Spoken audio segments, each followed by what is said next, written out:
650 Scott Street, Wilkes-Barre, Pennsylvania.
TK.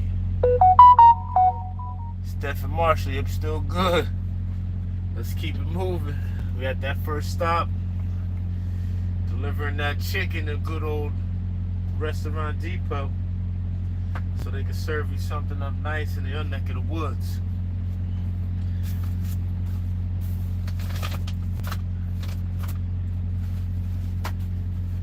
I want to thank Sanderson Farms for making a nice poultry. A breast you can really sink your teeth into.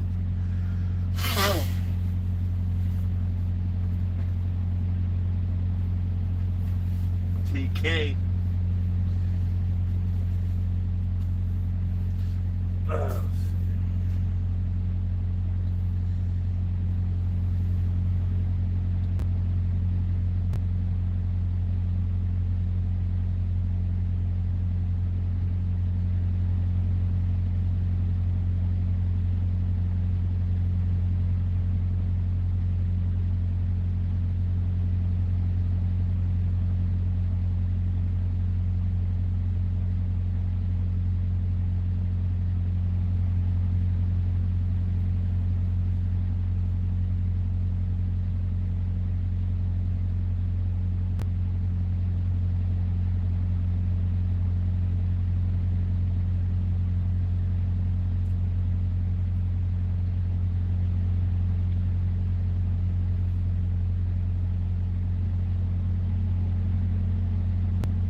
I'm waiting for a lot lizard to come get this shit off this truck.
Growing your money shouldn't feel like a second job.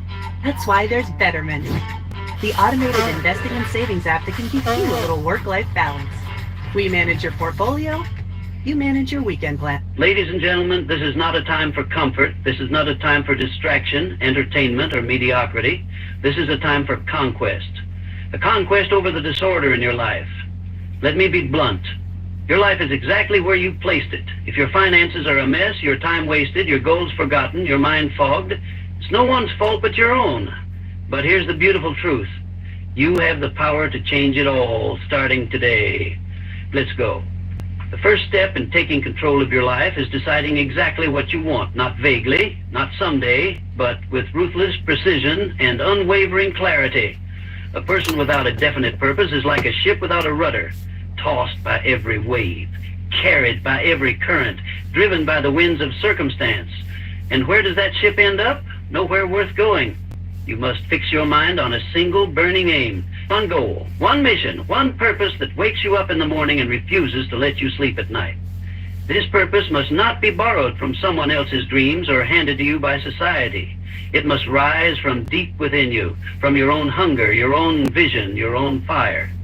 The masses drift because they lack purpose. They spend their days reacting, not creating. They wait for opportunities to fall from the sky instead of building the ladder to climb toward them. They wake up without direction, move without intention, and collapse into sleep wondering where the time went. And yet they wonder why nothing changes. The truth is simple. Change doesn't begin with motion, it begins with direction. And direction only comes from definiteness of purpose. When your purpose is clear, your energy becomes focused. Distractions lose their power, noise fades into silence. The petty opinions of others become irrelevant. Why? Because you're locked in. You know where you're going.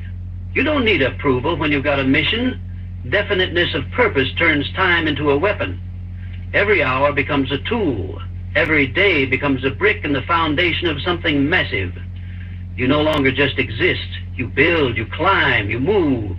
There is no more wandering, no more hoping, no more luck. There is only movement, backed by clarity and fire. But here's the mistake people make. They say they want something, but they don't define it. They say, I want to be successful. What does that mean? That's not a purpose. That's a wish. That's a cloud. A purpose must be exact. It must be measurable. It must be written. If you want success, define the number. Define the date.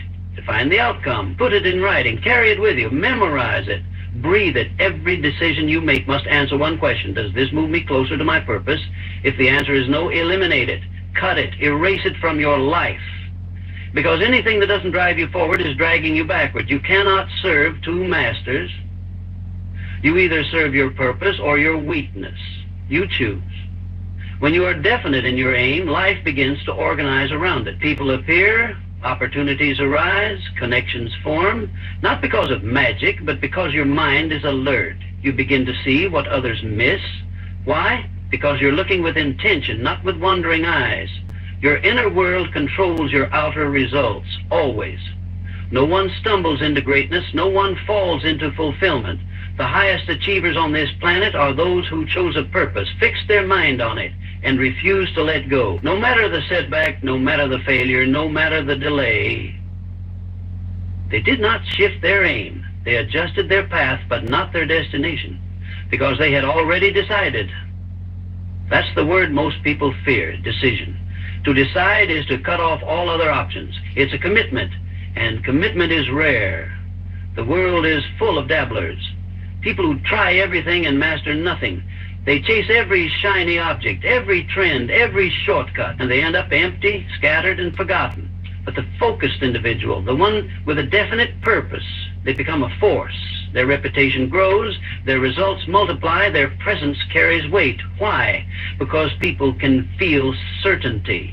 They can sense conviction, and the world bows to the person who knows exactly where they're going. If your life feels out of control, if you feel lost or unfocused, the first step is not to do more, it's to decide. Decide what you truly want. Not what looks good on social media, not what pleases others, not what feels safe, but what sets your soul on fire. What you'd do even if no one clapped. What you'd pursue even if it was hard, especially if it was hard. Clarity is power, and most people are broke in life because they are bankrupt in clarity. The person who knows exactly what they want will always dominate the person who doesn't. Always. So today, right now, get honest with yourself. Ask, what is my aim? What am I building? What is the one thing that matters more than anything else? And if you don't have an answer, don't do anything until you do. Get still, get serious, get focused. Your future depends on it. Burn your purpose into your mind. Repeat it every morning. Read it every night. Let it become your compass.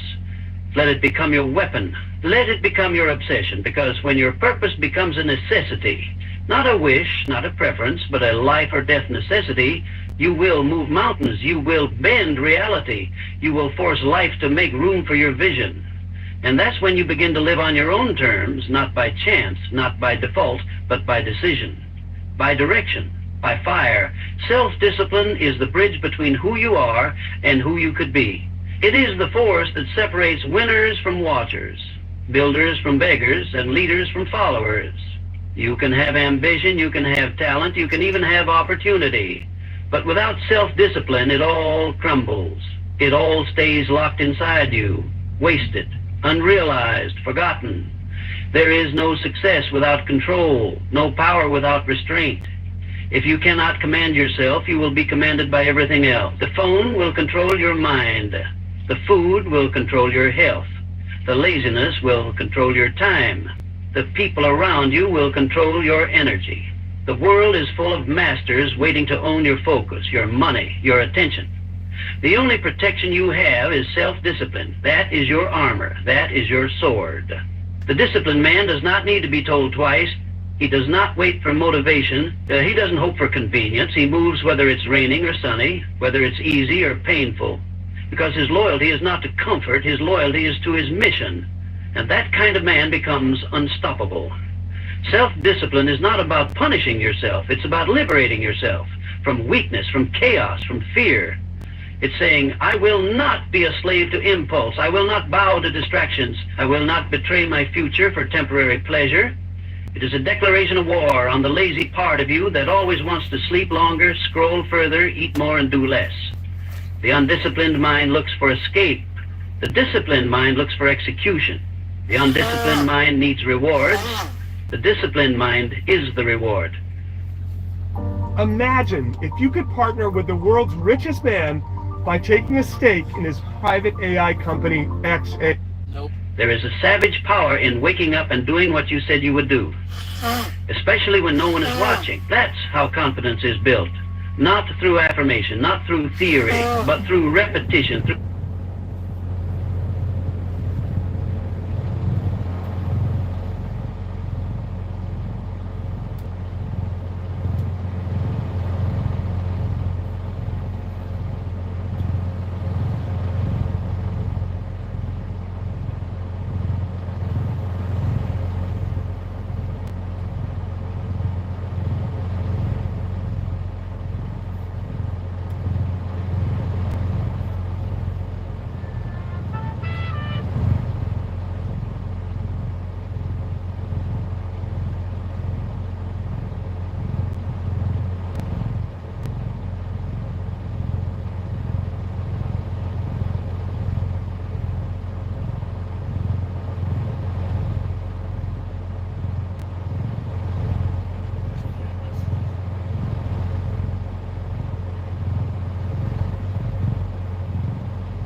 Three.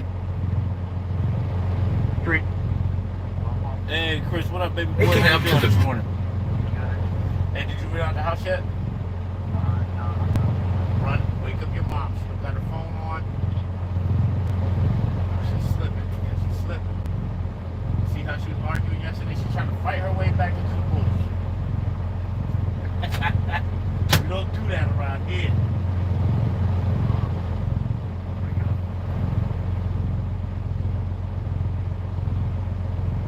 Put the phone by her ear. Turn your phone on to get your ass about that bed. You thought you was gonna escape this morning. Let's go, let's go. Turned your phone off and everything.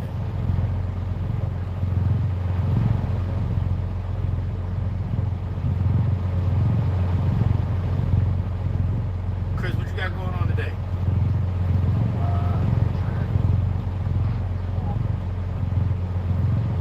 Alright, how's your grades coming?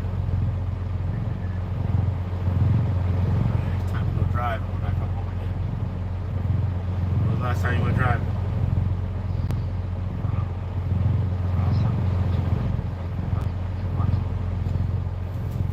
When do you take your test?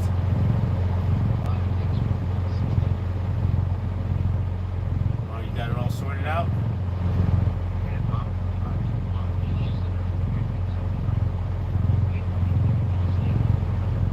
Oh, that's what's up. So, whose car are you using? That sounds like a plan, man. I'm using my big ass car. Alright, so is she up? Yeah, well, turn her phone on. So I'm gonna blow that shit up. She acting up. Have to get Hilkiah up.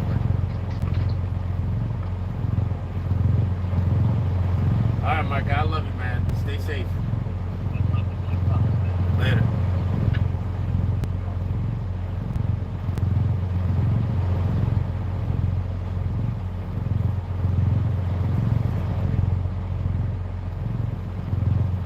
Else is flagging for you. Every excuse is an enemy. Every delay is a thief. Every soft decision is a silent agreement to lose. People talk about how hard life is, but they won't even say no to a donut.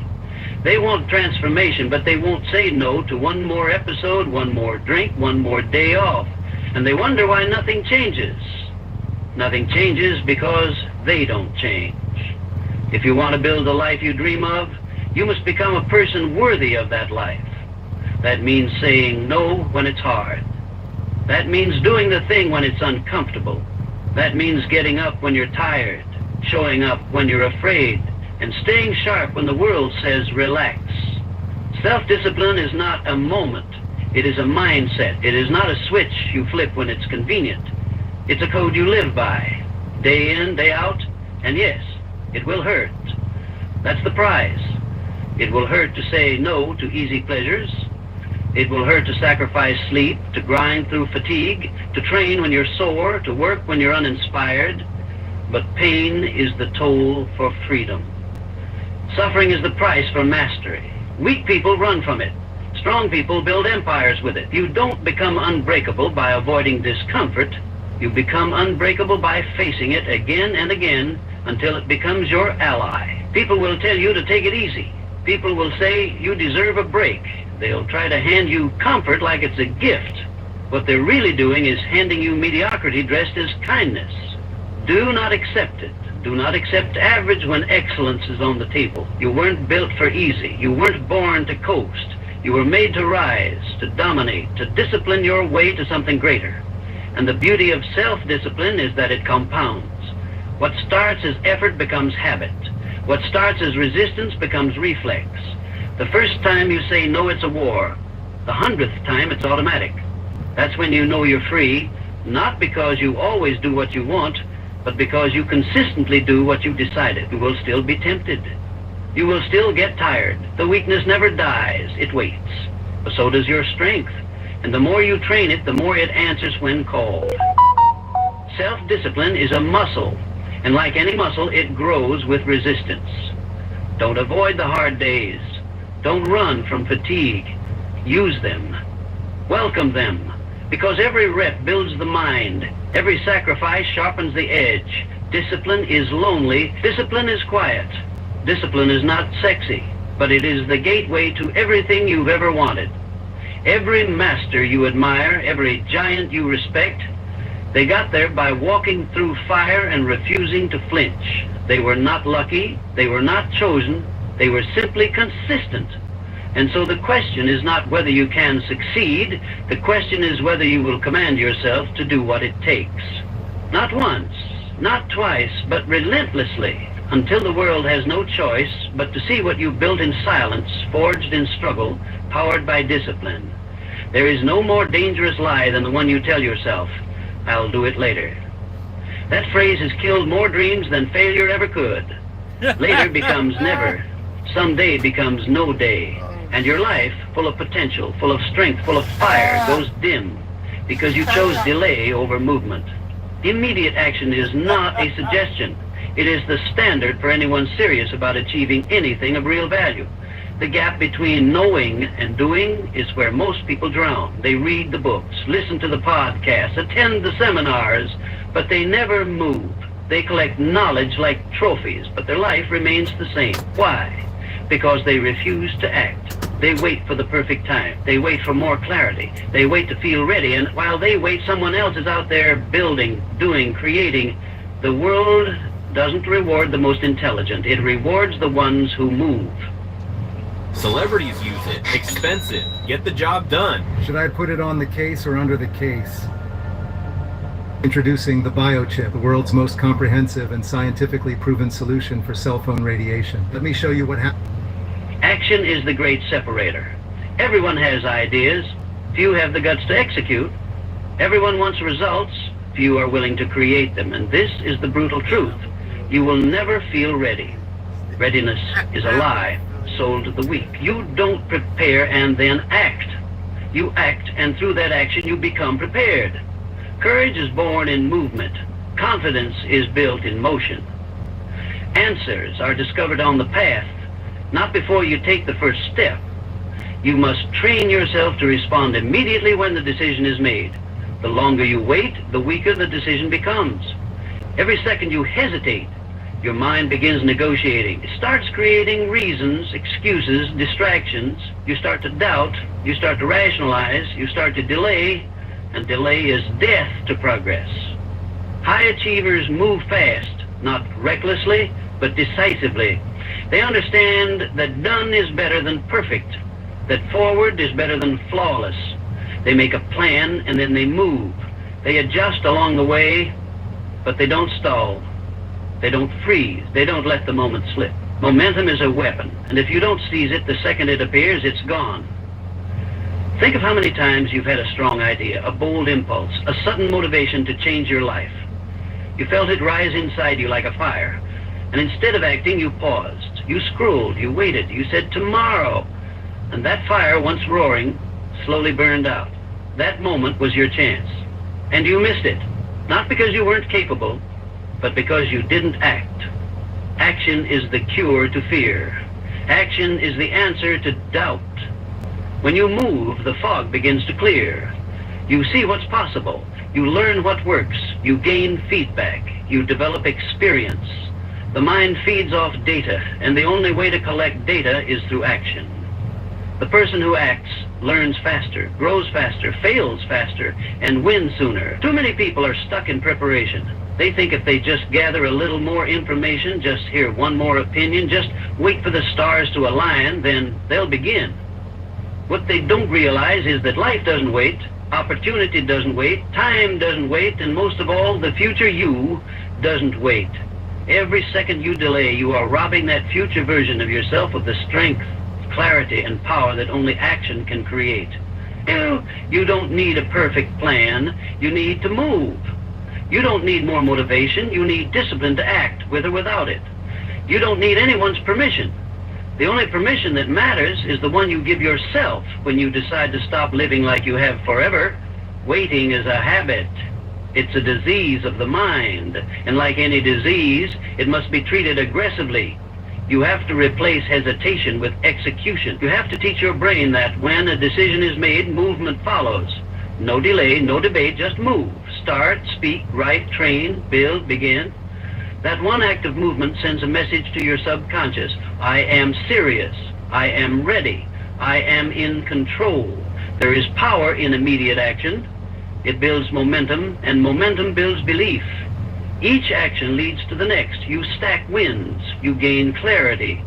You stop thinking like a victim and start moving like a creator. You stop living by chance and start operating by choice.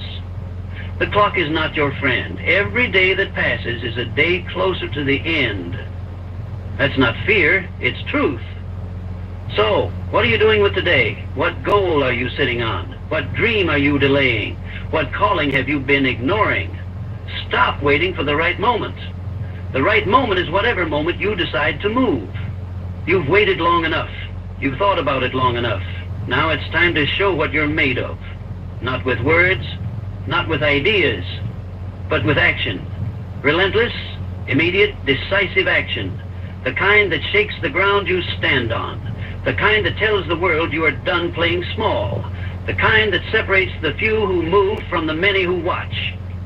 Success does not happen by accident. Victory is not random.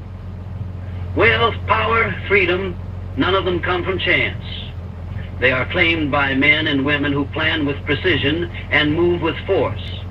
Organized planning is not optional. It is the master tool of every serious achiever.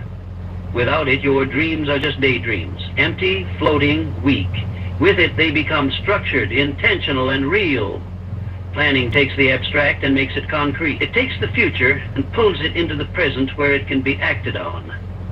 The man who fails to plan is planning to fail. That's not a cliche, that's a law. If your goals are vague, your outcomes will be scattered. If your steps are undefined, your motion will be wasted. And wasted motion is wasted time, and wasted time is wasted life. A man with no plan is a man at the mercy of circumstance. He reacts instead of leads. He wanders instead of conquers. He works hard but builds nothing because his energy is unshaped and misdirected. But the man with a plan, he owns his life. He doesn't leave his future in the hands of fate. He grabs it, breaks it down, maps it out, and builds it piece by piece. He wakes up knowing what the mission is, and he executes. He doesn't get overwhelmed because he's already made the decisions that matter. He doesn't procrastinate because the next step is always right in front of him. Clarity is his advantage, and execution is his weapon. Organized planning begins with the goal, but it doesn't stop there. The goal is the target, but the plan is the path. And every path needs structure. Every outcome needs milestones. Every vision needs tactics. It's not enough to say, I want success. You must define what success looks like. You must break it down to the smallest measurable actions. You must assign timelines. You must define standards. You must know exactly what you're doing, why you're doing it, and when it must be done. A plan is only powerful when it's connected to action. You don't just write it and let it sit. You live by it. You adjust it. You measure against it. You hold yourself accountable to it like your life depends on it. Because it does. Too many people make plans and treat them like suggestions. They write their goals and never revisit them. This is my mom. Hi. She's collecting royalties from Audible just by uploading these simple audiobooks. That's not planning, that's pretending. A real plan is a living contract between you and your destiny. And every day you either honor that contract or you break it. Planning demands honesty. You can't build on lies. You must look at where you are without emotion, without ego, without excuse. You must assess your strengths, your weaknesses, your resources, your time, your skills, and then design a strategy based on truth. Not on hope, not on fantasy, on truth. Because when the plan is real, the results become real. When the map matches the terrain, progress becomes predictable, growth becomes guaranteed, and a plan is not rigid. It's alive, it breathes, it adapts. But it never loses sight of the mission. When something doesn't work, you don't throw the mission away, you modify the method. When obstacles appear, you don't retreat, you recalibrate. The weak abandon their plans at the first sign of resistance. The strong adjust their approach and keep moving. Because the mission doesn't change, the end goal doesn't move, the destination stays fixed, only the route evolves. You cannot build something great by accident. Buildings require blueprints, empires require systems, legends require execution plans.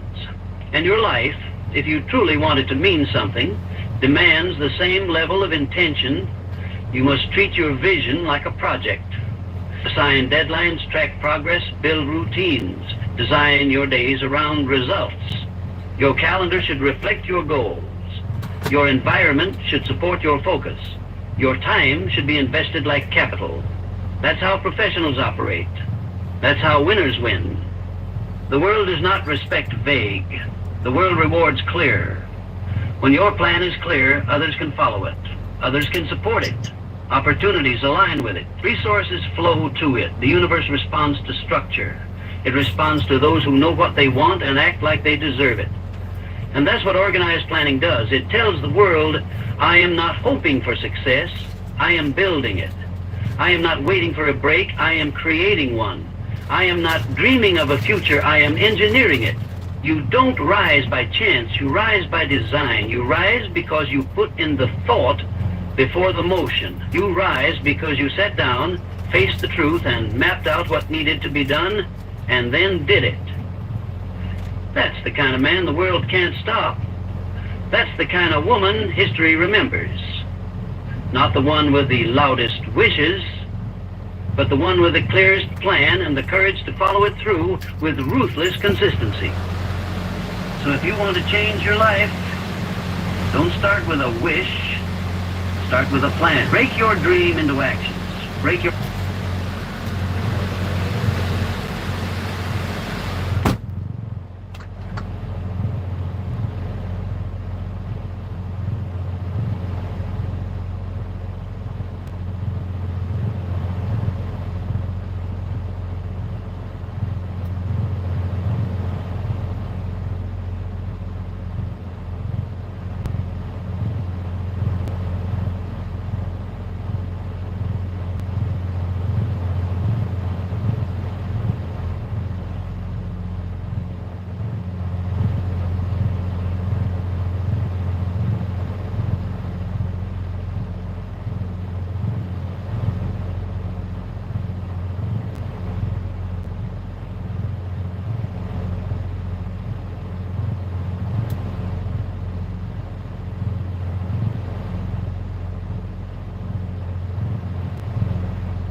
actions into habits. Break your habits into time slots. Break your time slots into a system. Then live that system like your life depends on it, because it does. Every great life ever built was first a blueprint on paper. The only difference between you and the ones who made it is what you do after the planning is done. Every failure, every disappointment, every wasted year can be traced back to one cause: faulty thinking. The inability to see things as they are, not as you wish them to be. The refusal to separate fact from opinion, truth from noise, reality from delusion. Accurate thinking is not just a skill, it is survival. It is the foundation of all sound decisions, all effective planning, all lasting success. Without it, you are blind.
In a battlefield, swinging its shadows, mistaking movement for progress and emotion for truth. The mind is your greatest asset, but only if you discipline it. If left unchecked, it will lie to you, trick you, sabotage you.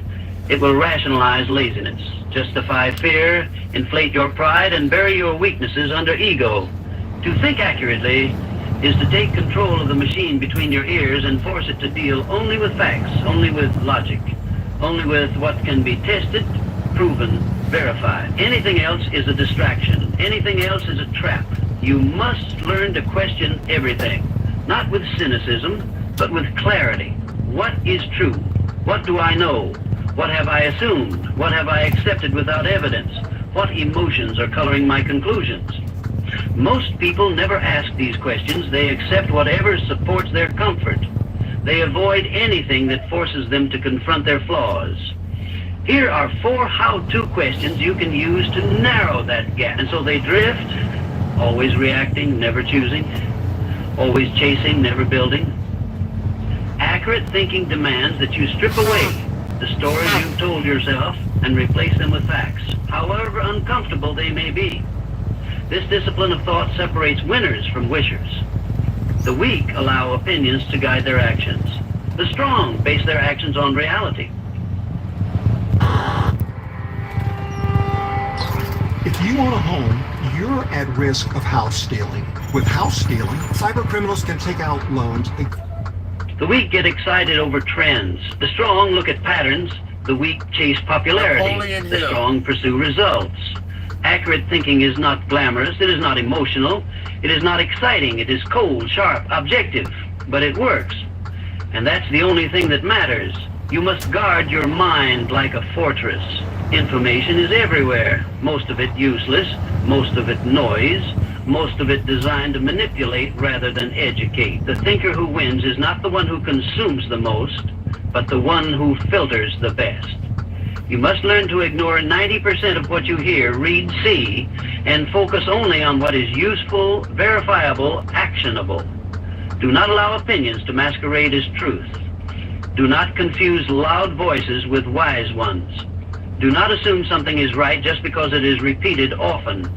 Truth doesn't care how many people believe it, it stands on its own. Accurate thinking is about priorities. What matters, what does not?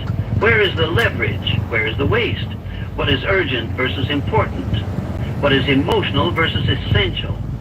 Most people confuse movement with progress because they lack the thinking skills to know the difference. They stay busy but produce nothing. They are always in motion but never in direction. Their calendars are full, their minds are scattered, and their goals are forgotten. But the accurate thinker sees through the clutter. He sees what matters. He moves with focus. He strikes with precision. Thinking accurately also means evaluating yourself without distortion. Your strengths, your flaws, your habits, your character. You cannot fix what you refuse to face. You cannot grow if you think you've already arrived. Pride is the enemy of progress. The accurate thinker asks, where am I weak? And then does the work. He does not make excuses. He does not sugarcoat. He does not avoid. He dissects his own behavior and uses the truth to build a better version of himself. Surrounding yourself with truth requires courage. It means you stop listening to people who flatter you. It means you stop avoiding hard conversations. It means you expose your blind spots and invite feedback from those who see further than you. The accurate thinker is not concerned with ego. He is concerned with improvement. He would rather be corrected than comfortable. He would rather be challenged than praised. That is why he grows while others stay stuck. You must apply accurate thinking to every area of life. Finances, health, relationships, time, leadership, business. You must define reality before you can change it. You must collect facts before you form opinions. You must challenge your assumptions before you act on them. Every great decision begins with accurate thinking. Every major mistake begins when emotions cloud logic. When others react, you must analyze. When others panic, you must stay grounded. When others follow blindly, you must question ruthlessly. This is the mindset of builders.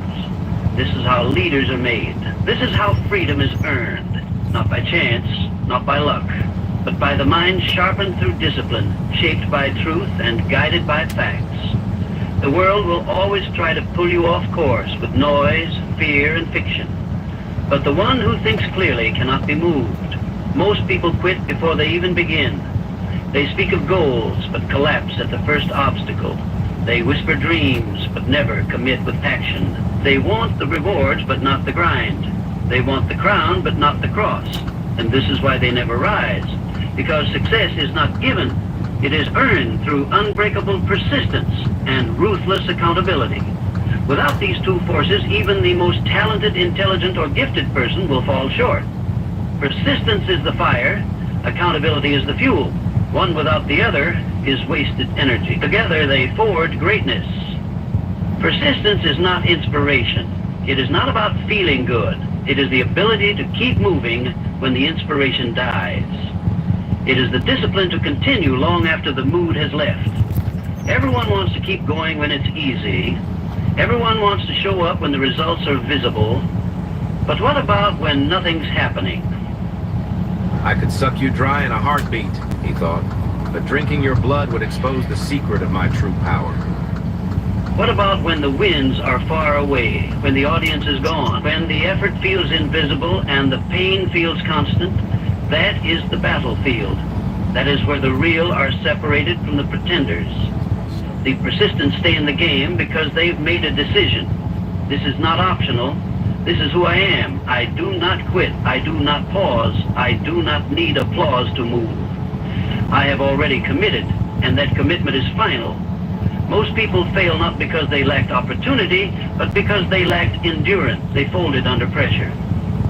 They let the grind break them. They let doubt speak louder than discipline. They treated persistence as a mood instead of a habit. You must train persistence like a muscle. You don't build it once and forget it. You work it every day, every rep, every push. Every time you show up when it's hard, when it's boring, when it's thankless, you add another layer of power to your character. But persistence alone is not enough. Without accountability, it becomes blind motion. You can persist in the wrong direction. You can work hard and still waste years. This is why accountability is the second pillar. It sharpens your focus. It holds you to the standard you set when you were clear, committed, and sober-minded. Most people run from accountability because it exposes their laziness. It confronts their excuse. It demands measurement, truth, correction. But the man who seeks greatness does not run from it. He welcomes it. He knows that the mirror doesn't lie. He doesn't hide from feedback. He hunts it down. He invites the truth, however painful, because he understands it is the only thing that will free him from mediocrity. Accountability starts with you. Before you ever look for an external source, you must master internal accountability. That voice inside your head that says, not good enough, do more, show up again, you must amplify it. Not with self-hatred, but with self-leadership. You must set standards that scare the average man and then meet them daily. You must stop negotiating with weakness, stop lowering the bar to match your feelings. Discipline yourself to follow through, regardless of mood, weather, emotion, or opinion. If you said you'd do it, do it. No backup plans, no side exits, just execution. Once you have mastered internal accountability, you seek external accountability to elevate you even higher. You find people who will not let you lie to yourself. You surround yourself with winners who call you out when you fall short. You create systems, scoreboards, metrics, deadlines that force transparency. Because results don't lie. Numbers don't lie. Habits don't lie. You don't rise by saying the right things. You rise by doing the hard things and having proof. There will be days when you feel like quitting. There will be days when the voice of doubt feels louder than the voice of discipline. There will be days when comfort tempts you to back down, and this is where persistence, powered by accountability, becomes your greatest weapon. You do not need to feel strong. You need only to remain committed. You need only to move one step further, one more rep, one more call, one more page, one more day. That's how giants are built. One defiant act of persistence at a time. You must stop seeing failure as defeat. It is not the end unless you make it so. Failure is feedback. It is information. It is the sharpening ground of those who do not quit. Every time you get knocked down and get back up, you are proving that your commitment is stronger than your emotion, that your purpose is louder than your pain, that your will is harder than the wall in front of you. And that is a terrifying power. Because the man who cannot be broken cannot be stopped. Persistence, backed by accountability, makes you dangerous. It makes you a force of nature. While others wait for the right conditions, you build in the storm. While others hope to be motivated, you execute on principle. While others look for shortcuts, you build foundations. This is what separates those who try from those who triumph. Not talent, not timing, relentless persistence, ruthless accountability, and the daily decision to do what must be done, especially when you don't feel like it. The life you want will not fall in your hands. It will be built by your hands. It will not come through wishful thinking, but through intentional action. Every principle you heard, definitiveness of purpose, self-discipline, immediate action, organized planning, accurate thinking, persistence, and accountability is not theory. It is law. It is structure for your rise. You are not waiting for permission. You are not waiting for the right time. You are choosing now, because power belongs to the man who decides, the man who moves, the man who endures. The world does not respond to noise, it responds to force. Be that force. Not someday, not when you feel ready, now, today, relentless, focused, unstoppable.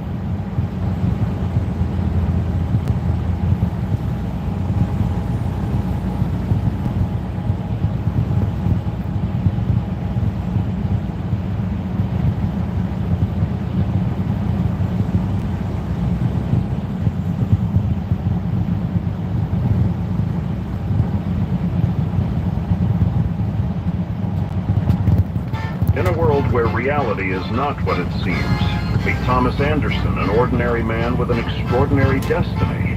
Little does he know, his entire existence is a mere illusion. But when he discovers the truth, he's thrust into a battle for the fate of humanity, with the help of allies who defy the laws of reality. Starring Audrey Hepburn as Trinity, Sidney Poitier as Morpheus, Marlon Brando as Agent Smith, and Keanu Reeves as Neo. Get it? He's immortal. Our intrepid hero...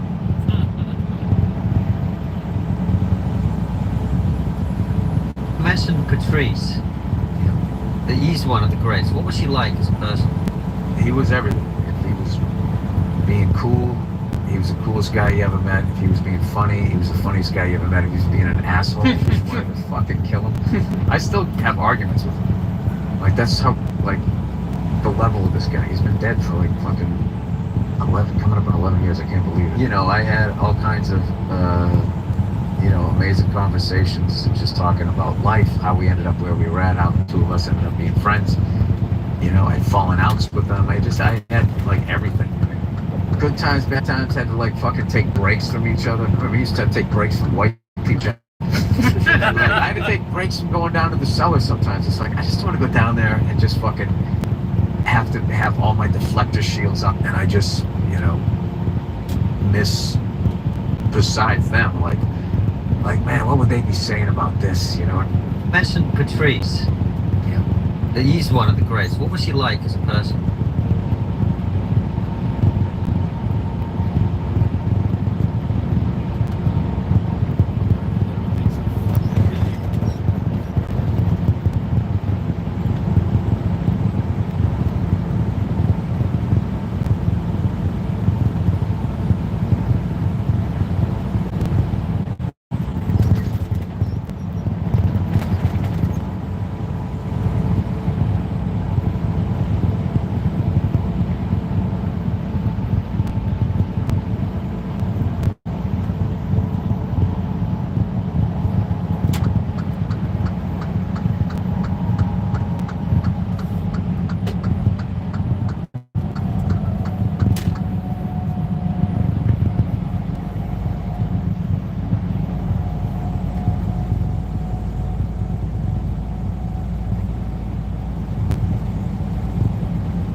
to be perpetrated. What's good, everybody? It's your boy, O'Shea Duke Jackson, back at it again with another episode of the Celebrity Jump Thema. Inspector Music! Dr. Cheyenne Bryant has been going viral for all the wrong reasons.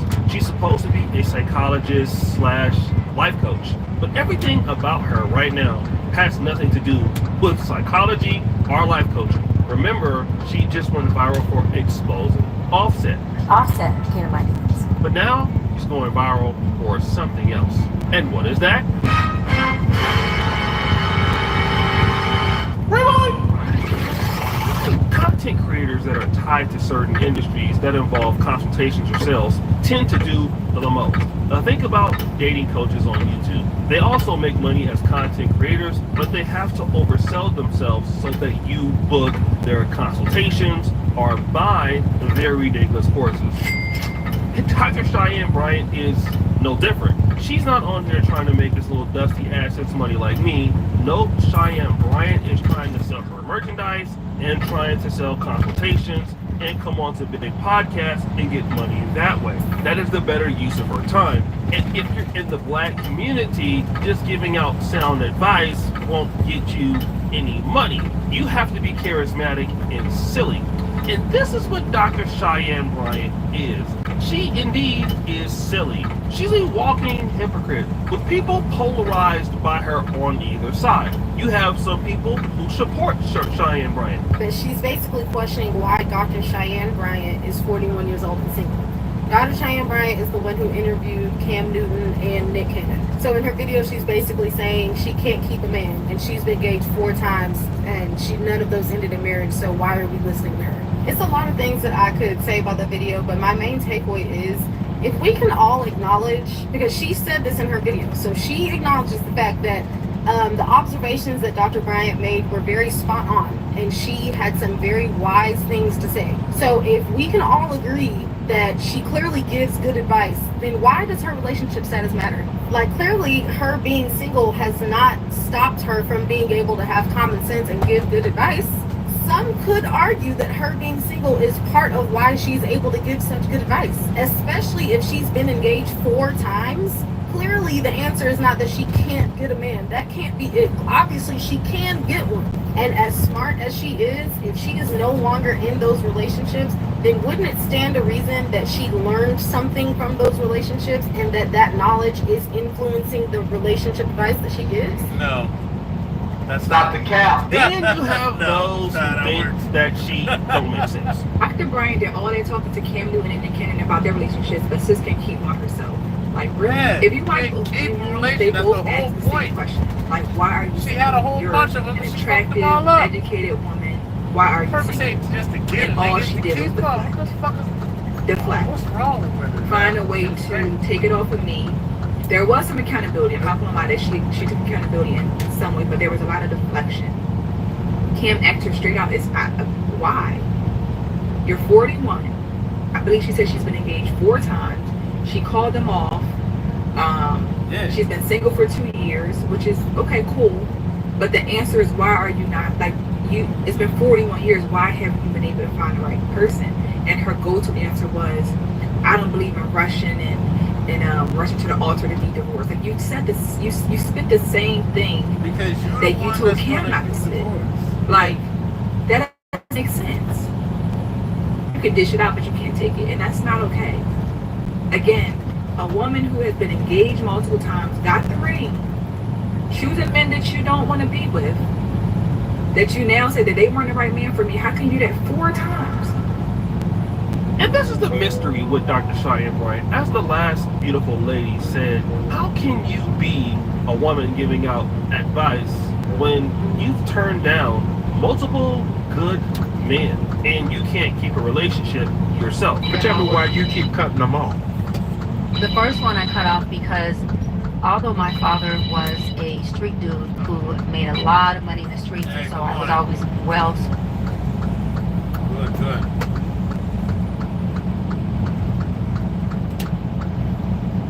Yeah, I'm gonna go drop this last load off, go wash this trailer out, and drop this over there. 6:38.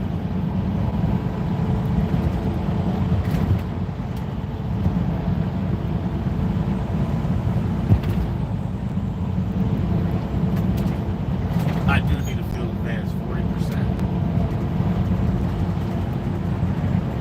Matter of fact, no, not 40%, 30%.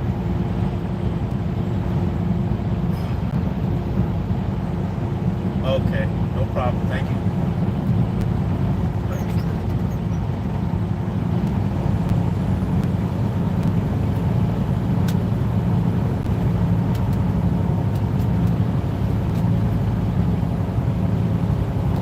Spoiled financially. He didn't raise me to look for a man for money. Yes. Right? Street term. He didn't raise me to be a gold digger. Yeah. He raised me to find a man of good character, to find a man who looked, smelled nothing like him. Right? And so I found a man of good character, who was faithful, who was loving, the boy next door. He was an athlete. He just was a good man. Yes. But he had no work ethic.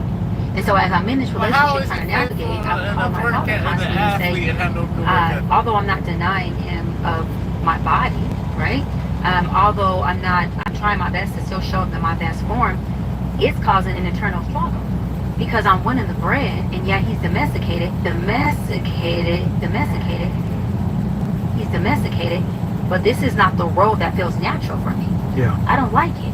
And my father kept saying, but he's a good man, baby. He's a good man. This man is faithful. This man is loving. But this is coming from a father who was a great father, Pastor Brian, but a womanizer. Why you lying?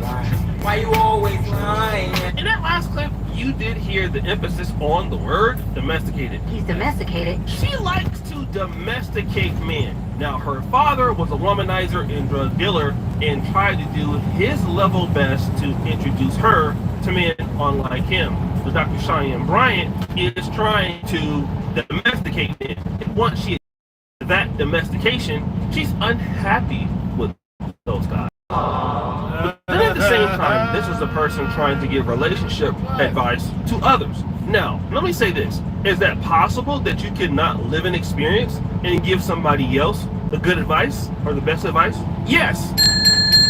It's true that you could give advice somewhat. For an example, I'm a YouTuber. Now, if you were trying to create content on TikTok, I'm not very well versed on TikTok. But as a content creator, I could somehow help you with some creative ideology on what might work on TikTok, being that I'm in the business in general. So I can help you a little bit, but I wouldn't be able to help you as somebody who runs the platform or who is on the platform every day. I would not be expert level at that. So Dr. Cheyenne Bryant, she could probably give you some sound advice because she's not experiencing the situation with others, so she would have a non-biased view to that point. But to go greater into detail as to what makes relationships work as far as marriages, she is not able to do that because she has not lived that experience. So it'll be very difficult for her to do so. And if we really want to know why Dr. Cheyenne Bryant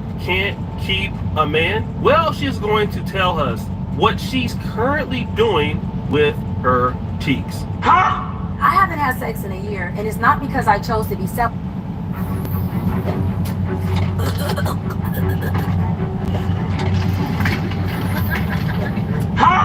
I haven't had sex in a year, and it's not because I chose to be celibate. Hold on, Jason. This is not a choice. I'm being transparent right now.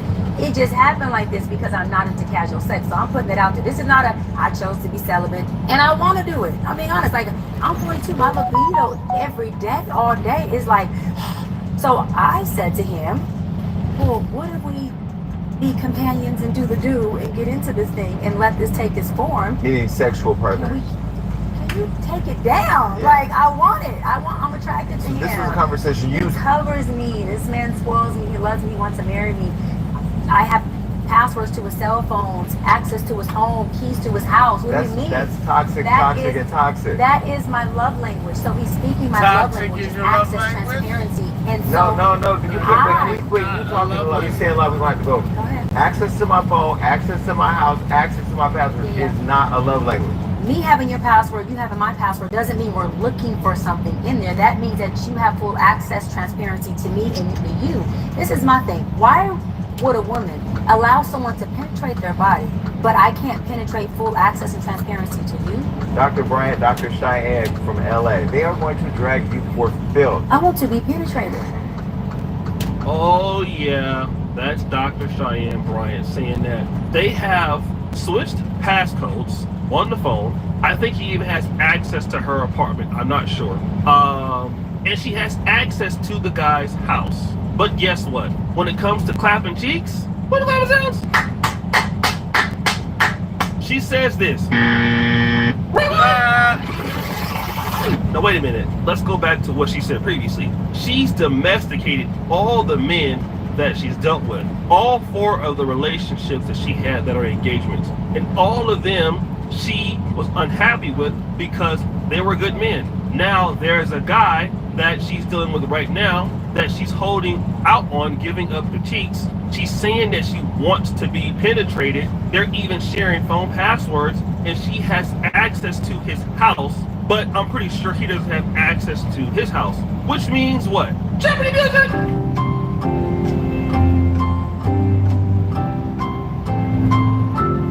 This will be guy number 5 because she's domestic guy too. You see, the reality with Dr. Cheyenne Bryant is this.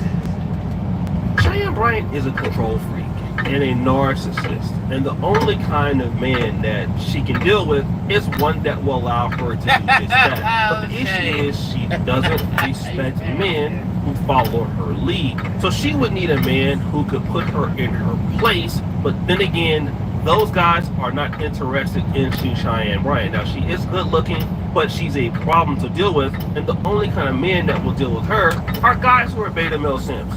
She runs her mouth, talks about things she doesn't know, she's making mistakes, and she's not to be taken seriously. And it was so bad that even some of the ladies on the podcast that it's on site also weighed in on it. Look at this person, real simple. I don't necessarily believe everything she says, but it be sounding good. Cloth talk verse. She just told us come get me. Now she wants and has his codes and not smashing. This is made up. I'm convinced now. Disrespectful to the guy actually shot that brother, because you're telling other guys you want to be penetrated, but you're living with a guy and you're looking like you're for the streets. Oh girl, this is where she contradicts herself, but I digress. Yes, she is. Asian says this. She be giving advice and don't have a stable relationship herself. I be confused. Monette Dior. If y'all have each other's phone passwords, how can it be casual? And again, the more you listen to this, the more that she doesn't make sense, because it's not supposed to make sense. This is Black America. We have people like Umar Johnson and Dr. Cheyenne Bryant. They give us content where nothing ever needs to make sense to the black community, and these people continue to get rich by just saying things that are dumb as hell. But at least we know that, hey, she wants to be booty clapped. Stop the show. And she might be getting her cheeks clapped and just lying about it, but we don't know, and we probably don't care. We just care that she is not serious. Guys, what do you think? It's your boy. Oh, the Celebrity John. I really appreciate it.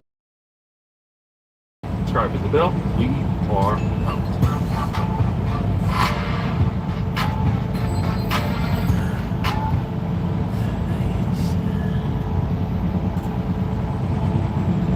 Alright, men, lesbians, dykes, nerds, weebs, everything in between. Lock in real quick, because the time has come to talk about the muscle mommy waifu. But not just any muscle mommy waifu. Oh no, this muscle waifu is so well known, but it's also so rare that often in any fantasy genre it's depicted in, it's often forgotten about. Now you may be asking yourself right now, what kind of waifu could this be? And my culture brother is no other than the orc waifu. Oh my god! But hold up. Do not get distracted, my culture brothers. We must stay focused, brothers. We must stay focused. Because this, in our reality, will be an example of a 10 out of 10. Pure perfection. It says it's time for Sniznoo. You're just like, the time has come. And no one would blame you. But this is the best possible version of an orc you can get. You could even consider this a half orc, because female orcs in most depictions are a little chubbier, still very muscular with pig-like noses. And just to point out the worst example of them, they look like this.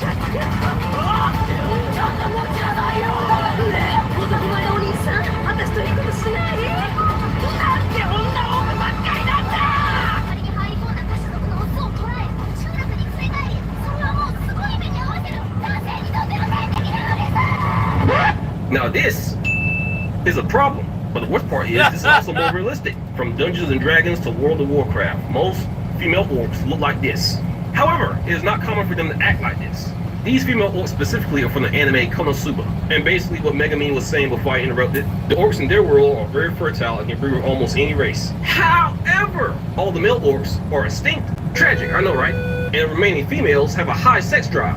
So high, in fact, that they begin to kidnap males of other humanoid races to the village in order to force them to follow their offspring until they expire. Or in other words, death by snoo-snoo, the real deal. And they will become like this after seeing any humanoid male. So yeah, that kind of explains Kazuma's current situation. Run, Kazuma, run! The cons are pretty obvious with this one. But if he can make it past another... Oh, well, that's the end of this anime.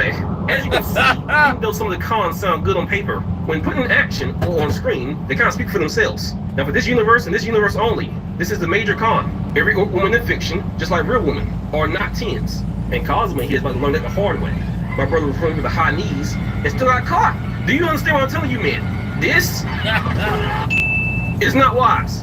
Alright, now female orcs in anime are so rare, I honestly had trouble finding some. There's no real solid myths about orcs. And even in fantasy worlds like Lord of the Rings, there's barely any female orcs ever seen. So, I did some digging. I knew there had to be at least one really attractive female orc in fiction. And look for me, I found one in anime plus-size elf named Oku.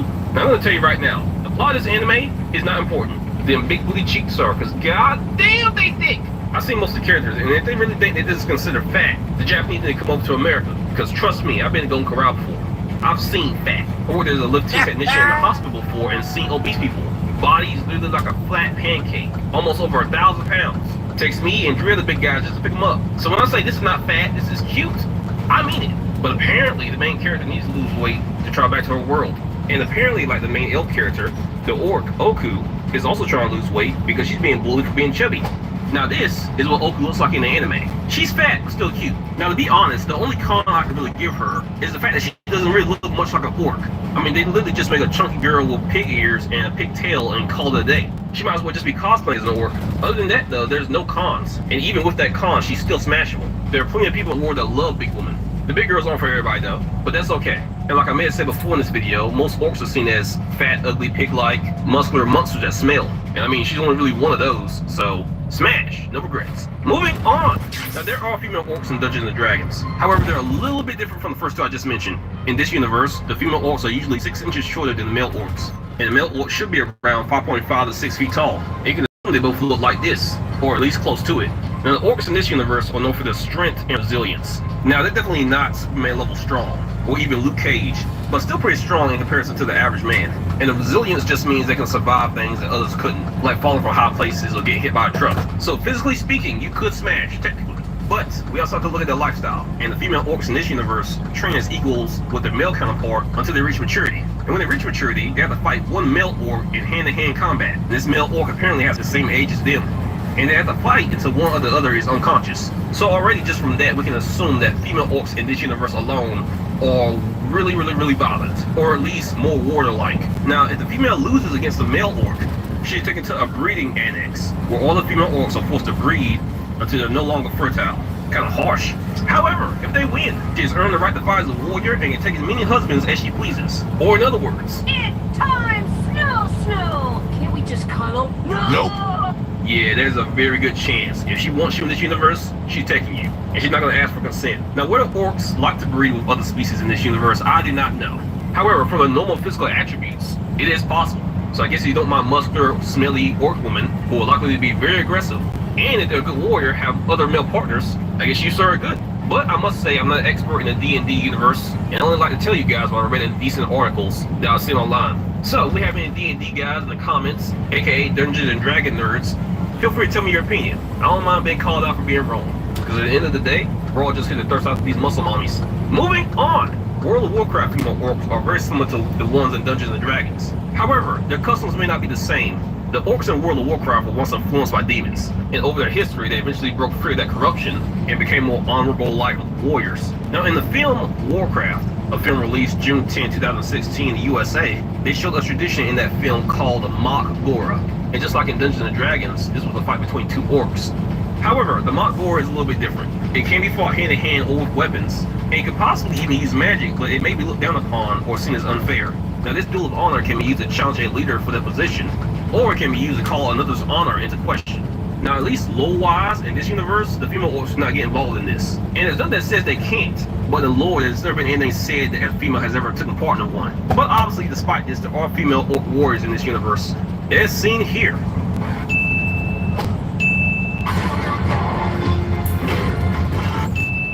Beat his ass, mama, beat his ass. I don't know what he did to make you mad, but he's right. I mean, but seriously for a second, god damn. The males in the Warcraft universe are strong as fuck, and a lot bigger than the average man. I believe the male orc height is 7 feet tall, and the females are usually 6 feet to 6.5 feet tall. She just beat that man's head in, and is smiling about it. And you know what? You know what? My type of woman. I love the kind of woman that will actually just kill me. Now, if you want what a female orc looks like in this universe without a helmet on, this is what that looks like. All in all, not that bad. And I have to add, in this universe, orcs are known to breed with other races. However, it is rare and it's looked down upon. And that may be because the orcs in World of Warcraft value strength above all else. And I think it goes without saying, if you want to gain an orc waifu's respect, you have to be either pretty strong or a good fighter. Otherwise, you're going to get the snooze to the stronger guy. And you know what that means, fellas. So hop in that gym. Now again, I think I need to bring up the initial violence with female orc during mating season. And this information may not be for all orcs in all different worlds, so take it with a grain of salt. But I did find a forum online talking about orc sexuality and sociology. And in that forum, it stated once the female orcs are mature enough, and the male orcs are mature enough, the urge to mate can become very, very, very strong. And the copulation is typically frenzy and a violent process with numerous males and a single female. And this is usually done in a large breeding pit. So, with that being said, I'm not sure if a normal man can survive the violence of a horny female orc. In most universes, she's already stronger than you. In most, she's bigger than you and more resilient. And it will also seem in some universes that the act is only done in a way to multiply and to create strong warriors. So I guess that goes without saying, no cuddling. And I know what you want to say, damn. But you can't have your cake and eat it too. If you want to screw up an orc, you may have to die for it, because being violent and aggressive is part of their nature. So with all that being said, is it wise to smash? And I have to say, unless you're strong enough to take it, the answer for you is no. Now tell me in the comments if there's anything you'd like to add. And you guys have a great day. Bye.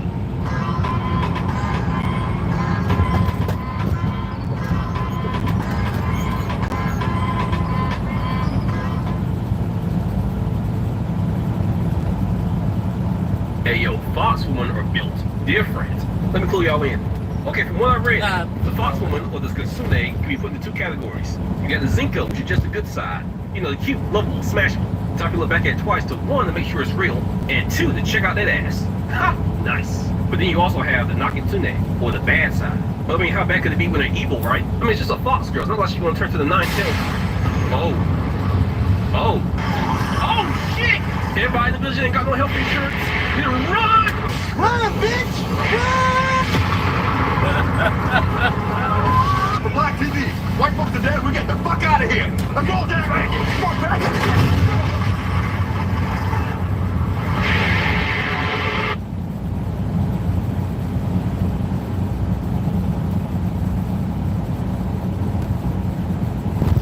So I was hired to convince you to play Eidolon, but I'm gonna tell you right now, don't play Eidolon. Hey yo, foxwomen are built different. Let me clue y'all in.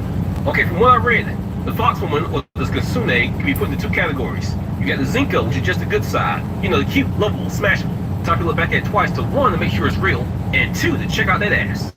Ha! Nice. But then you also have the nakitsune, or the bad side. I mean, how bad could it be when they're evil, right? I mean, it's just a fox girl. It's not like she's gonna turn to the nine tails.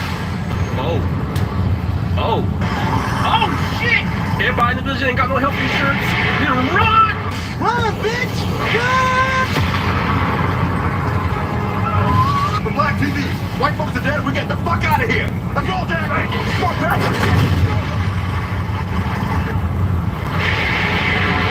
Yes, in folklore, the nine-tailed fox is a pure evil kitsune. And from what I read, the one in Naruto called Kurama actually seems a little bit watered down in comparison to the one in folklore. Now, I won't get into all the details at the same time, but apparently his kill count is countless. Countless! In other words, they don't even know how many people the original Nine-Tails even killed. And yes, apparently the folklore Nine-Tails was a woman. Now, a Nine-Tailed Nakitsune has to be one of the biggest cons I found with this creature. And I mean, seriously, it can go from being sweet and loving, and you give it back shots, to being pure evil, manipulative, and violent. And in the folklore, you still be able to give it back shots, but you will die afterwards. Now, you may be wondering how a Kitsune actually turns into a nine-tailed fox. And the good news is, it's not immediate. Most of the things I read say that the tails come with age, and will only gain an additional tail after 100 years. But when it reaches 9 tails, it turns into a Kyubi no Kitsune, also known as a nine-tailed fox. Now, once they get to this stage, they gain divine status, and can see and hear everything in the world, as well as emit fire from its mouth or tail. And in Japanese culture, there's only one well-known one. It was the original, called Tamamo no Me. Now, this nine-tails had extreme intelligence and knowledge, manipulation abilities, unadulterated beauty, hypnosis, shape-shifting, and was a master of disguise and a bringer of bad omens. Yeah, this thing sounds worse than all the Spider Woman I mentioned in the other video. Now, I have to add that having the 9 tails doesn't seem to make the Kitsune immediately evil, or in other words, it doesn't seem to be the cause of the evil. So even if a Kitsune has 9 tails, it still in theory could be good. So now that we all seen the worst of a Kitsune, is it still smashable? Let's check out the pros. Now, to find the pros, I had to look up the gods that these Kitsune and foxes were associated with. And in Japanese culture, there was a goddess named Inari, a Shinto deity that was associated with foxes, success, prosperity, rice, and agriculture, as well as many other things, but let's focus on the foxes. Now, the foxes were said to be messengers of Inari, and also guards of the rice crops. And these Kitsune did this for Inari's protection. So what I'm getting from all of this is, when it comes to Kitsunes, there's levels to this shit. Whether they end up good or bad seems to depend on the Kitsune itself. But then again, I have read that if a Kitsune is a Nakitsune, or a field fox, it is more likely to be evil than the other two. And the other type of Kitsune I didn't mention before was the Ninko, or the fox spirit one. But the important thing here is, in theory, they can all be good. And if they can all be good, and have the same set of powers as the original Nine Tails, that is a huge pro. Especially since they would still have a long list of powers I didn't even mention before. And trust me, the list is very long. Even if you weren't trying to smash a Kitsune, it would still benefit you to have it around. And yes, they are all shapeshifters. And you know what that means. You know what that means. You know she can make that ass as fast as she wants it to be. Yeah, boy. Maybe want some rice right now. Now, I'm pretty sure you all have at least one fox waifu in your head right now. I can't name all of them, but what I will do is start with the ones with the worst cons, and move up to the ones with none. And with that being said, I have to call out Cinco from the anime The Helpful Fox Cinco-san. First off, I love this character. She's adorable. She's also very helpful and probably one of the cutest fox girls on this list. But goddamn it, Japan, why she lie? She's 8! And I mean, they have said this multiple times on the show that she is over 800 years old. But come on, she's supposed to be 800 years old or more. She's a Kitsune, so that means she should be able to shapeshift. And she chooses to look like this? Not the cow. Don't get me wrong, she's adorable as hell, and technically legal. But I think this is more of a moral issue. And I mean, I wouldn't be so mad about it if only she could shapeshift in the anime. She's shown to have many other abilities, including Foxfire, but never showed that she could shapeshift, not even once. And I mean, even the anime called itself out on this during the first episode. Maybe she lives nearby. But if someone were to see her in a grown man's place... You going to jail? You going to jail? He almost gave off a real creepy vibe. Bro immediately put her outside. And I did not blame him. And I mean, this is what the average man would do in this situation. And I get it. 800 years old plus is legal. But she can shit in the titties until at least an H cup, get rid of that pancake she calls an ass, and carry around a license that states she's at least over 800 years old. Do all that, and then maybe we can come back inside. Ain't no one trying to get locked up for this predator ass bullshit. And speaking personally, I'm black. I don't need another reason for the FBI to try to arrest me. You mess with a girl like her despite her age, the FBI gonna be able to do it just like this. FBI, open up! And personally, if I was in this situation, I would be like, unless you just got warned, get the hell away from my door. A child? What child? I ain't never seen no child, never heard no child, never smelled no steak child. Hell, I don't even want kids. And you know what? F***ing kids. When you got the disrespect up in here, I can't even spell a child. Can you define it? Can you put it in a sentence so I can understand it better? Even if I did have a child, you ain't got no proof. I ain't got no child on hard drive, no save files, no search history, no disk. I can't even draw the human body correctly, let alone a child. When I see a child in my dreams, I get scared and wake up. So you can trust me on this, I do not mess with them kids. And if there's a small fox girl outside looking scared and confused, tell her I said hurry up and shake that ass so she can come back inside. Daddy needs new cushions. Ha! And that's how you handle that. Moving on, there's another fox woman in this anime called Yuzora. Now Yuzora is basically the boss of Cinco. She's over 3,000 years old and way bustier. She still looks young, but that's more due to the art style, I think. But she has at least 4 tails and should be way more powerful than Cinco. And if you're wondering how powerful, it says in her profile on the powers and abilities that she's so extremely powerful that not any character in Dragon Ball Super can beat her in a fight. And I mean, read it for yourself, that's what it says. I don't know who wrote this, but I have to say, just because a character could be Goku, doesn't mean they can be any character in Dragon Ball Super. Cause I mean, come on. If you know, you know. But since she's cute, no tickle biggies a big smash. Moving on, and I have to mention, none of these other characters have any cons. At least none I could find to make anyone not want to smash. But for this video, they are still worth mentioning. So let's go down the list. Yukime from the anime Eminence in the Shadow. Approve. Tamala Nome from Fate Extra. Approve. And this second to last character I had to mention, she is literally legendary. Ori from League of Legends. Approve. And this last one has no cons. But low-key, I couldn't even type her name in while finding some Rule 34 of this character. And I mean, there's art of her everywhere online. Everywhere. If you play Overwatch, you already know what I'm talking about. It's Kiriko. I know now why that game lasted as long as it did. And it sure as hell wasn't for its gameplay. Now, by now, you probably have a general idea of what the pros and cons are for a Fox Girl. But tell me, did I miss anything you could think of?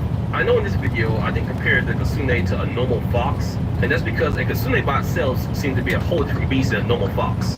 The tree they both have fur and can be very mischievous, but besides that, there's nothing that says that a Kitsune has anything like a normal fox. Besides, a Kitsune is basically just a fox goddess, so most of their habits and mannerisms can be very, very, very different. But I could be wrong, I'm not professional, so feel free to correct me in the comments, tell me if I'm missing the cons that you thought of, and let me know what you want me to do next. Yeah, have a great day. Bye!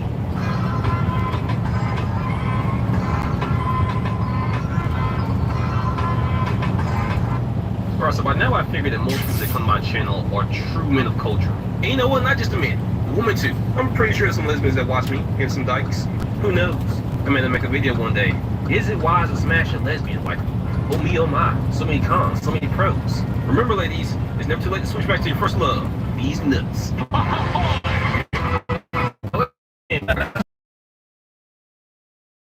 This next waifu I'm about to mention is so well known, but also don't even dare to approach, because they fear that God may smite them where they stand. The only waifu that can hold such sacred poon other than a goddess would be the also sacred nun waifu. Now again, hear me out. There's levels of this shit. There's the nun waifu, and there's the thick nun waifu. Oh Lord. Now of course we all know, nuns don't get married or have they take off poverty, chastity, and obedience. Yes, I know, tragic, tragic. However, I am making this video under the assumption that you, my friend, are the Rizzler. And yes, I'm looking at you, random viewer, you dog. You don't give a damn about those vows. You want the poon by any means. And trust me, my friend, I understand. Once your eyes meet the presence of sacred ass, it is sketching your memory forever. And I can prove this through a story of personal experience. Now picture this. Me and my cousin, sitting in the back row of a Pentecostal church. And this was a black church in the summertime, so you know it was hot. We've been in there for hours. For every 5 seconds, someone get up and shout. That's another hour. This was a black church, so we won't leave anytime soon. Everybody in the Sunday best will be praising God as they get hungry. So anyway, after those hours passed, the preacher finally got to preach. And let me tell you, this was one of the most eye-opening experiences of my life. The preacher was a female, light-skinned, 25, perfect in the face, wearing one of those blue female suits. But let me tell you, she had a dump truck of an ass. And I mean, she wasn't even wearing any revealing. It was just fat. Just pure, sacred, holy fat. Walking up those steps to that pulpit. Me and my cousin was in awe. We never seen such an ass. And I mean, no BBL, no nothing. Just pure, untainted booty cheeks. Before she even got to the pulpit, me and my cousin looked at each other and then simultaneously looked back at that ass. It was just like, damn, that's all we could say. We were speechless. Because for the first time in our lives, we finally seen it. The old rare, old real, oh so sacred ass cheeks. Untouched by surgery. Untouched by Bootsy and Alonzo and Chad. I tell you right now, that's the first sermon in a black church that I did not sleep through. I was trying to get a better mental image. And low key, after church, I would try to holler at them. But there was only one problem. I was 12. All I could do was pray that God made my hand strong and got it straight to the center of those ass cheeks. And I tell you this story to say, if God didn't want you to smash a nun or a holy woman, then why in the hell did he give you hormones? It's his fault I'm like this. He knew what he was doing, putting a real authentic ass from a 12-year-old boy, and expecting me, of all people, not to make a video about it on YouTube in the future. Oh man, those good times. Good times. Anyway, the nun may have taken a vow, but you didn't. And at the end of the day, you're both only human. So if you could seduce a nun and she allows you to smash, is it wise to take that opportunity? Or are the cons just too great? Let's find out. But first, subscribe. Alright, let's start with the more realistic nuns. We already established that nuns don't get down like that. The only one they're trying to smash is Jesus! So for a real Catholic nun, if she were to act on her romantic feelings and try to create a relationship with someone, she could be excommunicated or disciplined by the church. Now, to be excommunicated is exactly what you think it is. It's a religious punishment that can limit or suspend membership in a religious community, or restrict certain rights within it. Now, for the average person, this probably doesn't mean much. But nuns, even though they take a vow of poverty, do see them get paid, even if it's just a little bit. Most of the money they make, be it that through donations, may just go to the church. And you know, the church may give them some of it just to spend on like daily stuff. So, with that being said, she will be risking a lot. So for a realistic nun, is it wise to smash? In my professional opinion, I would have to say that's all up to the nun. If she feels like you're worth it, there is literally nothing stopping her. However, depending on the situation and how she's disciplined, she may become completely dependent on you. Also, however, this situation may only happen if she takes solemn vows, which are obviously permanent vows. If she only takes temporary vows, for a Catholic nun, and from what I've read, that only lasts for up to 6 years, and no less than 3 years. And as far as I know, I haven't read anything that says she has to take permanent vows after she takes temporary vows. So after those 6 years are up, she may leave and get back to busting it down. Also, a good thing to note is, a nun does not have to be a virgin upon becoming a nun. Or in other words, as long as the church and God found her worthy of being a nun, she possibly could have been a whole ass prostitute back in the day. The thing is though, you would never know. I mean, hell, I couldn't even find many stories online about nuns breaking their vows or even doing dirty stuff before they became nuns. So either it doesn't happen often, which is very doubtful to be honest, or the church just be hiding it, which seems a lot more likely. So basically what I'm saying is, once you get past the vows for a realistic nun, you both, in theory, should be good. But what about the nuns in media or in anime or even games? Will the same rules apply? To figure this out, I had to look up all sorts of anime waifus that were nuns. And just for the fun of it, I included anime waifus that at least look like nuns, even if they aren't official Catholic nuns or any other type of nun in the series. So I'm going to start with some of the ones that have the worst cons. And for that, I have to start with Bridget, from the video game Guilty Gear. Now, before I start with this character, let me just say, I do not hate trans people. I am an introvert and a super black straight man. I hate everybody, and I'm not basing this comment on hatred, I'm basing it on logic and facts that I found online. So, with that being said, Bridget from Guilty Gear is a femboy. He identifies as a girl, but his backstory says otherwise. And I have to admit, most people probably see that as a con, unless you're okay with that. And if you are, more power to you. But I think a majority of men and women would not like to be catfished, especially when they're just trying to smash. Now, Bridget does wear a bluish nun coif on his head, but it's not even for any religious reasons. It's basically just a design choice by the creators. Other than those cons, he seems to be very friendly. He does have mind control powers like Mikula, so you know, that's a pro. But unfortunately for him though, he is not El Staffo from the Fate series. El Staffo is the coolest femboy ever. He's the type of femboy that will look and act like a girl, but if you leave your girl alone with him, he's hitting that. That's just low-key the vibe I got from him. And unfortunately, Bridget is just not him. I know. Tragic.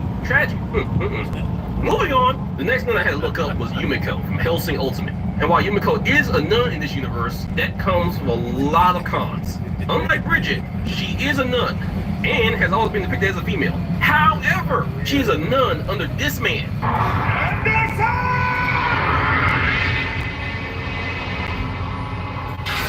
Ask of me, and I shall give thee the heathen for thine inheritance, and for thy possession the... I know this man looks like a priest, and he sure is quoting scripture like one. But trust me on this man's a whole ass demon! Now he is a real priest, but he's also a real Vatican assassin. Basically a crazy monster hunter who kills undead, vampires, and heathens. Now you may be asking yourself, well, what is a heathen? Because I'm not a vampire or undead. By definition, a heathen is a person who does not belong to a widely held religion, especially ones who are not Christian, Jew, or Muslim. In other words, if you're not on his side or in his religion, you may be dying too. And Yumiko was raised and taught by this man. With that being said, she acts just like him when it comes to killing monsters and heathens. But a little different. See, she has a split personality. Her first personality, called Yumiko, is very gentle, doesn't like violence, and is timid and innocent. You know, just a regular nun. Until Yumi comes out. Now, Yumi is Yumiko's ultra-violent side that will kill sinners without remorse. And yes, that means you. Besides a Vatican assassin, she's...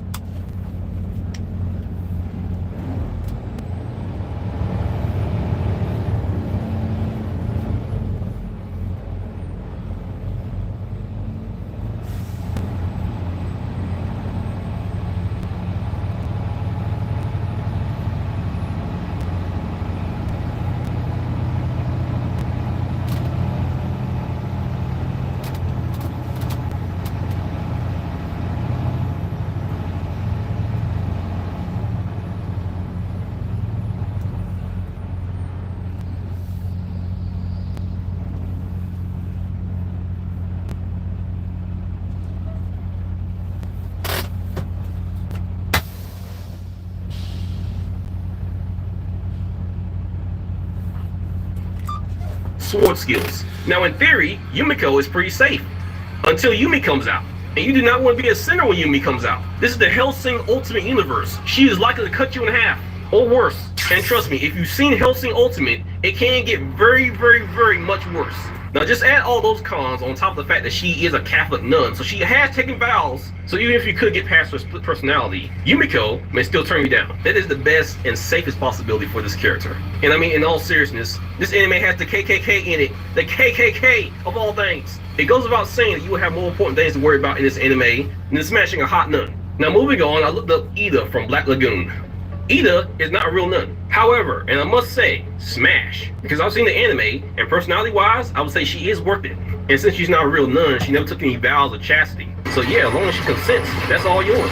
And she would hit on an average-looking guy like Rock. In theory, you have a chance. Just don't get shot. Moving on, Sister Lily from Black Clover. She's a real nun in this universe, and she's thick as hell. But she has two big cons. One being the obvious, she's a real nun, and she literally won't smash anyone. The second con, and the worst one, is even if she did let you smash, you would have to fight this guy.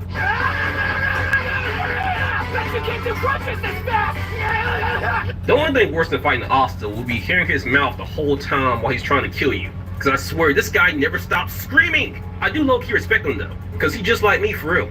He saw that sacred ass too and immediately proposed to Sister Lily, as only a true man of culture would. Unfortunately though, he was turned down every time. And if Sister Lily is turning him down, she's turning everybody down. Because this guy literally never gives up. And she has not said yes yet. Well man, if you don't give my boy a chance. Moving on, Bayonetta. Now if you know, and if you play the games, you know. Haha, yeah, you know. Now Bayonetta, even though she has dressed like a nun, I can't confirm whether she's actually taking any vows of chastity. Now from what I read, at least in the first game, her day job involved dressing up as a nun to lure angels to kill. As to whether she did anything else really nun-like, I don't think so. In fact, there's no way she could have taken vows because she does have a small relationship, at least in the beginning of the games, with Luca. And if you play the games, you know him, the comedic relief guy. These two knocking boots eventually is canon because they have a daughter that's revealed in the third game, Viola. Now she does seem to be from an alternate universe, but I won't get into all that. Point is, Luca got those cheeks. And to that I say, bravo good sir, you are a real one. Now as far as cons for Bayonetta go, let me see. No.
Let me know what part you stay at.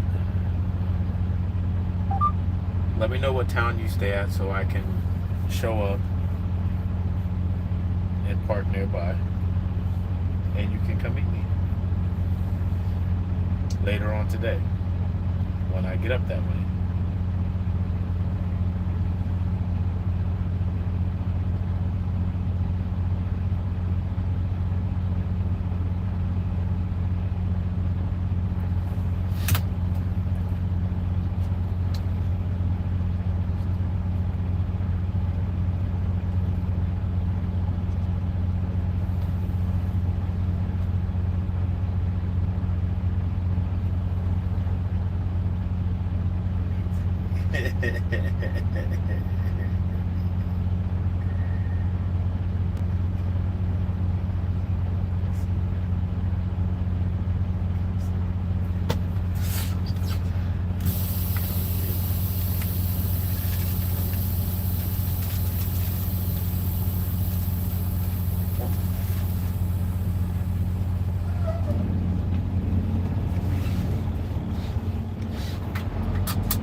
Well,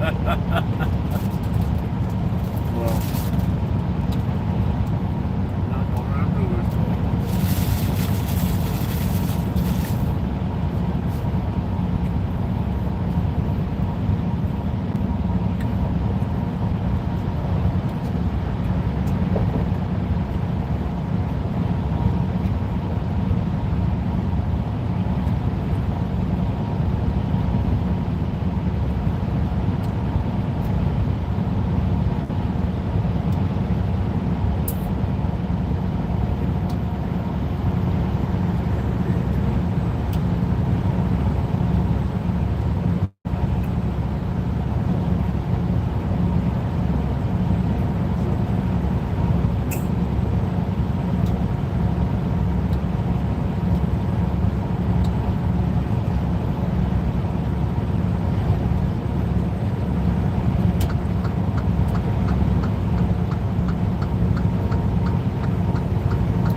text you when I have a better idea of exactly what time I'll be around.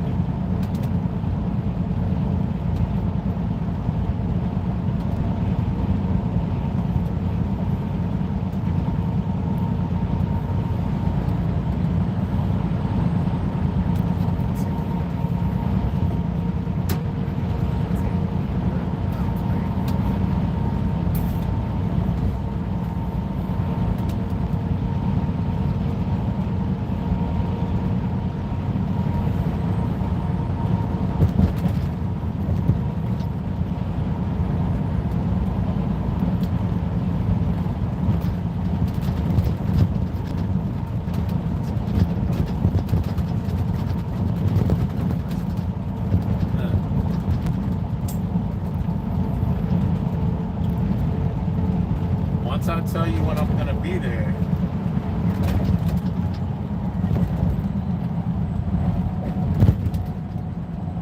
once I tell you when I'm gonna be there, that's when I'm gonna be there.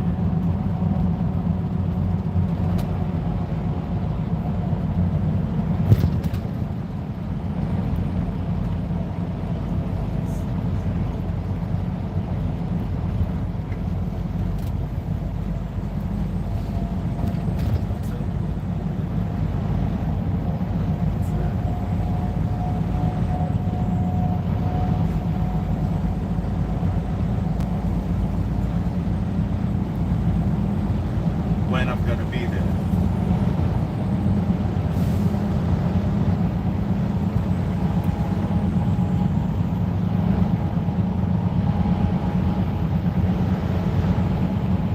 If you dick around,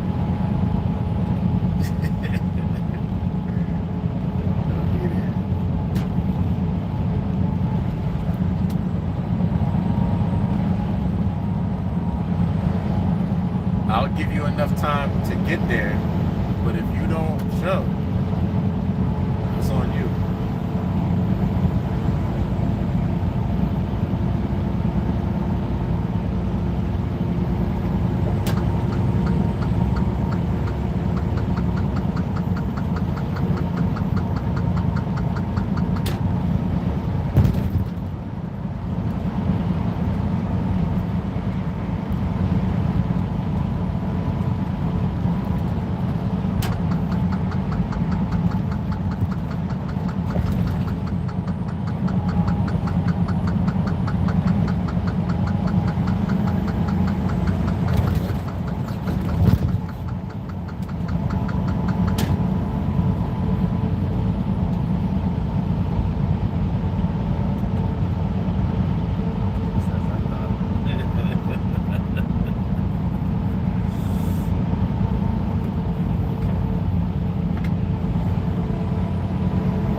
Kelsey, you gotta understand.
Where, Pennsylvania?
Stop playing, Jeff. You big bank, baby.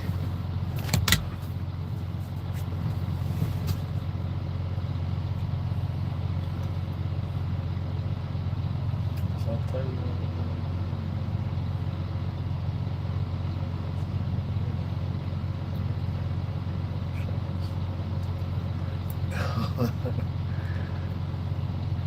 Playing with your girl.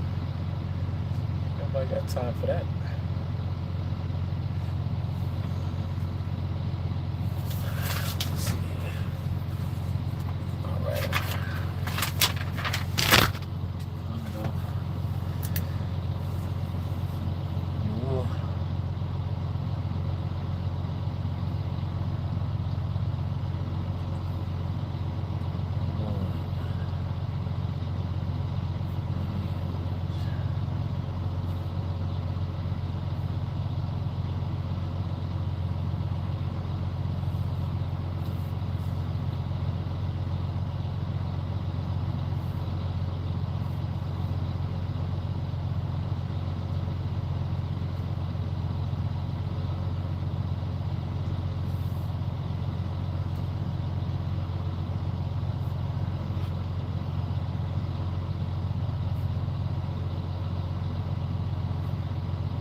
Up.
What happened? I don't know. I thought you said something. I think I was sleeping or something still. I think I overheard that you were going to pick him up or something. That's why I was like... I don't know what you heard. I heard... what you overheard was you not having your phone on again, and Chris telling you to get up, and he put the phone to your ear, and me telling you to wake up. Oh, that's all you overheard. I don't know. I heard something. So I thought I heard you picking up your pad or something. Nope. I hope you didn't tell him that today. I did. What the hell is wrong with you? You damn sure know you didn't even fucking talk to me, and now you telling you overheard shit. I did. I think it was dreaming. What's wrong with you? I think I was just dreaming. Alright. It's alright. Why are you gonna sit here and get his hopes up for nothing? When you know I didn't say that. I didn't say that yesterday or today. Okay. What you mean, okay? I don't say something and not do it, and then you're gonna tell this boy I'm gonna do something that I ain't say I was gonna do, and make me look like I'm not fucking keeping my promises. I told him Bobby was dreaming, and that's it. And he understands. He's a clever kid, and you know that. I don't care, because he's gonna go through the whole fucking day thinking I'm coming to get him. Stupid ass. What's wrong with you?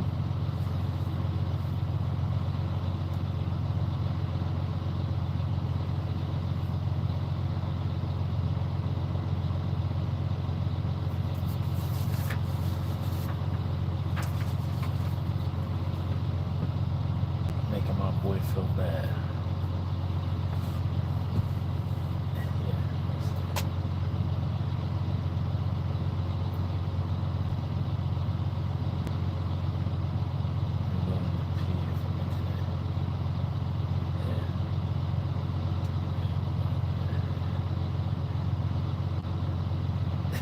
We established that earlier. We established that earlier. What are you talking about?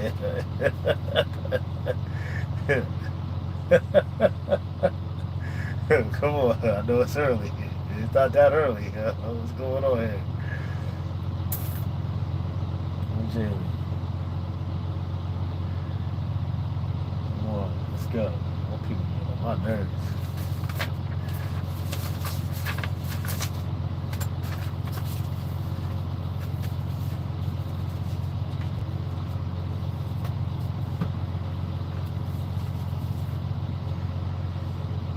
Alright, what we got?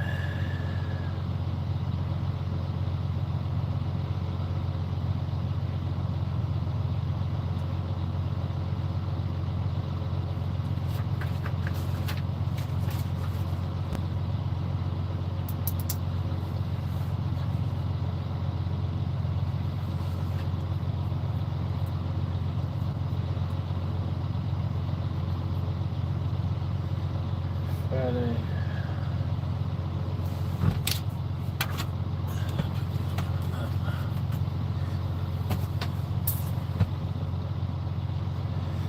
Established that earlier.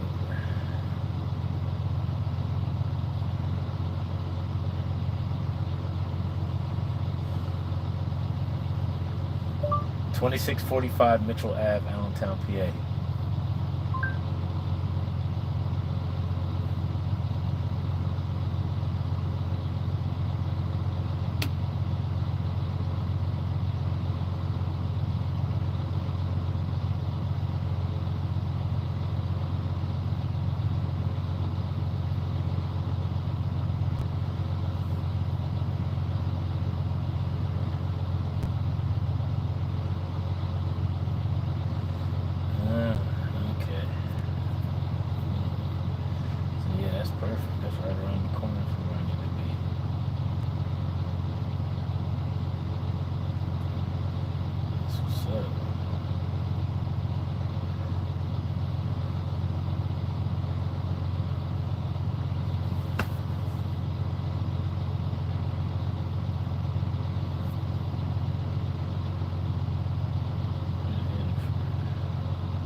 54 Hemco Road, South Portland, Maine.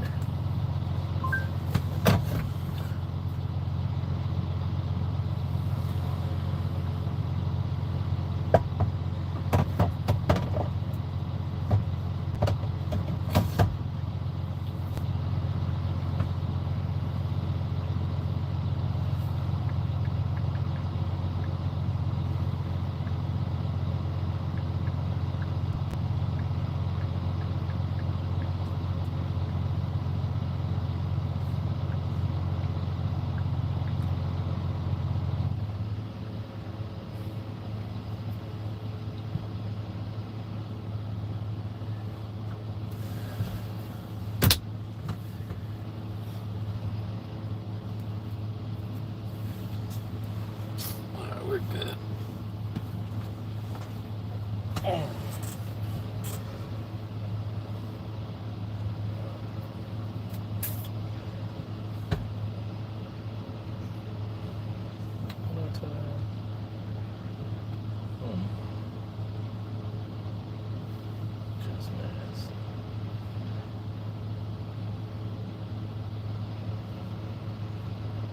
After?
Your call has been forwarded to voicemail.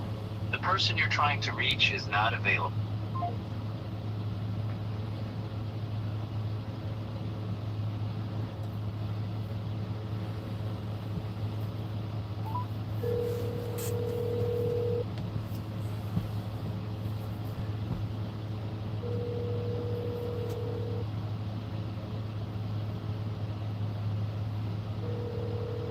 Hello. Hey Ben, what's going on? Oh my God, just getting through her here. What's going on with you? Not much, man. You gave me this guy Brandon's information, but I haven't talked to him one time since you switched me on over. Oh, I didn't switch anybody. I keep way above my head, my man. Well, since I got switched over, I don't know the particulars. I got you. Have you called him and everything? Yeah, I called him. I don't get no response, nothing. Gotcha. I'll let him know and give you a call. Yeah, I'm trying to make a play, man. See what's going on, Yeah. but Got her, man. All right. I'll see what I can do. I appreciate that. Thank you. All right, buddy.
Man, this shit give me heartburn.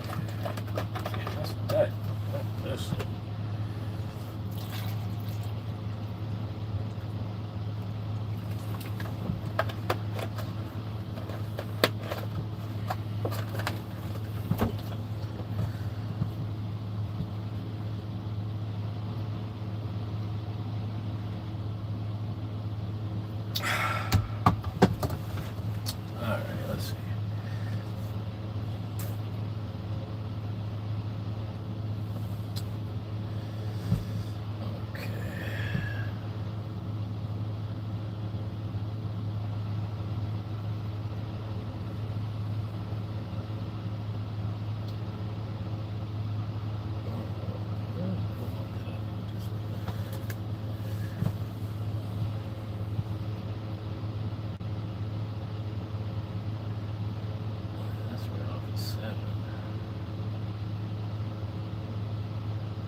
See a pain in the ass.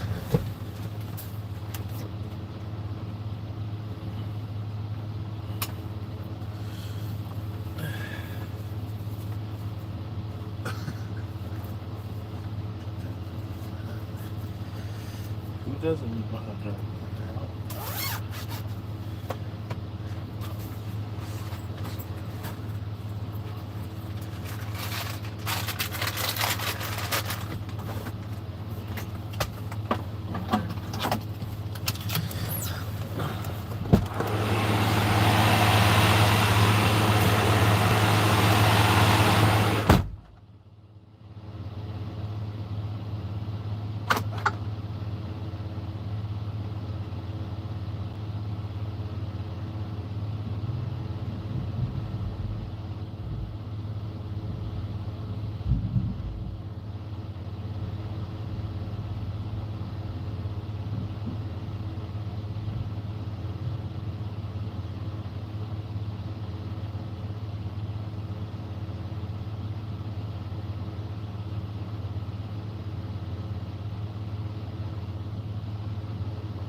watching.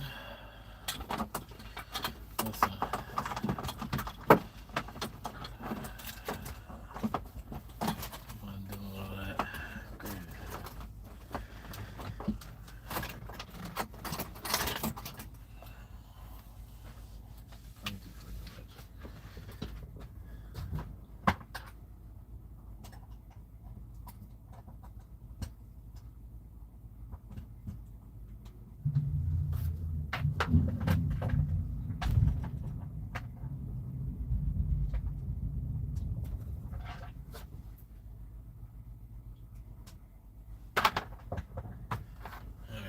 Loaded.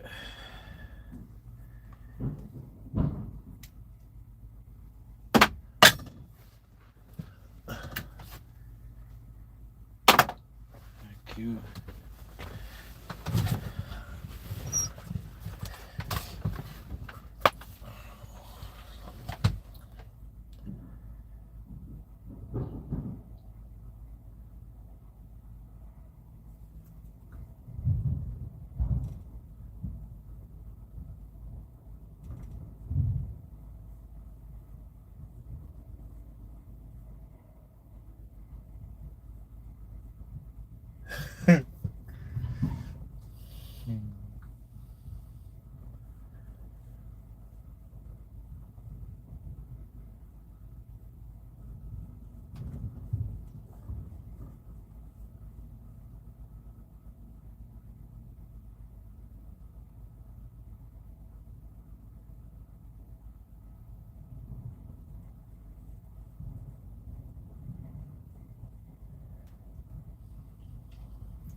Brick TV. You knew it was Brick TV.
How to do live stream with Insta360.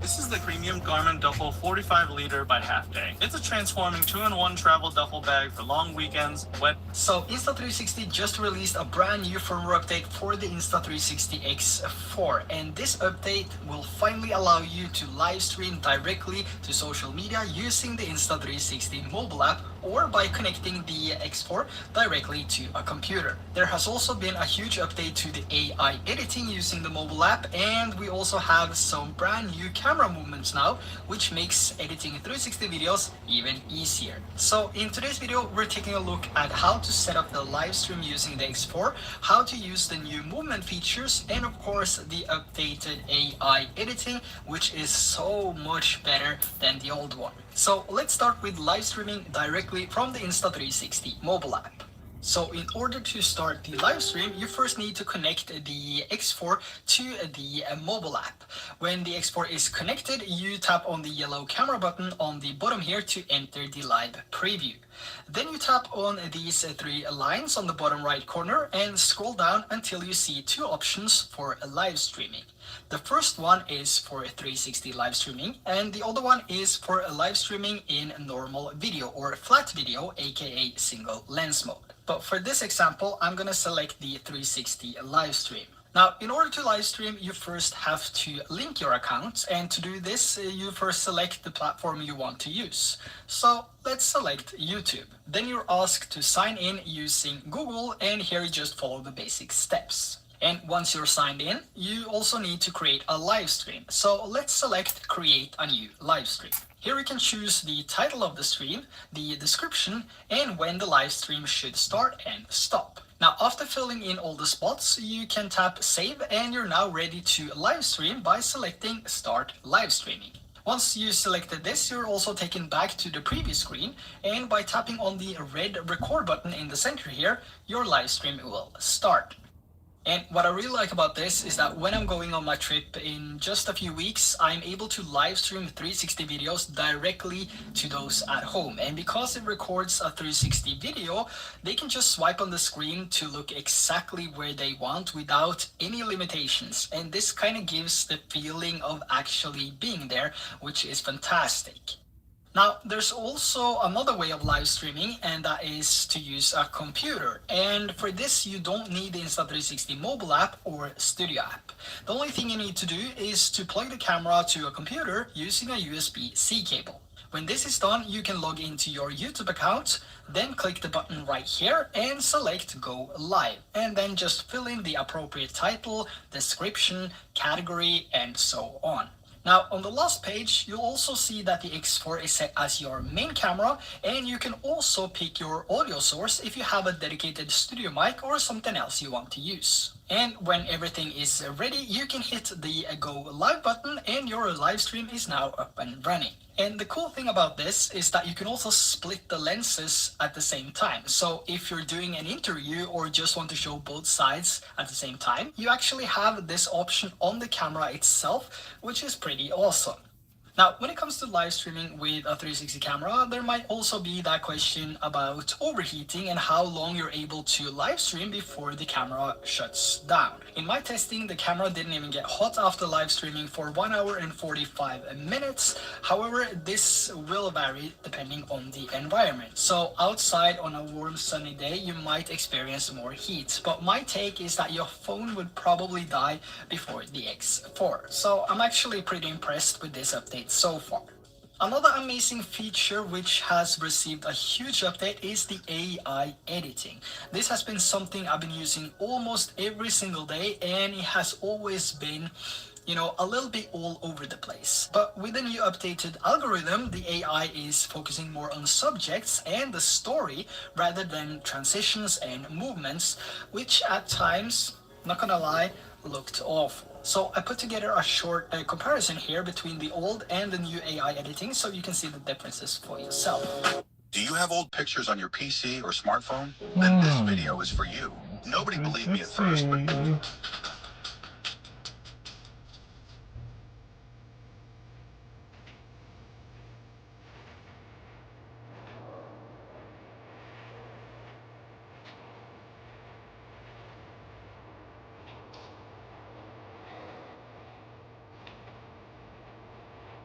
The differences are huge, and for me, even though I have years of experience when it comes to editing 360 videos, this is gonna make my workflow so much faster and easier. I mean, just a few taps and I'm all done. But let's say if I want to edit the video manually, or let's say I have one clip from a hike that I want to edit, there's also some new movement features that makes this whole editing experience a lot easier. And I want to take it as far and say that no matter age, no matter experience, this feature makes it easier to edit 360 videos. It's basically 2 taps. So if we head over to this clip right here where me and my son are heading out on a jet ski, so without any movements added to this, the clip starts right off the angle I set at the beginning. And if I want to make sort of an opening shot to this, I would need to make some keyframes and then adjust the angle on every single keyframe, which will take a lot of time. But with the new movements, I can now add a single keyframe anywhere I want. But for this one, I'm just going to add one at the beginning because I want that opening shot, and I'm also going to make sure that the angle is set towards us. Now, after adding this keyframe, I have this option called movement here on the feature list above the timeline. So when I select this, I get all these brand new different pre-made movements. So we have pan down, we have tilt, rotate, push in, push out, and so on. So if I now select the first one here, which is called skies, the clip will start by looking up into the sky, and then it will spin around as it goes down to reveal me and my son having a great time on the jet ski. And I mean, for someone that haven't used keyframes before, this is such a game changer. Even for someone experienced, this is going to be a huge time saver if you want something quick and easy that looks more professional.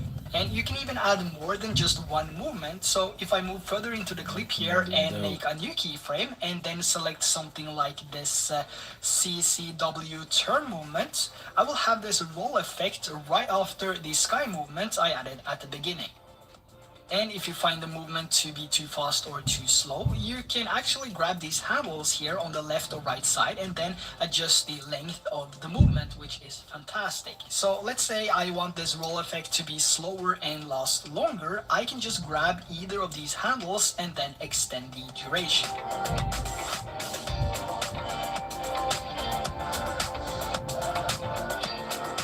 Now, another thing is that you can also adjust the angle of these movements, so it's not said that when you apply the movement, that is how it's going to look. So inside these movements here, you have these small white dots. And if you take the playhead to these dots, you can change the framing to something else. And when you adjust the frame, you also get this update message on the screen asking if you want to update the angle. And when you tap update, it will be changed to the new angle you set. So it's easy to use as well as convenient if you want to change things around. So I would say that these movements are a simple way of making keyframes, but instead of doing everything in between, you just set the angle of the first and second keyframe and the app will do the rest. Of course, that is if you find the need to change the angle. So there you have the latest firmware and app update for the Insta360 X4, including live streaming, new movement features, and the updated AI editing. Is live streaming something you have been waiting for, and is AI editing your go-to when you're out traveling? I want to know your thoughts on this update and if there's anything else you hope to see in the future, so let me know in the comments below, and make sure to hit that subscribe and like button, and also share this video so more people can benefit from this huge update. So until next time, take care. Bye-bye.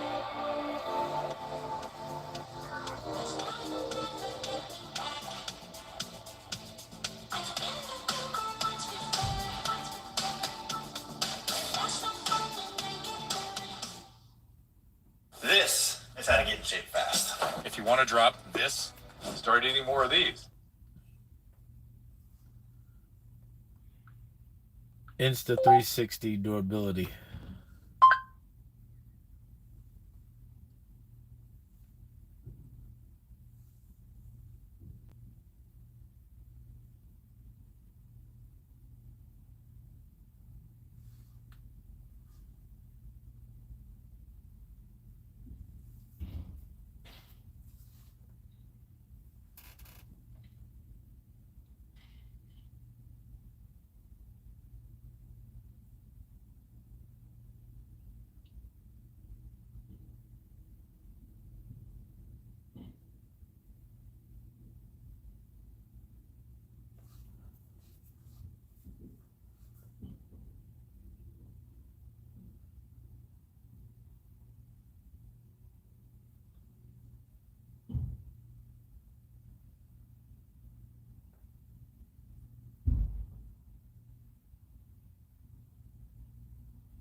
Now let's see.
What is the newest Insta360?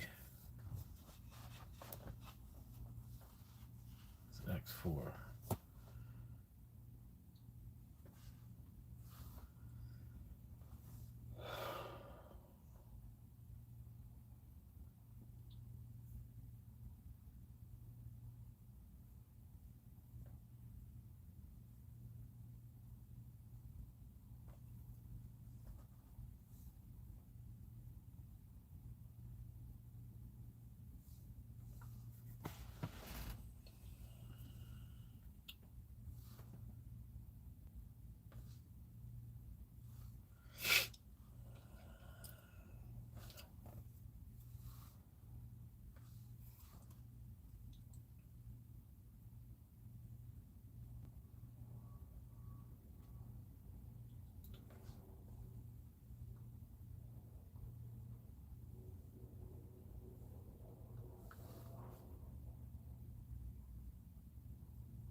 What's the newest Insta360?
Let's go. We got work to do.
Yo.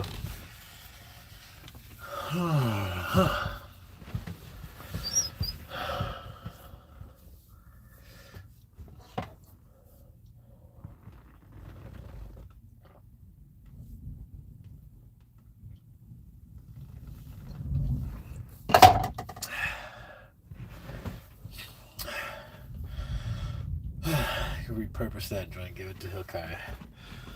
This one. Let's get cracking on this shit, yeah.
Test out if the X4 is worth buying over the X3.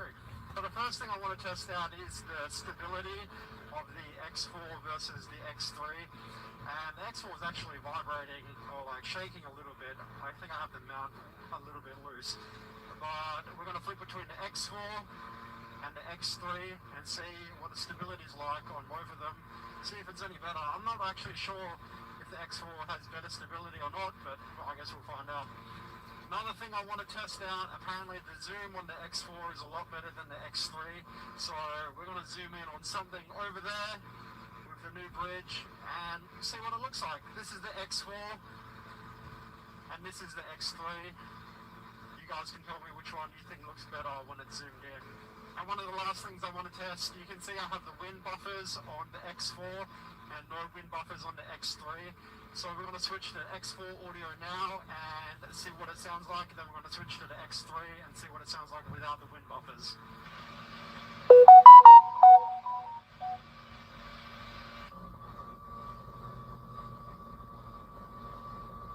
Let me know what you guys think with the X4 over the X.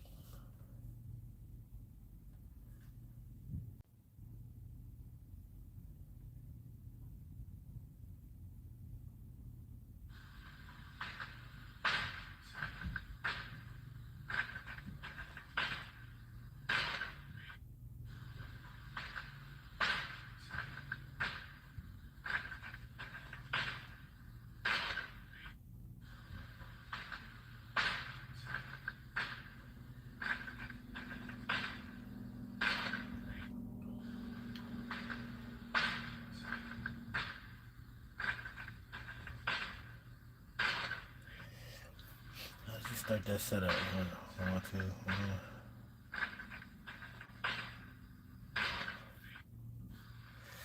That shit is so dope.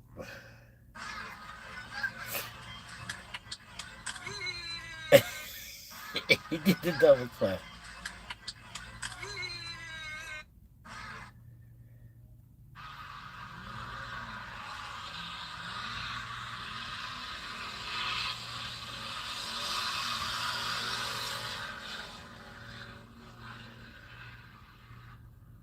That was smooth. That was smooth. That was smooth.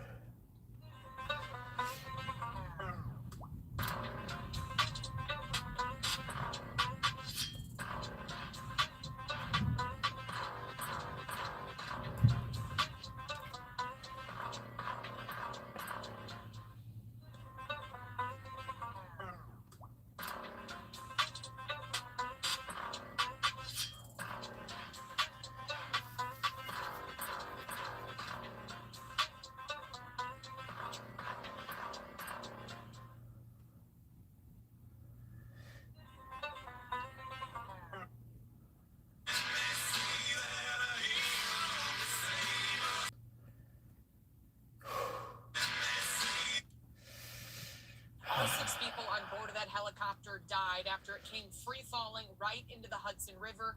3 kids and 3 adults were on board. This is where we are to lay it out for people who don't know New York City. What the fuck is going Take a on look here? here. This is the Freedom Tower. This is Lower Manhattan, also the financial district. So we're not too. A lot of those helicopter ports are. We were told this was a family who was in town from Spain, trying to see New York City from.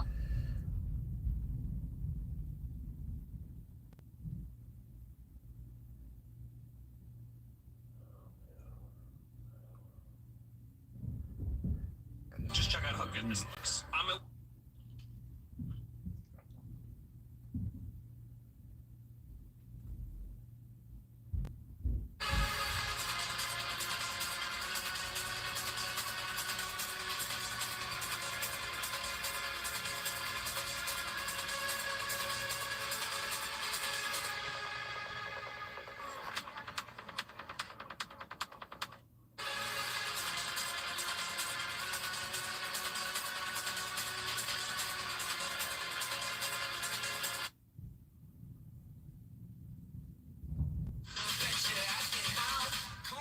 Check this out.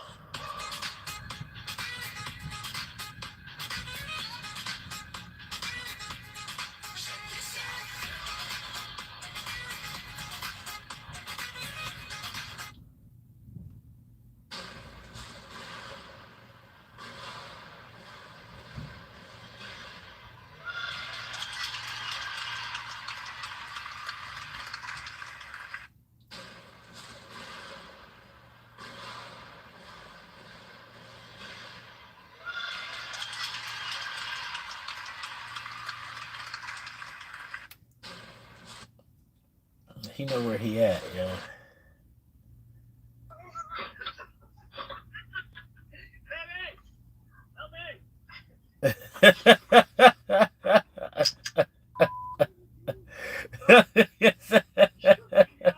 How did he get snagged like that? That's crazy as hell. This is the world's smallest 4K camera. It's literally the size of my toe. This is the brand new Insta360 Go 3S, and it weighs only 39 grams, and in my opinion is the ultimate POV camera for any kind of hands-free shot. And thanks to it being magnetic, you can pretty much attach it on any metal surface, like my fridge, my chest, a hat, my FPV drones. You get the idea. And most convenient of all, there's a quick reader which allows you to slap the camera onto it and then instantly connect the Insta360 Go 3S to your smartphone. And it doesn't matter if you have iPhone or Android, it works on both and lets you instantly download all of your footage to your phone, letting you share every single memory to social. 1, 2, 3, oh.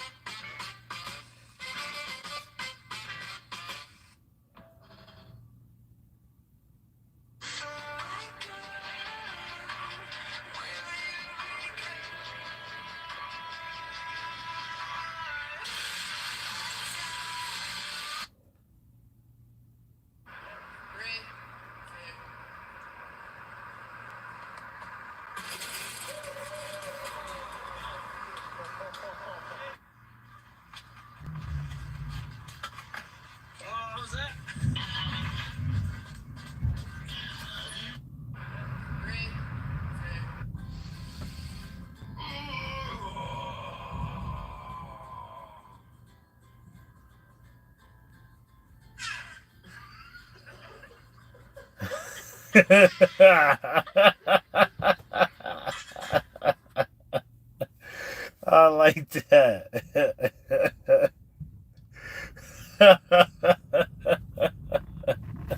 My man put the spigot on that joint. I like that. That's how it's gotta be.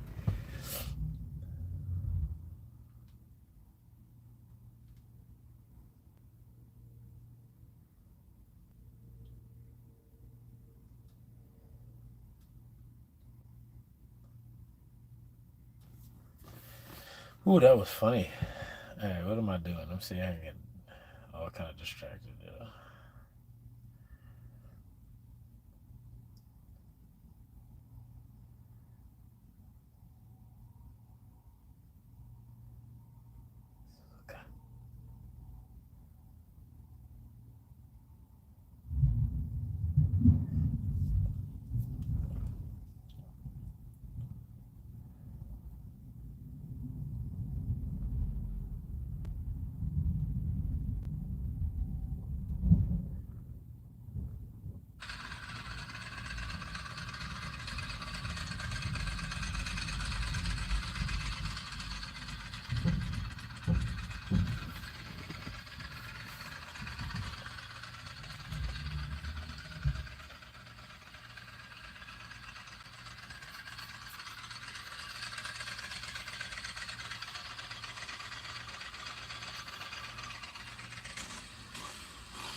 2005 Ducati 999.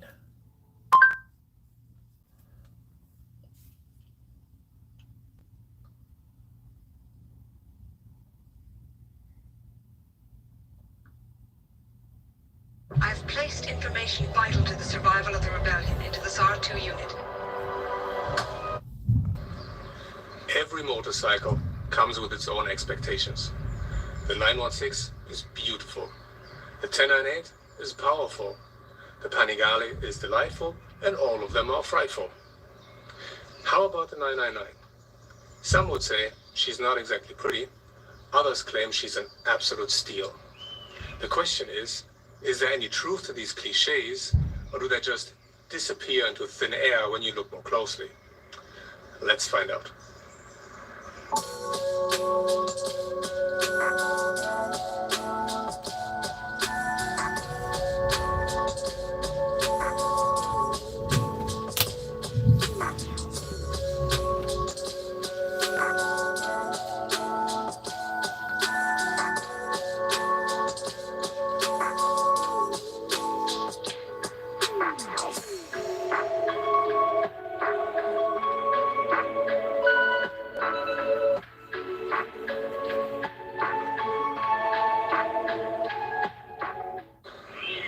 The first thing that blew me away about this bike is how easy it is to handle and live with. Direction changes, ergonomics, protection. I expected it to be good, but not this good. There are obvious reasons though, from the adjustable tank seat section to mirrors that channel the airflow around the rider. What's more, the side stand doesn't fold in by itself, and it starts on the first try. It's a miracle. One thing I was a little bit wary of is the sound. The 999 does have the incredible Tesla Strata engine inside, but reviewers back in the day said the stock muffler makes it too quiet.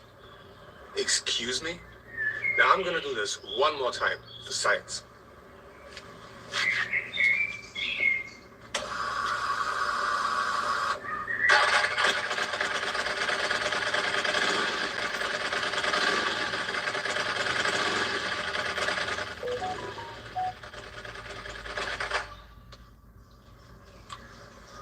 And it sounds even better on motion.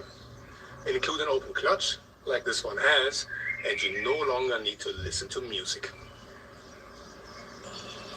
I did think this bike would be cheaper than other Ducati superbikes. You can tell from just looking up used bike ads online. However, as I discovered with my first service bill, it is also less expensive to maintain.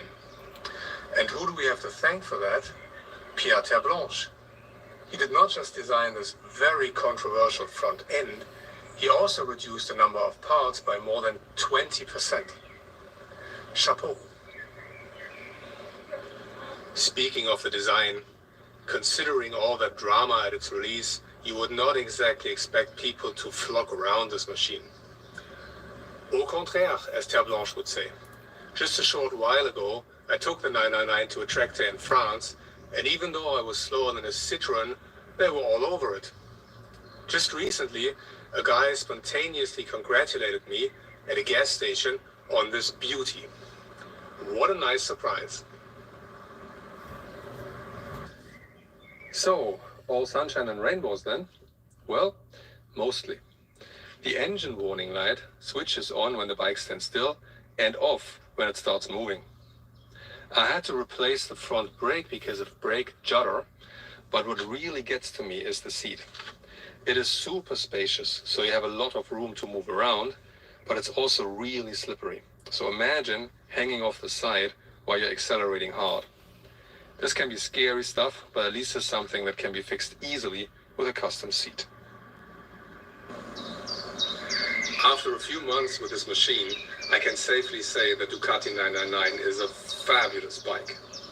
It may have a few quirks here and there, but it shines in every aspect that matters.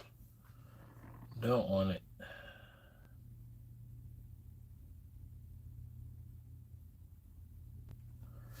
Oh, nice as hell.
title. What the fuck are you talking about?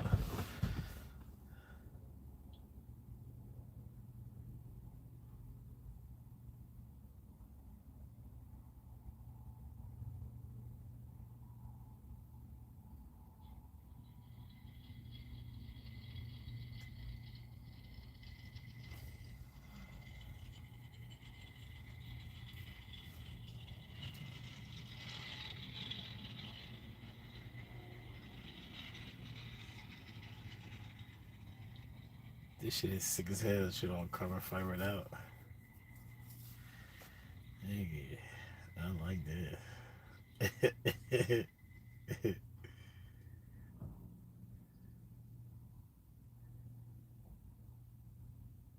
16,000 off.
Don't you worry about it.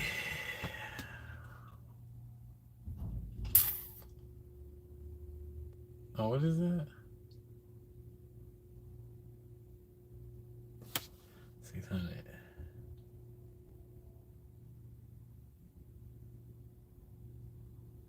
600.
That's all you need for the street.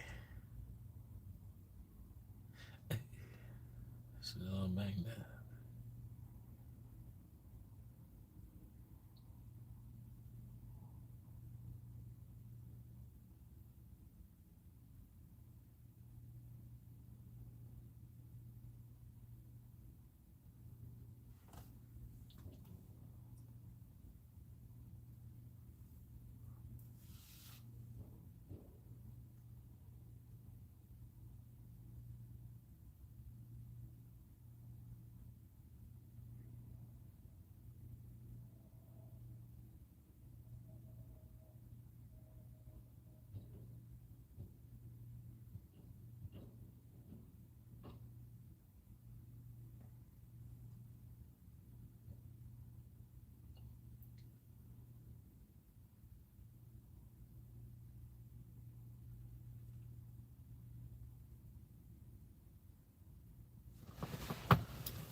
2021 ZH2.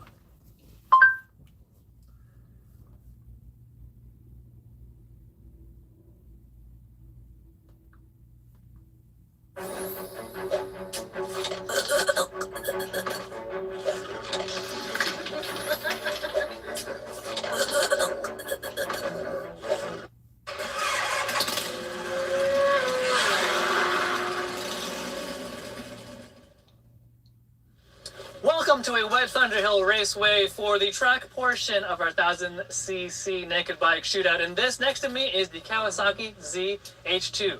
Let's get right into 3 things I like and 3 things I don't like about the ZH2. The number one thing I like about the ZH2 is the engine. The 1000cc supercharged engine is an absolute riot. You get on it, the moment the bike is basically turned on, you have instant torque that'll just rip your arms off and throw your eyeballs into the back of the sockets. It's just such a cool engine to ride. And you get off the throttle, you hear that chirping from the blow-off valve. Ugh, it's just so cool. Words can't explain it. It's so much fun. Second thing I like about the ZH2, it's a comfortable ride. And if you're looking for a street naked bike that has power and all-day comfort, you're looking at it. This thing is super comfortable for all-day fun. And the third thing I like about the ZH2, the engine. I can't stop talking about this engine. It is so cool, so much fun, and if you get the chance to try it one of these days, you got to do it. But for real, an actual third thing I like about this bike, it's got some cool electronic suspension, you got an auto blip shifter, you know, things to make the ride comfortable if you want to go fast or just go on a cruise. So that said, let's get into 3 things I don't like about the ZH2. And number 1, navigating the menu screens to manipulate the electronics. So we've been trying to, not the most intuitive thing in the world. You do need to use both your hands. It seems to be that we're missing a couple cases. The manager just wants you to come check yourself, and then you can sign off on it. And you'll be good to go. Missing cases? You know what? Maybe Allentown, Bethlehem took your cases. It happened before.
cases.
Jersey.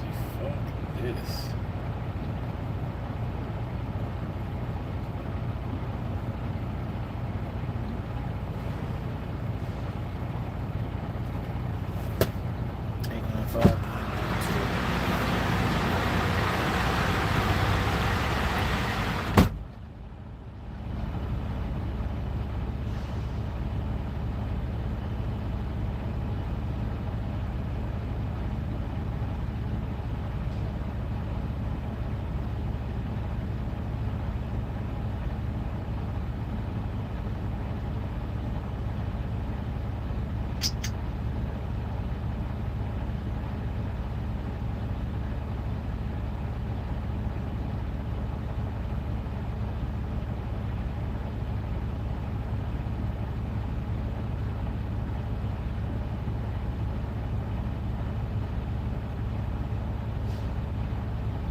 What is the fucking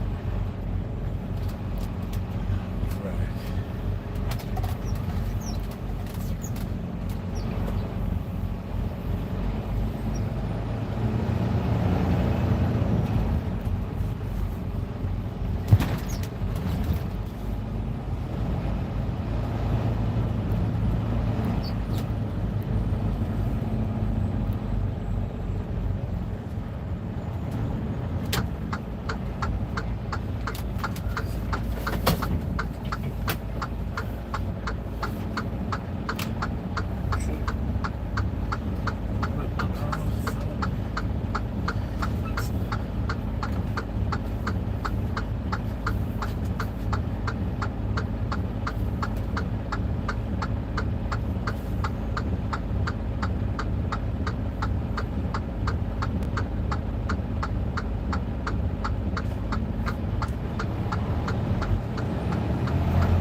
is, but it's not the most intuitive thing to learn right off the bat.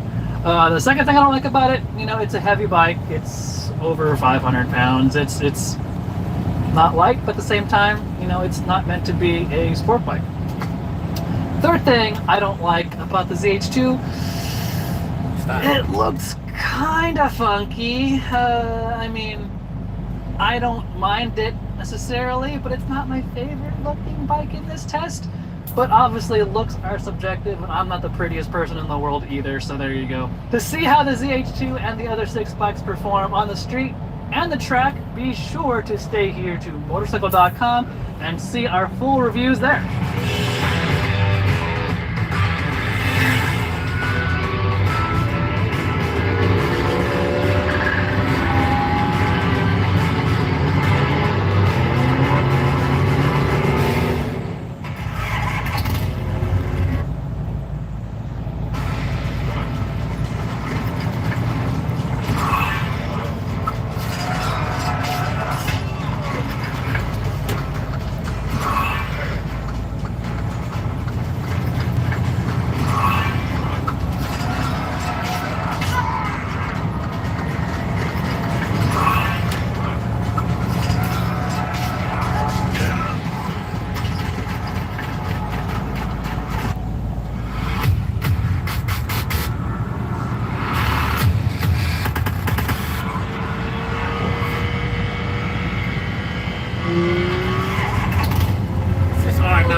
The moment is finally here. We've all been waiting a long, long time for the Yamaha R9, Yamaha's worst kept secret. We've been dying to see an R9 basically since the FZ09 back in whatever it was, 2015 or whatever that is. As we know, the super sport category is changing quite a bit. The R6 is gone, that was gone in 2020. Now the super sport category, as they call it, is bikes with all sorts of different displacements, different engine sizes, different configurations, and all that. And Yamaha's answer, although they don't officially call it the R6 replacement, but we're going to call it that because, well, it's 2 bikes that have replaced the R6, the R7, and now this, the R9. Like I said before, we've been waiting for this bike forever and ever and ever, and whenever you've seen me do an MT09 video, somewhere in there, I'm always saying, man, how cool would it be if an R9 were in the table, were in the mix, on the table, whatever that saying goes. It's finally here, guys. It's finally here, and I'm super excited about it. So yeah, without further ado, we are here at Sonoma Raceway. We're going to do a walk around with the Yamaha R9. I'll tell you all about it, and then we will go on a ride here at the racetrack and see what it's like when you pin the throttle. So let's go and take a closer look at the new 2025 Yamaha R9.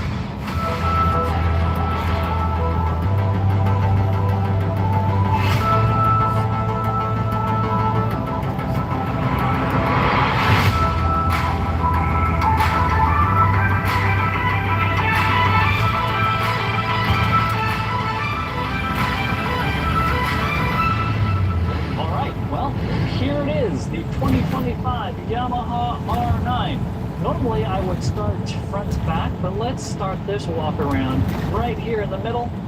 Let's start here at the engine.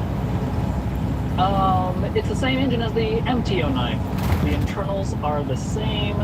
All of it is the same. The only difference is the ECU mapping for the traction control on the safety aids.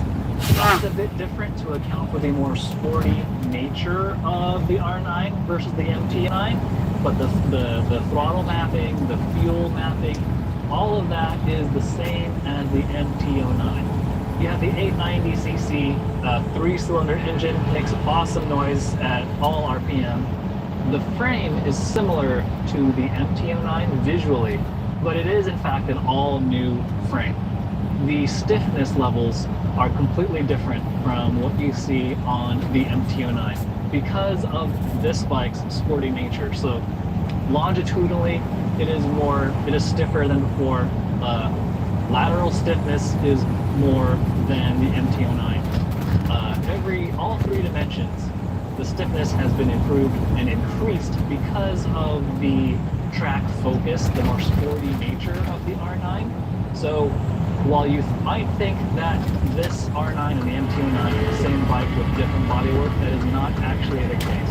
This frame is in fact different, it is stiffer, although the engine is the same as the MT-09. Again, with different ECU settings for the safety controls. Right here, and starting at the front, why not start with the front wheel?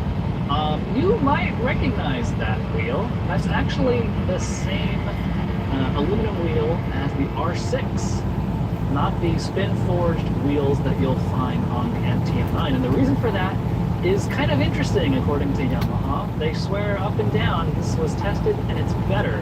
Now let me explain why. These wheels, yes, they come from the R6 and they are in fact heavier than the spin-forged wheels found on the MT-09. Here's a view of the rear wheel as well, so you can get a better idea. So yeah, these aluminum wheels, these cast aluminum wheels from the R6 are heavier than the spin-forged wheels on the MT-09. In Yamaha's testing, their test riders actually liked the feel of these wheels better. The added weight, according to them, says it gave them a more planted feeling from both ends of the bike. I'm not necessarily sure I buy that, but okay. I suppose we could slap some MT-09 wheels on this thing. I don't actually know if it's a straight over swap. We could theoretically swap some MT-09 wheels and see how that feels. Anyway, these are the wheels from the R6. Heavier with Yamaha testing. Yamaha testers said they preferred that feel better. Brake discs, 320mm brake discs on both sides. Brembo Stylema calipers. Pretty standard stuff now, but really good stuff as far as braking components go. Now looking at the fork, you'll see there's a KYB fork and there's also a KYB shock as well. The internal damping is not the same as the MT. There's an extra, the valving inside of these forks is different than the one you'll find on the MT-09. Again, to suit the more track-oriented and more sport-oriented nature of the R9. There's more control. There's, especially when you're bottoming out, like say you're on the brakes or trail braking, there's more control that way. And then with the shock, there's now a swing valve at the top of the shim stack for better engagement of the shock at that initial point where you hit a bump and that first moment that the shock moves. There's better damping with that swing valve in the shim stack to help it move quicker and move the fluid faster, so you have more damping on that initial stroke of the shock. But I'm getting ahead of myself here, so now we're going to move up to, you got the Brembo master cylinder, you have full adjustability with the controls there, or with the suspension there. I'll get to the buttons and all that in a second. Moving backwards, you've got a really slim. If you don't hit a jackpot of 10 trillion points within 10 spins, just delete the app. Slim seat, 32, I believe it's almost 33mm seat height.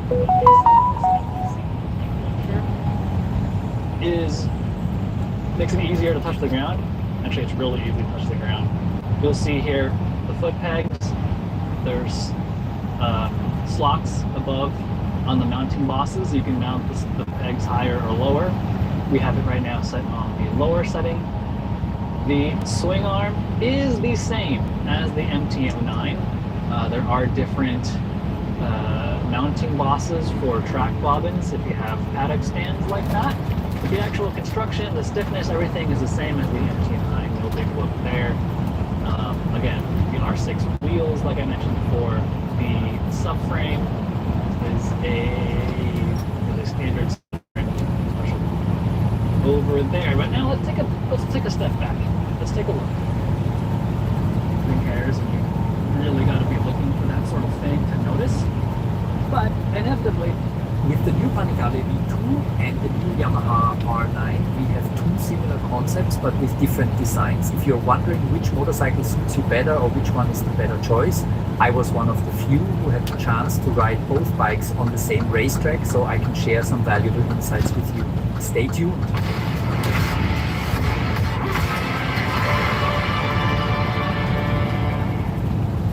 Yes, I'm back from Partizan, Spain, where I recently took part in two test rides. One was with the Panigale V2 and the other just a few days ago with the Yamaha R9. We tested the Panigale V2 on a racetrack near Seville, a fantastic brand new track, perfect for evaluating bikes like these, especially in a sporty setting. The Yamaha R9 was actually supposed to be tested in Jerez, but the rain there was so torrential that everything was practically underwater. You might have heard about it in passing, perhaps even in the news. Because of this, Yamaha made the decision to find an alternative racetrack, something they handled brilliantly. The very next day we relocated to the exact same track where we had tested the Panigale V2. That of course sets up the perfect opportunity for a direct comparison between the two bikes. And that's why I want to share some interesting insights with you. The goal for both manufacturers was to create a super sporty motorcycle, but also with the consideration that it should still be comfortable to ride. These two aspects often contradict each other, so the challenge was to find a balance, and I have to say both brands have come up with excellent concepts that perform very well. Let's dive into the details and take a closer look at the differences in the engines. Fundamentally, both bikes are designed with the same goal in mind, to offer a highly sporty motorcycle while still making significant concessions for rider comfort. That's why they've stepped away from an extremely radical setup and instead opted for a riding position and overall dynamics that are much more comfort-oriented. Yamaha took the approach of using their well-established three-cylinder engine from the MT-09 to ensure strong propulsion. Ducati, on the other hand, went with the V2, the same engine we already know from the previous Panigale V2. However, they made slight modifications, reducing its displacement slightly and integrating it into a completely new concept. Structurally, the differences in the engines are typical. The three-cylinder is a very smooth-running unit. Many of you will know it from the MT-09, and it offers a broad power band. It delivers a very even power output from low revs to high revs, which is an advantage both on the track and on the road. With the Panigale, they've tried to extract more low-end power from the V2, partly thanks to the variable valve timing system they've implemented.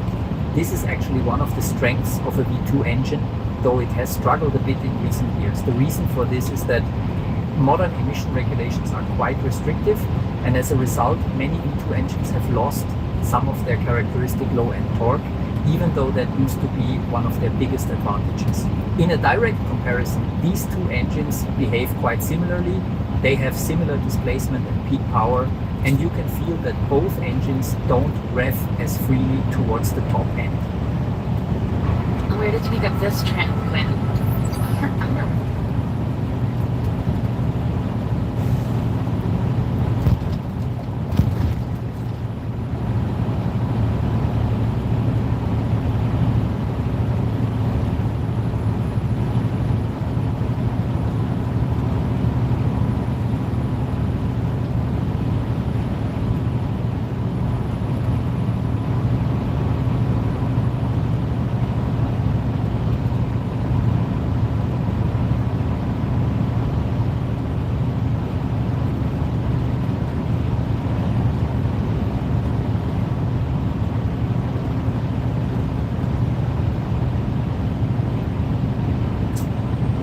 How long do you think this project's going to take? Do you think that we're going to be here till like all past 10 p.m? I feel like it's really long. How long do you think this project's going to take? Do you think that we're going to be here till like all past 10 p.m? I feel like it's really long. How long do you think this project's going to take? Do you think that we're going to be... It'll be really long. It'll be long at all.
For you 20% of women that watch my content, I'm gonna play a video and I'm gonna come back and tell you why I played that video. It's always gonna be a simp that's willing to deal with whatever it is that he's willing to deal with. It's gonna be a dude that he's gonna make sure that he got the best out of her, and then she's gonna come back to you, and then you're gonna propose to her, and then you're gonna be a step baby daddy as a result of it. It's always gonna be a simp, so we never ever gonna be able to make the progress. But I think the real one should protest marriage based off of what it is that they see today, because it's a lose-lose situation. Now, ladies, y'all saw that, right? Yeah, I saw that video.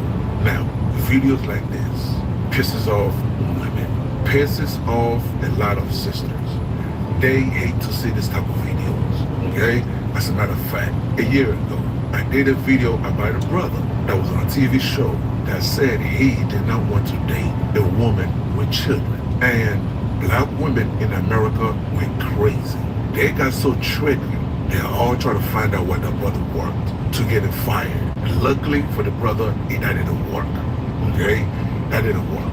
Now, here's what I don't understand. A lot of your sisters gets triggered when the black man says he was right? But however, sisters are saying exactly the same thing. They don't want to date a man with children. Why don't we take a look? But 10 toes down. Do not date a man that has kids unless the mom is dead or he has full custody.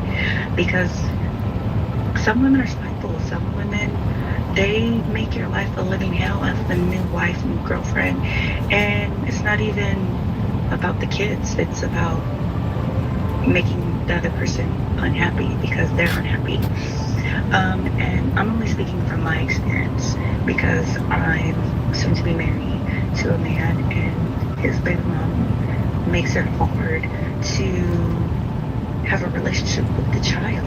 Step parents, period, there's no benefits. How would I benefit from helping them raise this kid? If you marry a man and he has a child, if he's on child support and he falls behind on his payments, they come in after the wife's money. It's a very big risk. It costs hundreds of thousands of dollars to raise a child. It's expensive. Why would I invest hundreds of thousands of dollars into something that will never be mine? You can't do something as detrimental as having a child out of wedlock. And then after you make that piss poor decision, then now all of a sudden the community gotta come and help you. That doesn't make any sense. You got people who have multiple kids out of wedlock. It's not like it was a one-time thing. Now you're putting their piss poor decision, you putting the responsibility on the backs of those who are responsible. That's not fair.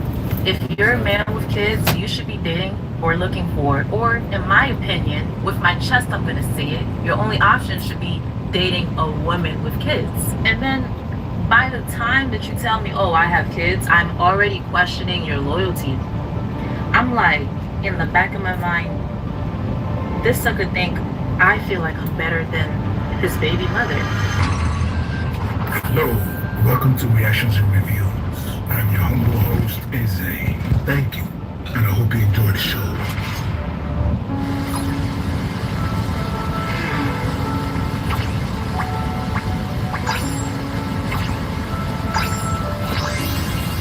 I feel much better. Humble host, Eze. Thank you, and I hope you enjoy the show. Yeah, do y'all see that? Do y'all see that?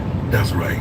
Sisters are saying the same thing, but nobody says anything. Now, if you go to the comments of all these videos that I played, the women are celebrating, the women are cheering it on. Go sis, yes sis, don't do it sis, don't do it sis, keep your peace sis, blah blah blah blah blah blah blah.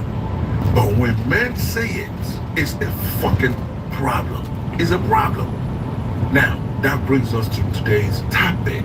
Our good brother, T.K. Kirkland, the comedian, he got a lot of backlash for saying the same thing that women said.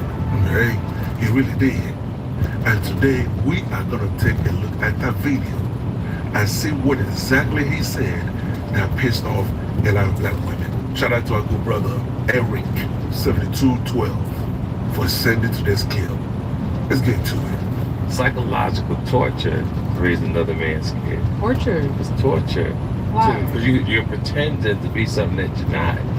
You're raising a child that doesn't belong to you. That's rough. I don't care what nobody say. Now, it gets done.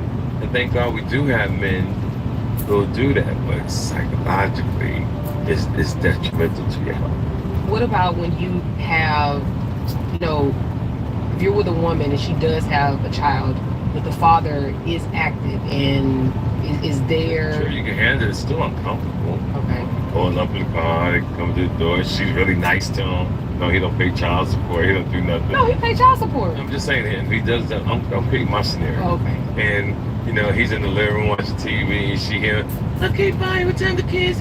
Tell me back, okay, you know. It's still hurt, but you have to be so mature. My thing is, why put yourself through that? That's where I'm at. Why do that to yourself? Why make yourself uncomfortable? Did you know that when you were 30? I'm not sure. It was a long time ago. Yeah. So it's more of a new revelation. No, I don't know. I've always thought like this since I was a youngster. Yeah. So my way of thinking has always been on another level. But I don't think I've ever had that situation. So it's pretty cool.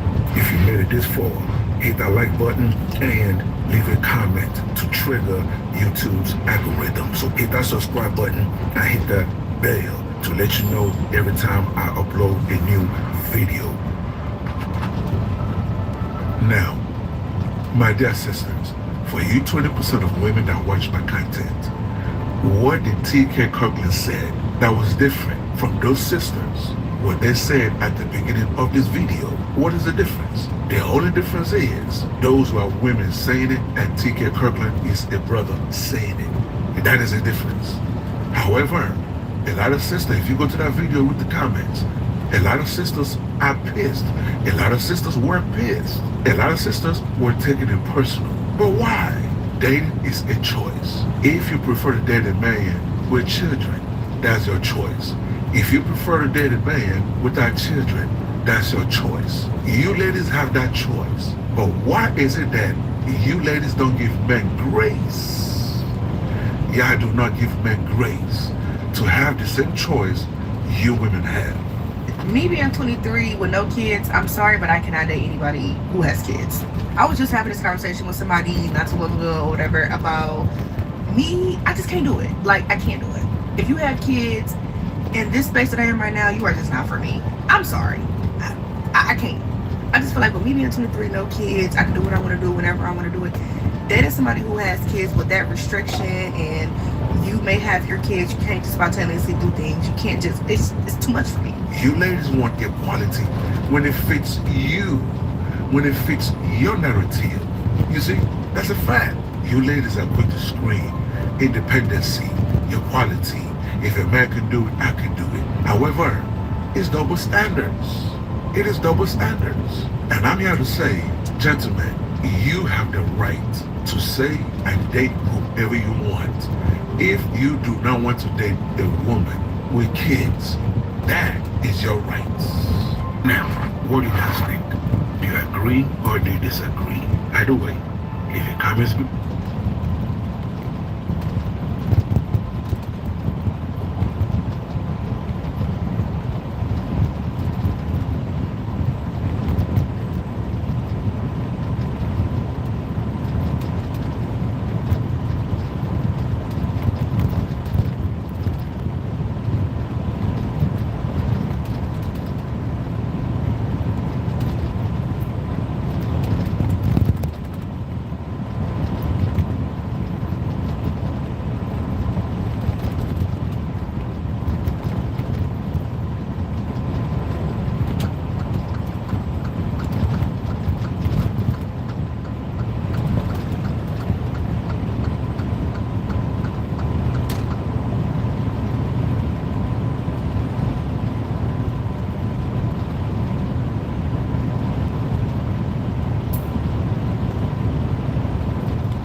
Hi,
We are here today to look at 2021 entrant to Kawasaki's Z range, the ZH2 SE.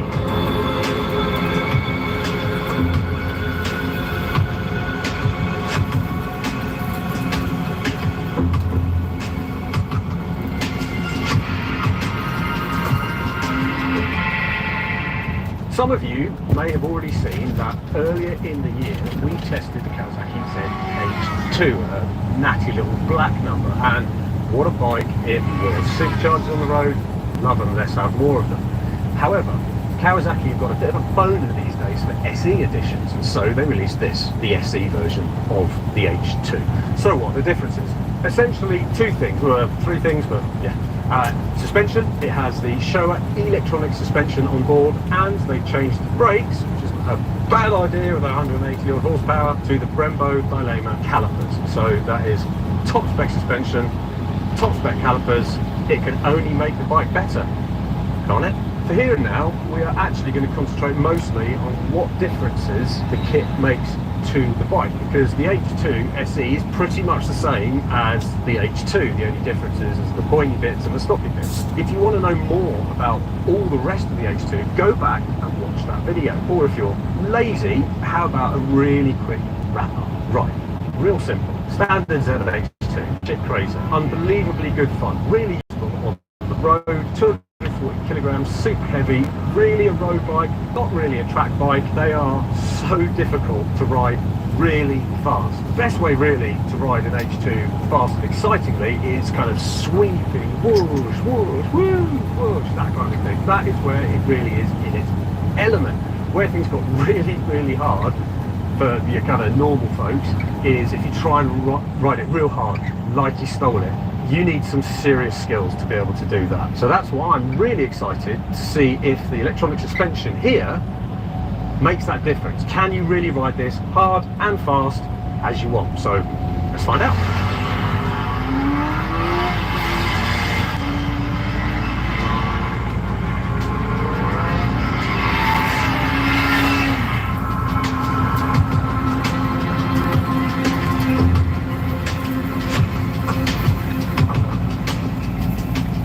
Let's look at the suspension first. A few years ago, actually here at Castle Combe, I rode on Öhlins 2.0 electronic suspension on the then new Ducati Panigale, and I thought, wow, I think I actually prefer this to normal suspension. But then, later, on Bike World, I rode the new Kawasaki ZX10 SE, and that had shown that absolutely blew my mind. From a technical standpoint, it was actually more sophisticated than the Öhlins, and it really showed. Now, the suspension on this bike is, as far as I can gather, as close as, damn it, to that same suspension that was on the ZX10. 500 times a second this thing can adjust. 500 times a second, so one, it's just done it 500 times. That's how quickly it can read and adjust to give you the smoothest ride possible. That's whether you're in road, normal, or sport mode, and all three do make a real difference. So for example, the roads around where I live on are quite bumpy, so I like to have the power full, traction control low, but I suspect the suspension in the middle, and oh my god, it is absolutely beautiful. The way these things smooth out bumps is incredible. I wasn't sure just how much of a jump up it would be over the standard Showa BPF suspension on the stock H2, but it is. It's a mile beyond it. It really is fabulous. There are a few things worth thinking about. This is a heavy bike. It's 240 odd kilograms fully loaded, and stiff suspension on heavy bikes doesn't tend to kind of work that well. For starters, it pushes the tyres a bit more. It makes it harder to turn, and one of these big things, the turning is kind of okay on these, but the stiffer you have the suspension, it's a little harder to turn.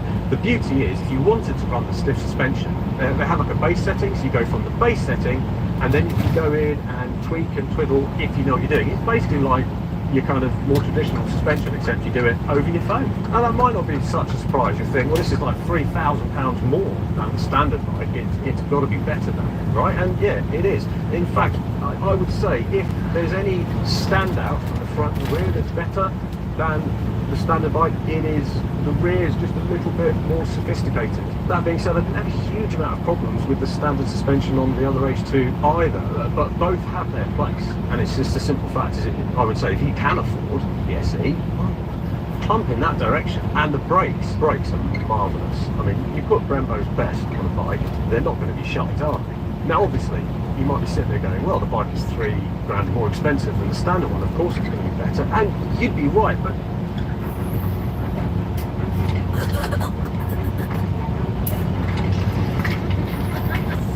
sometimes better isn't always better in the way that you see. For example, another reason I have this bike set on normal with the suspension settings is with this kind of weight, I like there to be some weight transfer. It makes me feel better. It's as though I can feel the wheel better. And with the suspension stiff on this, I don't like it as much unless I'm, say, on a track. And the standard H2 has really lovely weight transfer front and rear. So in many ways, what I'm doing is I'm emulating that bike on this bike. The difference is the way this smooths out bumps.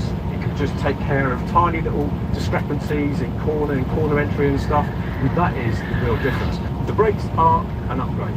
However, there is an issue, but it's not the Kawasaki ZH2 issue. It's an ABS issue. It's the same with pretty much every bike I've ridden, bar the absolute top spec ones. ABS works great when you hammer it on, straight line. I need to stop in a hurry. It's stopped. Perfect, great. The problem with ABS for me is when you're kind of in that strength braking. You know, you've seen you need to brake for something. It's not a total emergency, and you figure out I can pull the lever this much and I'll stop there. But for some bizarre reason, on most modern bikes, when you do that 3/4, it seems to just release more. And you end up going 10 yards further than you planned to. And that's an issue that reared its head 10 years ago. It's still here. It's not gone away. Not the Kawasaki's fault. It's just an ABS thing and a general gripe of mine, but it's on this bike, so it has to be said. That aside, when the ABS doesn't have to kick in, the power is wonderful, the progression is wonderful, the feel of the lever, everything is great, and it does work really well in tandem with the electronic fork. As you pull the brake and as it dives, you can sometimes feel some kind of stuff going on up front.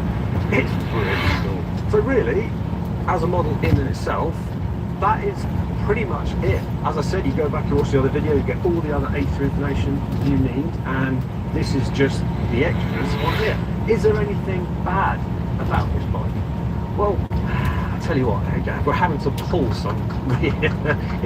It's tough being critical of bikes these days. So, for example, I'm 6'2", and I was having so much fun on the last H2 that I didn't actually notice it. When I'm riding along normally like this, I can't see anything. I have to actually pull my head down to see how fast I'm going. So if you're 6'2", be aware you have to put your head down to look at it. This is a special edition, and H2s are really known for that beautiful silver paint, right?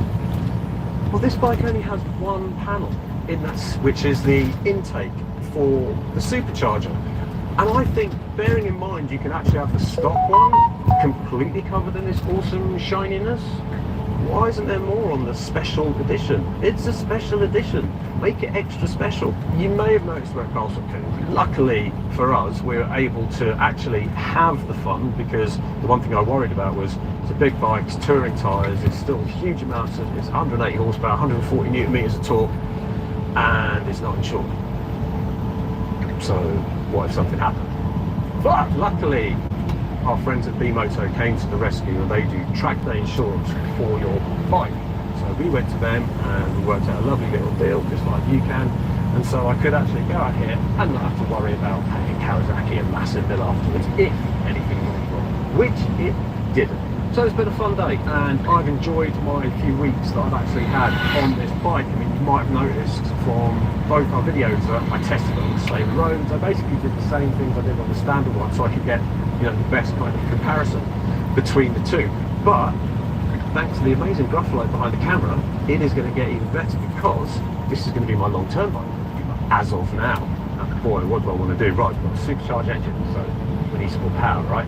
Oh, absolutely. But what I would quite like to do is also make it lighter. I want to knock off some of those 240 kilograms, some might look at wheels and bits and bobs, but I'm going to also try and do it cheaply. to start with, try and see what kind of games we can get for cheap prices, and then we'll start looking at the more expensive stuff afterwards. So there you have it. There we go. Kawasaki ZX2 SE, unsurprisingly, absolutely brilliant. Road bike, really, not really a track bike, but hilarious. So much power, so much fun, brilliant up and down shifter, brakes are great. I'll be honest with you, I am, it's been a couple of weeks and I'm very much falling for it already. Plus the fact that, because it is so cuckoo, I do take it easy on this sometimes. Which if I was on another sporty naked, I would probably still be riding like a tit. So there is that to think about. This bike makes you think, and that's got to be a good thing. Excitement and thought and lots of green. Colour me happy.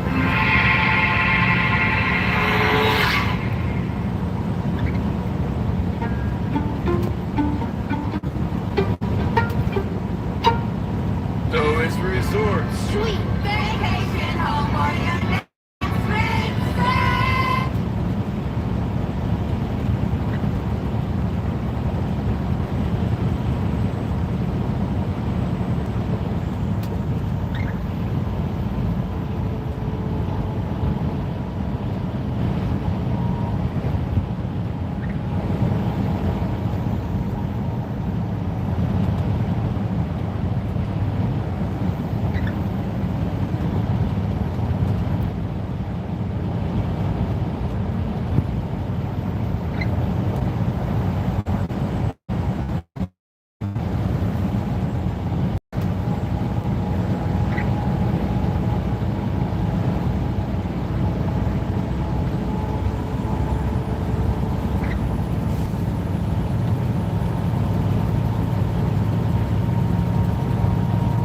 What is the first muscle that people look at when they judge you based on how jacked you are? Is it your chest? Is it your shoulders, your back, your legs maybe, your calves, your Johnson? What do you think it is? It's the arms, bro. When people judge you on how jacked you are, they look at your arms. What is the first thing that people look at when you're wearing a short sleeve? Say that you work out, they're gonna look at your arms. They're not gonna turn you around and look at your back. They're gonna look at your arms. So today I'm gonna be sharing you my personal arm training, calisthenics only. So let's jump right in. First of all, as a guy who has basically been struggling to grow his arms forever, right? My arms have always been a weak part of any body part basically that I have. My chest is my strongest, my shoulders are looking quite. Hey guys, TBI Princeton here with another install video.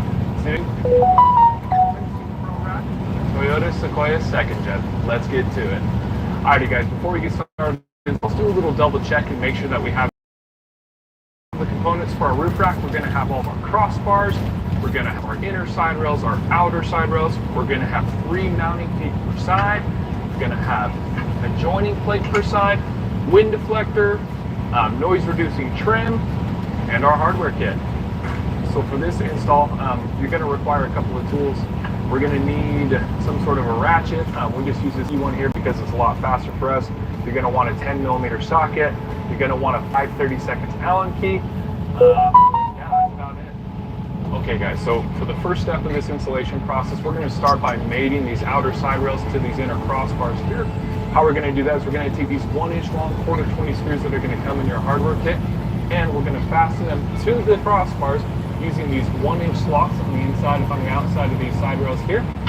But first what we're going to do is we're going to take some Vibratite. We're going to hit all of our hardware on the outside. That way nothing shakes loose while we're on the road or anything like that. So let's do that real quick.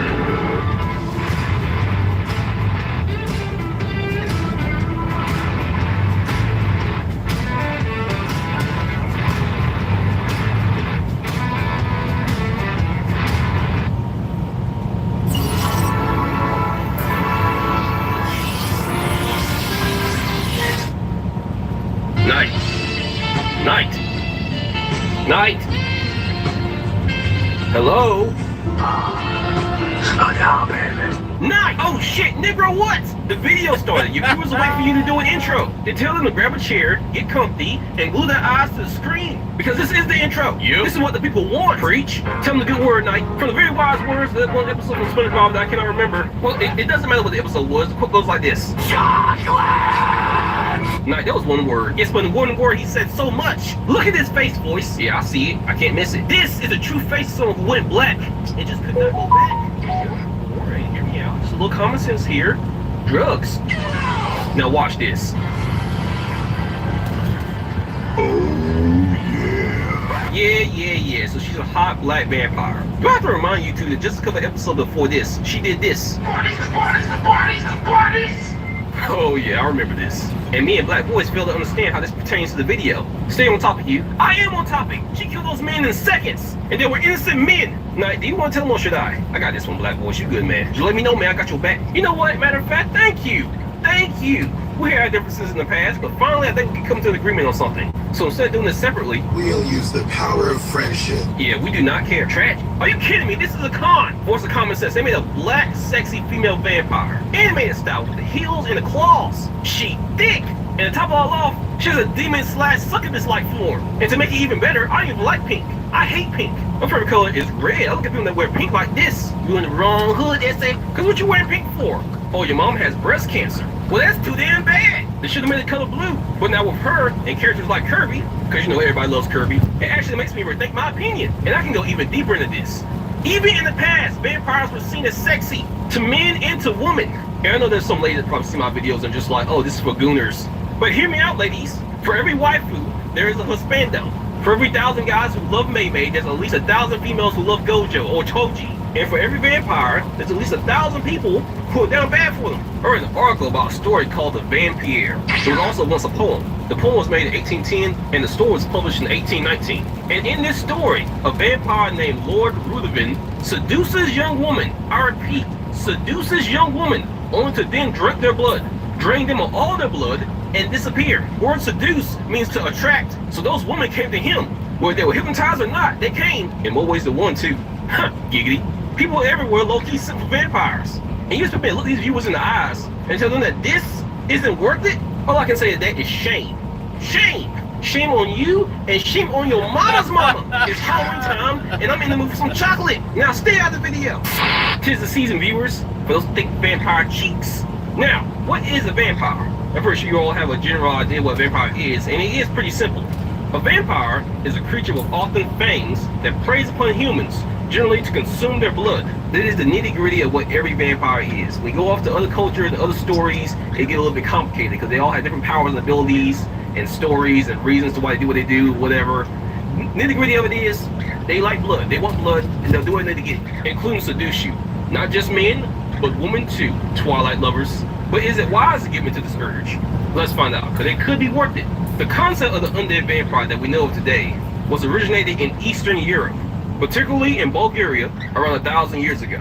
From what I read, there was literally people who really did believe in vampires. And this was mostly because they weren't educated and really weren't too bright. Diseases was another reason they believed in vampires. They linked diseases like tuberculosis and rabies to being a vampire. And if you understand what these diseases do, you can understand why they thought this. It doesn't make it any less stupid though. During this time period, vampires were also portrayed as demonic and beast-like in folklore. A lot more haunting and horrific than seductive. It didn't really become seductive until around the 1800s. During this time period, they were first sexualized to scare people about the sinfulness and taboo nature of sexual behavior. And later, the sexualization became a metaphor for repressed desires. I read this and all I got from it was that people in the 1800s were horny. But I also understood that vampires were seen during this time period as a symbol of fear, representing the threat of sexual predation and a violation of the virtue. I also have to mention that I read that both men and women in the Victorian era of the 1800s were kind of sexually suppressed, which could just be another reason vampires were sexualized in the first place. Because like I said before, they horny. Moving on, we all know that vampires have a lot of powers and abilities. But in general, what it comes down to as far as a con, a major con at least, is if they would drain your blood. And unfortunately, vampires need blood as much as humans need food and water. In some stories, if a vampire is completely drained of blood, they'll lose the ability to move, and they will appear as a corpse until they feed on blood again. Personally speaking, I've seen many vampire movies and shows that the vampires should have called the humans meat, or cattle, or livestock, or pets, or even worse than all of that, an it. Striga, take this to a cell and lock it up. Throw it food once a day. 1 meal a day is crazy. I mean, you could at least throw in a champagne bottle or two. Like, goddamn, I hate this woman. Unless that 1 meal is gonna be some stink-ass grits, he ain't gonna be full.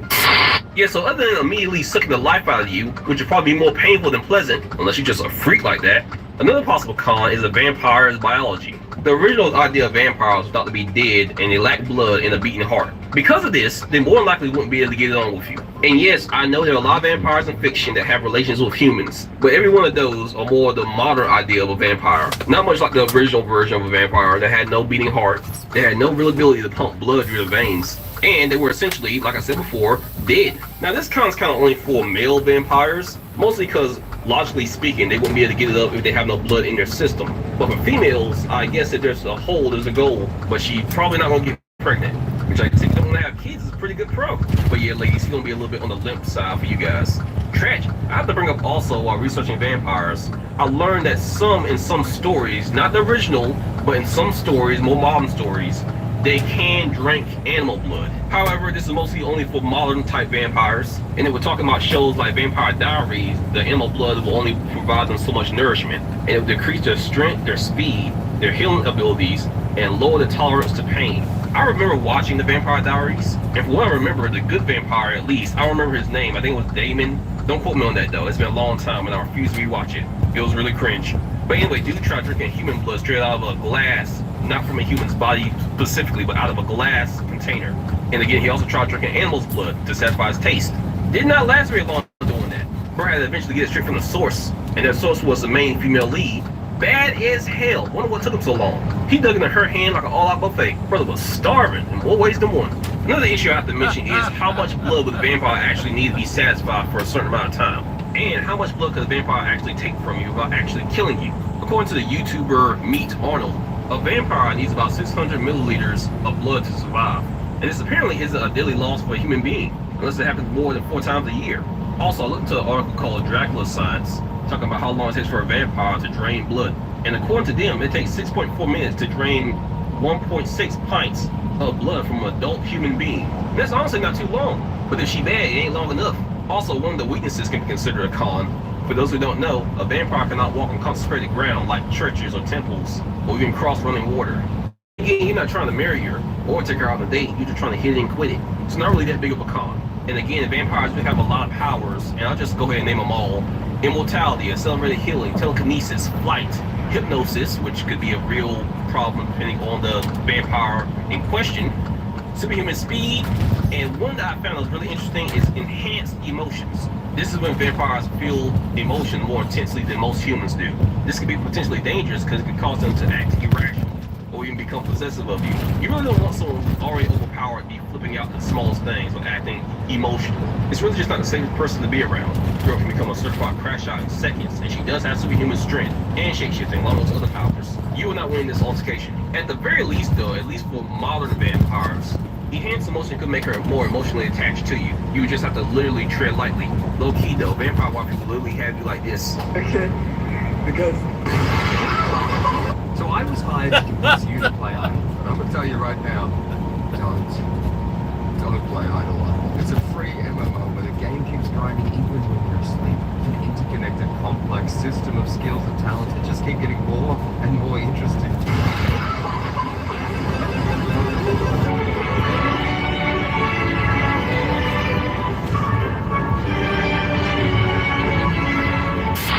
Alright, time to talk about waifus from worst to best, or in other words, just a smash or pass. The first one up is from the Netflix show Castlevania Nocturne, and I'm about to butcher this name, Elizabeth Bathory. That has to be the only ugly female vampire in this show. And I mean seriously, even some of the other background female vampires look better than she does. But besides her looks, how can I describe all her cons in one word? Ooh, I got you. The term bitch comes to mind. There we go, yeah, that makes sense. Long story short, this woman's a vampire, guys. She's crazy as hell. And too goddamn strong, she got that muscle neck. And she got no style. Who comes out of the house looking like this? And whoever did that hair need to be shot. This is nasty, I don't like it. I'm telling y'all right now, my inner black voice will smash a lot of women. But this one just ain't it. Besides being a goddess of vampires, she's described as being very vain, haughty, and arrogant, scorning and demeaning to people at every turn. She's also said to be an atrocious sadist who goes out of her way to keep victims awake for days as she tortures them and drains their blood. And she keeps the ones unfortunate enough to strike her interest as her blindly devoted vampire slaves, whom she refers to as her pets. And she even displays almost erotic pleasure in breaking and degrading them. This one ain't it, man. This one just ain't it. Like seriously, this is someone you'll smash, you can do better.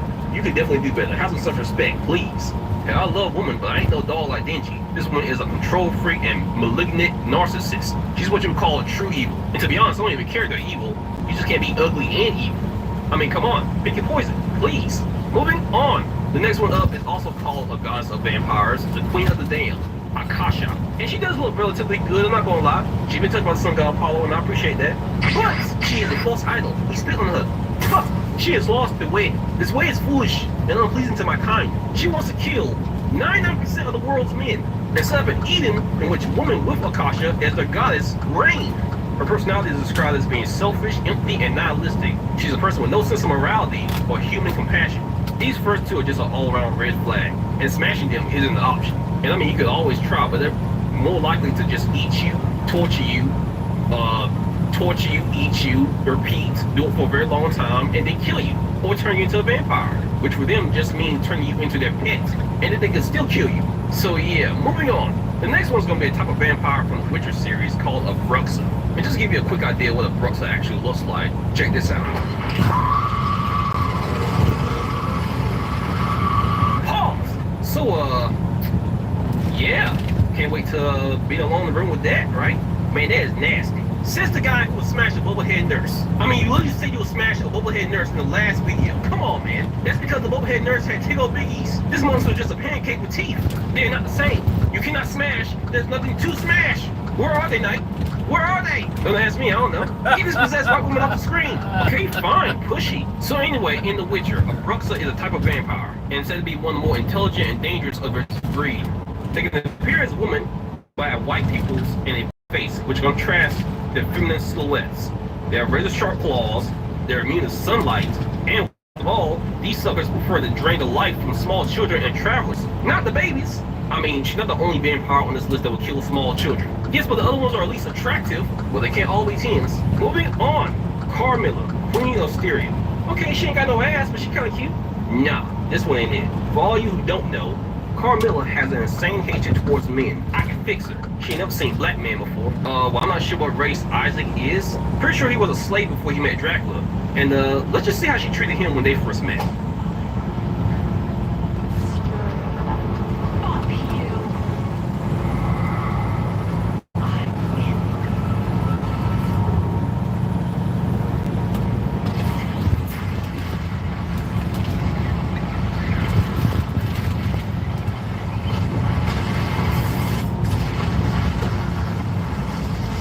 Damn, and they say the worst she can say is no.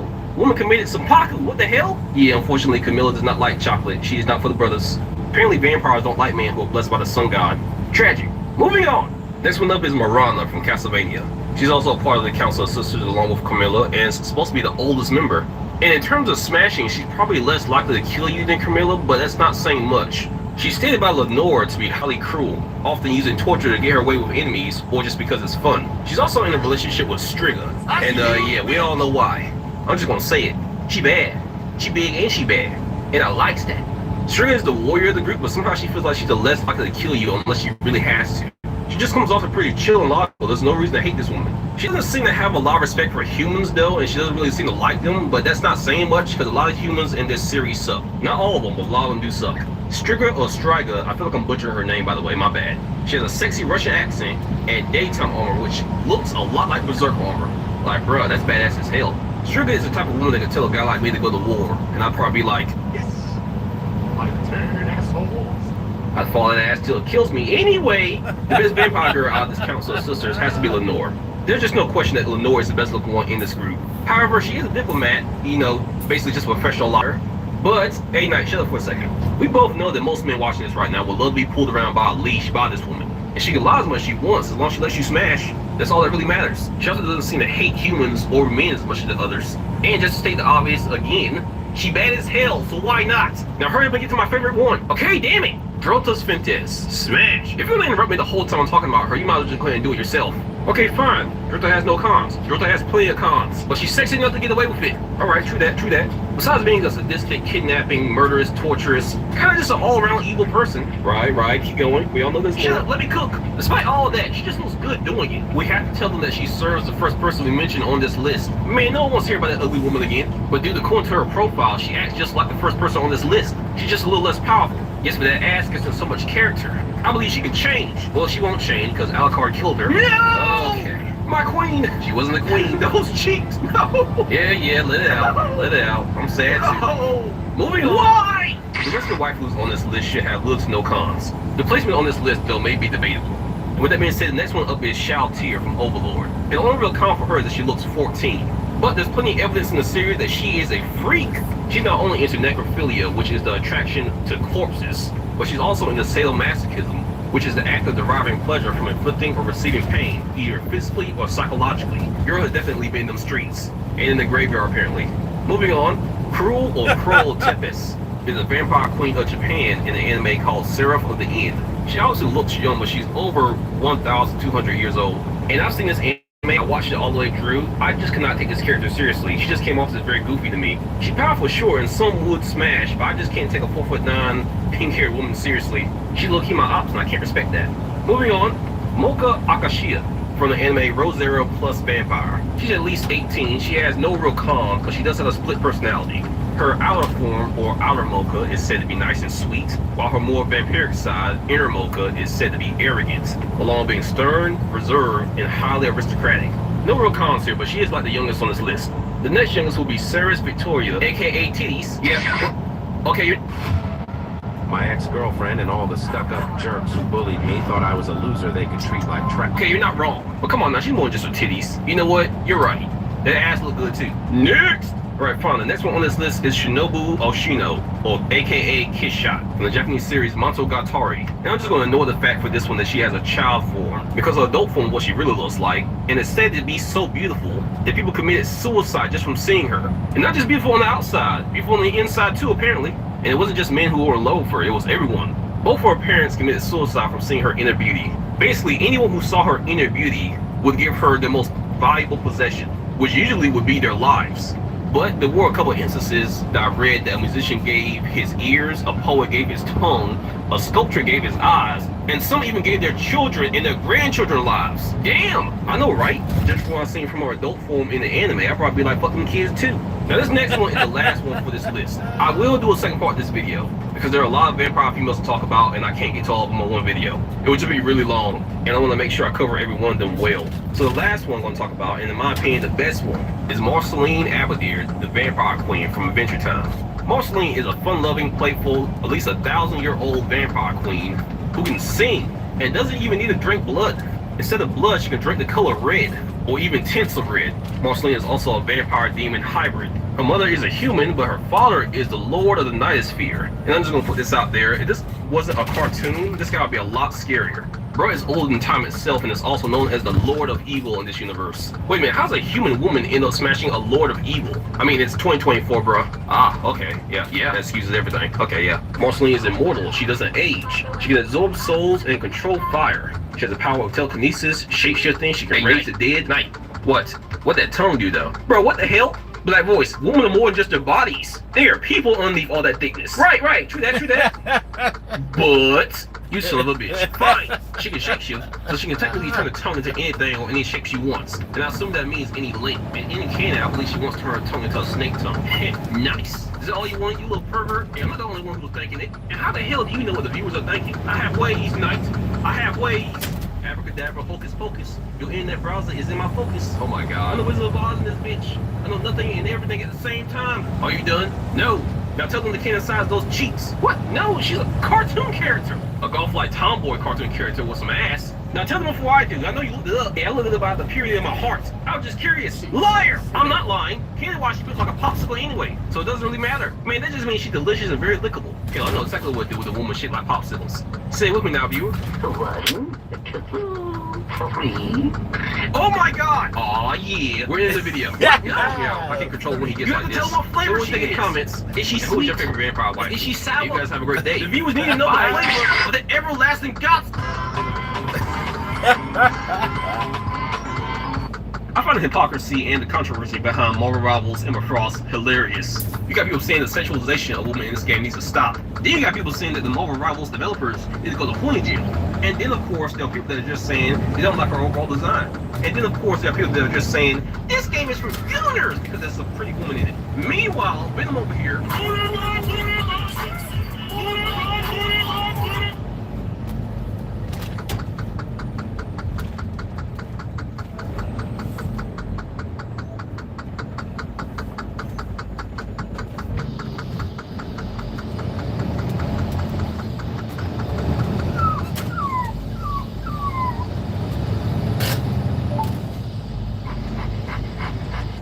it means it's clear he will not be deported just like that. Oh no! Oh no! Oh no! Oh no! Deported? No! We don't do that. We're gonna make him pay. Here we go. So, I guess Vitaly, the YouTuber, who's known for a while for doing pranks on YouTube, came back and decided to be a nuisance streamer. Went to the Philippines, around, and this is what happened.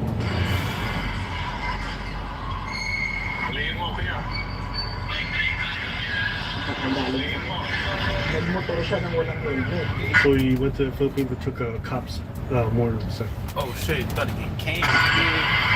That is a cop, right? That looks like a cop. Oh my god! I go to other countries. I don't even look at cops in the eyes. I mean, to be fair, whether it's cop or not irrelevant because you stole somebody's motorcycle. I want you to chase me. Chase me. May provocation pa yun. Love for you. You mad at me? Okay. Look at that ass. Sorry. I'm gay. Security, come here. I have a question for you. Can I give you a kiss? No, I have a question for you.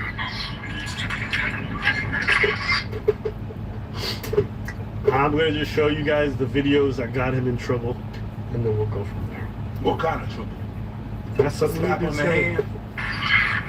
I'm the new general in town, motherfucker. This ain't Keith, it's speed run. Jail time. You're joking.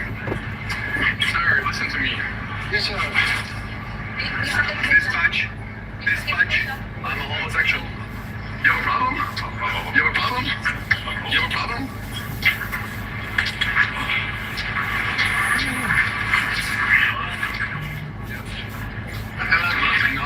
What are you gonna do?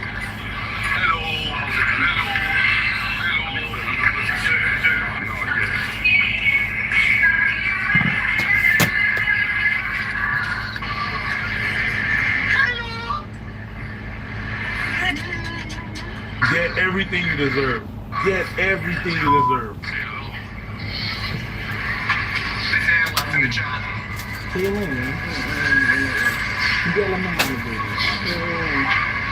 So at one point, he got at the airport trying to leave, and they arrested him.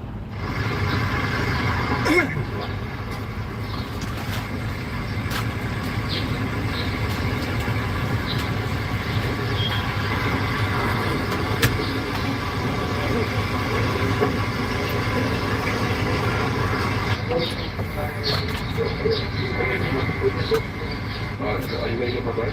Yeah, put it here. So this is mugshot. So, you say? Is this like? I'm not really familiar with this. Like people that actually watch this, like they're watching us and they are engaged with that and they love that kind of stuff. Mm-hmm. Is this okay?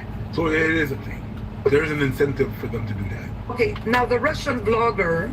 So this guy is Zhonovich Remula. All right, he's a big name politician. He serves as the Secretary of the Interior and the local government. So basically, he has one of the biggest departments, which is in charge of promoting safety and peacefulness within the confines of the Philippines. Very, very high-ranking person. You know what I also want to appreciate? You know how serious this guy is? Because just before this video is not just about this. This video is also about the arrest of Duterte. The search for the truth, as Senator Amy Marcos says, in the surrender of former President Rodrigo Duterte to the ICC. Which is the guy who used to be the president. As he said in Hong Kong that he heard that there's a warrant of arrest. We had no knowledge. So we got together, we just talked about, is there going to be arrest? Is there not? So she's asking him a bunch of questions because he was involved in that guy's arrest. So the guy who was in charge of arresting the former president is also the motherfucker that's on this case. You're fed. What is the plan for the Russian blogger who was apparently, as reporters have written, smug even after his arrest? It's quite unpleasant, but maraming vloggers who do that for show, right? For clout. For clout, for show. What did he violate? I'm just saying, when you got the attention of that dude, when you got the attention of the Filipino G.I. Joe, you're fucked. Ooh, summer's right around the corner. That means that you're gonna be able to travel again. Usually, it's my girl, my wife. And you got him off his coffee break to talk to the youth about you. Yeah. Don't take this as clout. This is bad news. Filipinos are no jokes. Do I know how I know? Because they play basketball, and they play basketball like it's a religion. When you 5'3", and you still fighting up and down the court on every screen, you got a professional league and everybody plays as hard as they can, you gotta show some respect. Just saying. Filipinos, I haven't lived around them since I was young. I respect. Because clearly he's been doing this all over different areas already, maybe different countries. Well, there was vandalism, there was unjust vexation, there was burglary, there was video camming someone without their consent. Which I had to look this up. In the Philippines, it's actually illegal to record people without their consent. On private property, stuff like that, you cannot do that, which he was doing on these malls and these different places. So, just something to be aware of. I can kind of understand why when we went to Ethiopia, it's like no cameras. You're not trying. They don't fuck around. You're not.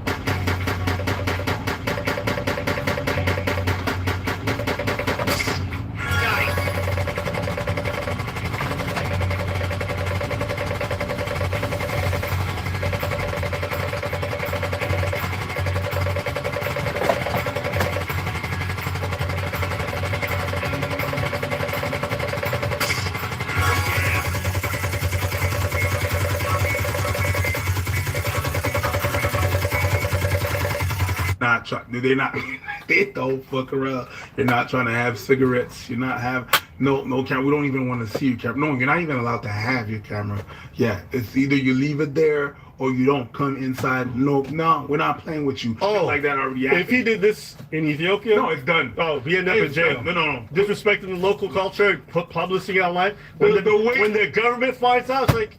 The way I saw that you guys are proud, the way that I saw that, I wouldn't. I mean, listen, yo, you know, there's a lot there, but let's move past it, bro. Let's go. And a host of other things. There was theft. He stole an electric fan from a restaurant and tried to make a show of it. He stole a motorcycle from a patrolman of BGC and tried to ride it around BGC. He had unjust vexation towards a trainer of a surfboard trainer in Boracay and started to make a fool of himself. He has I think 30 videos in the Philippines, all that making a fool of Filipinos. This shit personal. To be clear, Filipinos everywhere took it personal. 100%. No, because they're proud people. They're proud people. You came to our country as a guest. And you did all that. Like Filipinos, they make a concerted effort when they travel to other places to be respectful of the environment. So you come in there spitting on people, harassing women, playing with their police officers, all this other shit. They not fucking with it. Now, he gave them legal precedent to be able to press charges. I mean, I understand why they all mad. So this politician probably getting emails and messages and text messages from everywhere. They sending him videos like, yo, what are you guys gonna do about this? I promise. You want to know how bad Filipinos are? They want everybody who helped Vitaly, so that means all the Filipinos who were translating for him, showing him around, they want them motherfuckers arrested because they know that they were just watching. They're not playing. Yeah, you fucking traitor. So while these people was running around, you was there helping them? I don't disagree. I ain't mad at them. I don't disagree. I ain't mad at him, so let's listen to what happens. His cases now, I think there are 5 cases filed. All of them are bailable. However, upon rules of the Bureau of Immigration, if he is an undesirable alien, the Bureau of Immigration has a right to detain him in the process of his hearing. He has no access to a cell phone. He has an access only to a cell phone to contact family or attorney. He is not allowed to vlog about anything which goes on inside the detention facility. He will live on the national stipend of 3 meals at 70 pesos a day. That's for all 3 meals. He will get special treatment. He will live in a common cell while an air conditioner. And I think that hearing the civil trial, I think it's civil criminal, maybe it's criminal, it'll maybe last 2 to 3 years. Then the minimum charge, I think, will be 5 years per guilty verdict. So pwede siyang 5 cases, 5 years per guilty verdict. He's looking at 25 minimum. And the thing is, he on camera, the locals fucking hate him, the jury of his peers. The only way he... There's no peers in this country. He's being tried by the Filipino people, you know. I ain't mad at it. Or it might be magistrates, because I know, like, for example, in Korea, it's like judges who judge you. It's not the public. You know what? Yeah. I don't care. Oh, me neither. I don't give two shits. I'll go above and beyond. I do care, and I hope it gets worse. Mm-hmm. I hope he's in a Manila prison and he runs into Hang Bak. Yeah. Well, isn't that Thailand? No, Hang Bak. Yeah, Hang Bak is Thailand. Yeah, doesn't matter. I hope he runs into him somehow. No, but it's not Hang Bak. It's Thailand because that's like a sort of Thai boxing. Hey. But it's Filipinos. They have Kali. They got a screamer. Don't worry about it. They got their thing. Kali stick up your ass real quick. Yeah. Don't even work. Or silat. Is it silat? It's silat. It's silat with the triangle. Ooh! Wait, go get it. Are the Filipinos who do that knife combat shit? Did they be cutting people up and shit? Yo. Yeah, shout out to Filipinos. But to get back to the topic, I hope worse things happen to him. I hope even if he manages to make it out one day, the Filipinos take a few of his away. You know what I mean? So he don't come back in one piece. They keep a souvenir for anyone who want to fuck around. They hang it up there. I don't care. I'm way past the thing of like, I hope people learn. I hope these people start losing their life. That's how I feel. You want to go to other places, disrespect them, put your hands on people, whatever. I hope y'all fuck around and find out in the worst kind of way. I hope it's a permanent loss. You guys are stains on society. Your job is essentially to make entertainment for others by making other people's lives miserable. And you go to low socioeconomic places thinking that because you come from a rich country like America, you can get away with abusing the people there. Fuck you. Why? Because the world would be a better place.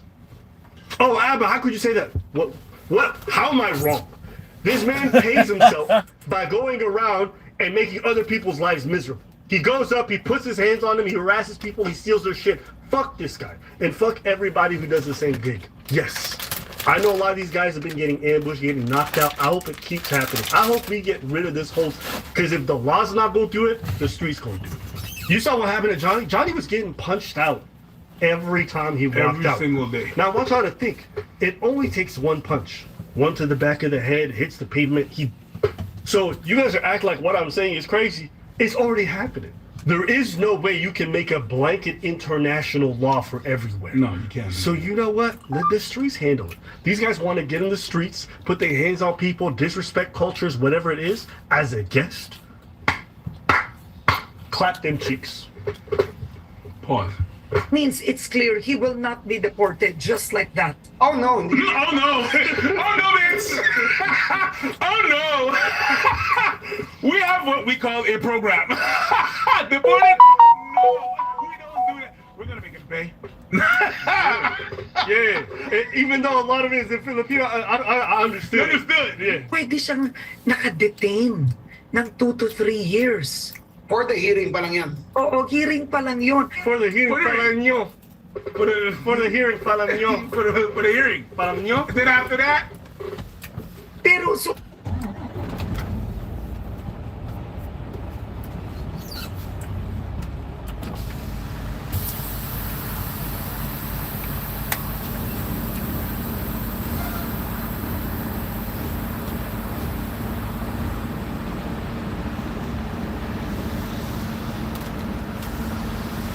Hey, I'm just doing the trailer washout. Just a washout. Thanks, man. Watch out.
Jeez. What am I doing? This shit is Get it together.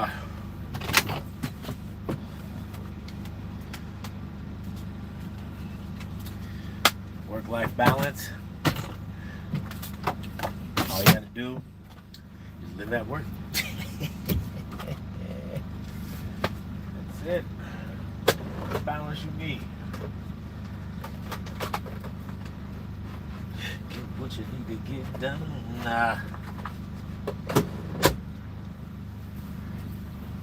Let's go pick up this load.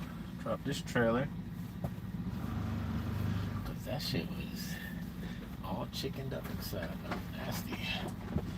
Nasty business. Oh, man.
The thing women are yet to learn is that nobody gives you power. You just go out and take it. DJ Speed Tag and be.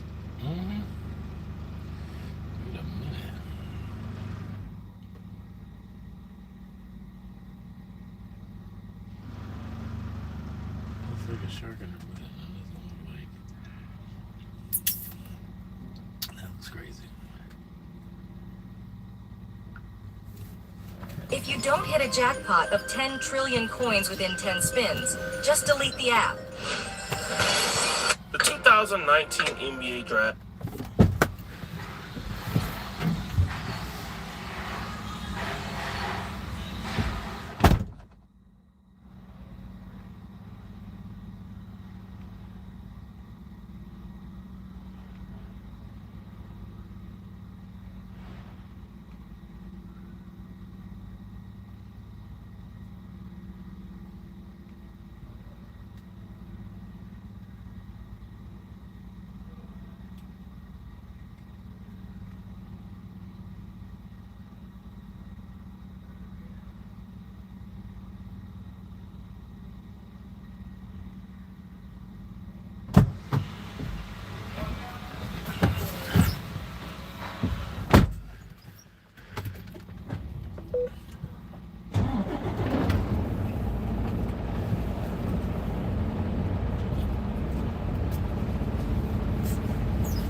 good players.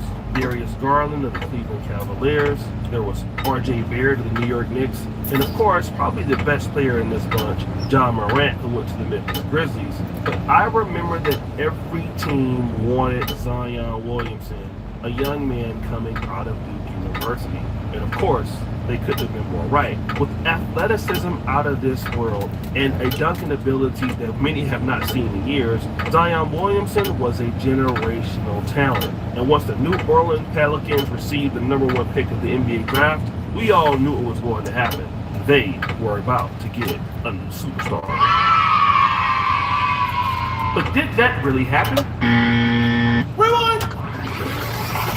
Drafting Zion Williamson has been a horror story for the New Orleans Pelicans. It's not because Zion Williamson isn't a great athlete or he doesn't show flashes of being great. It's just that Zion Williamson is not dedicated to basketball. I don't know what happened to Zion. He's taken 283 shots this year, 205 of them within 5 feet. 72% of all the shots that he's taken. He's shooting 65% within 5 feet, which is still good. It's less than what it's been. But if I'm thinking about Julius Randle, we know he's a playoff choke artist, but at least he can use both hands on the dribble, occasionally hit the mid-range, the fadeaway, the three. It's almost like if you cover up that left block, Zion on offense, he's become worthless. He's not a great enough passer, he can't shoot with his right hand, and it sucks because I've rooted for Zion a lot, but right now he's just not showing me enough. And of course, his weight issues are more than many to talk about. I don't know what's going on with Zion Williamson, man. Yeah, I'm kind of getting worried. So in case you missed it, a report came out this morning that the Pelicans have, quote, repeatedly stressed to Zion that his diet and conditioning need to improve, but that he just doesn't listen. He just doesn't care. But like I said, if Zion Williamson had weight issues like Luka Doncic, it would be okay if he was like Luka, like playing almost every game, but he's not. He's always hurt. He doesn't play many games. He's out of the league all the time or hurt, or he just has something crazy going on. And the reality is that Zion Williamson is distracted. Why is the reason that he's distracted, you may ask? Zion Williamson would much rather clap cheeks than actually get better at basketball. As you've heard the criticisms, he doesn't change his game very much. He does the same thing every year, and he's not getting any better. But he is getting better at clapping cheeks. And he always picks the most interesting women to get with. Now, being that Zion Williamson is super rich and super famous, you would think that he would select, a nice lady to deal with. Somebody like LeBron has with Savannah James or a woman like that. But does Zion Williamson attract women like this? No. Zion Williamson attracts women like this. Put a finger down, how it is. Put a finger down if your body count is over 3. Put a finger down if you've already sent naughty pics. Put a finger down if you've made out in the bathroom. Put a finger down if you're flirting with a guy during quarantine that you know that you will never see, like, ever. Put a finger down if you've kissed more than 5 people. Put a finger down if you've lied about your virginity. Put a finger down if you've hooked up with someone more than 3 years older than you. Put a finger down if you've had a friends with benefits. And lastly, put a finger down if you've talked to 3 or more guys at once. And we all remember what Mariah Mills did to Zion Williamson. She was, or actually still is, a BBL adult star who basically got into a love triangle with Zion Williamson's baby mama. And that's because Zion Williamson was spending so much money on her. She was showing the receipts, and she was basically going off on him every day, whether it was on TikTok or whether it was on Twitter. She was talking about how his PP was little, he does this sexually, and he couldn't really respond to it. He had to sit there and take it, all the while he was not even playing basketball in certain points of this. And she was trying to ruin his career, and I can remember that she professed something to be so true. Yeah, so Zion Williamson's NBA career as we know it is officially over. He may play a few games, but he'll never be the same ever again. It's over for you. And the people in the world will see the real you, your real character, just like how you try to damage me and damage my name. So yeah, have a good season next year. Well, hopefully. I said, Zion, the world is going to know about you. It's just what's going to happen. And of course, It's like this is a more person that trash we on would say top of is real trash, bitter, stuff so like of course messing she up my would say trash, something right? like this. It just makes sense. But no, even with her out of his life, Zion Williamson has continued to do, well, absolutely nothing. He still shows flashes of greatness, but he continues to have troubles outside of the NBA court. And how do we know this? A scathing love triangle that sources say involves Pelican star Zion Williamson as a woman accused of stalking and beating another woman linked to him romantically made her first court appearance today. God damn, nigga. What is you doing? You motherfuckers got all this money and are just straight dumb. Straight dumb. Stupid. What is wrong with people? The foolishness runs deep in this one. Okay.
show.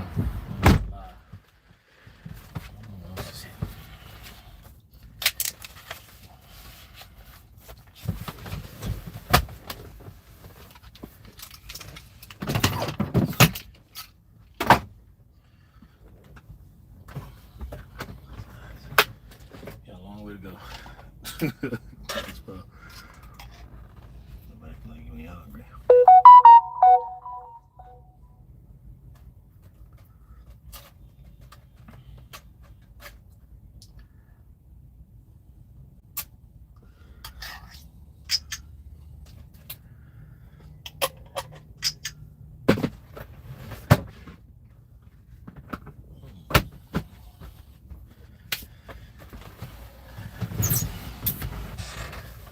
Rough today.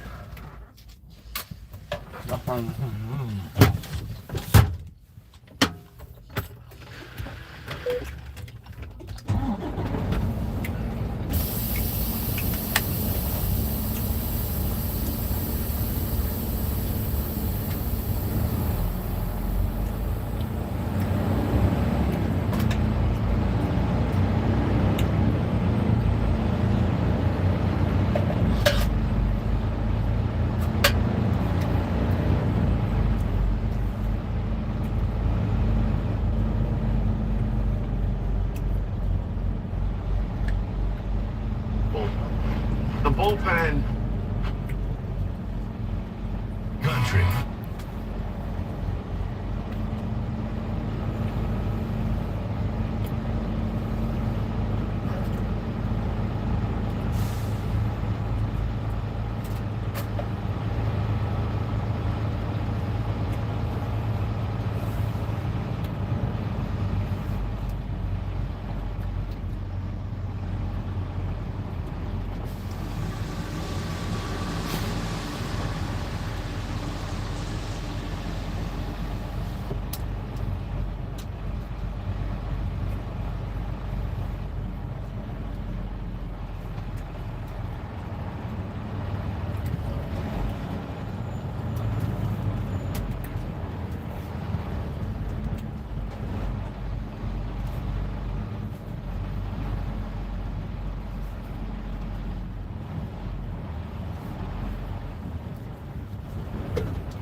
go.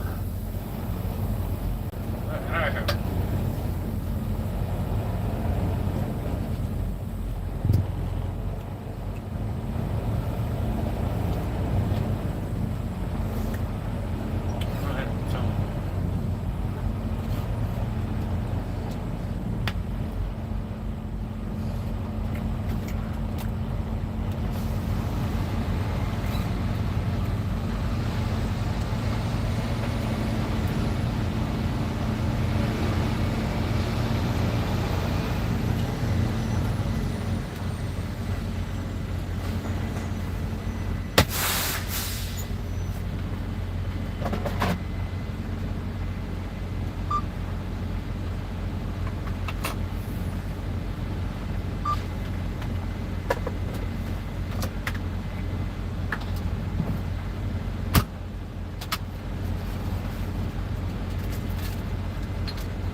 $1,000, and she was issued a stay-away order from that woman. Kenner police say the whole thing started back in March when they say Love egged the woman's house and then threatened her on social media.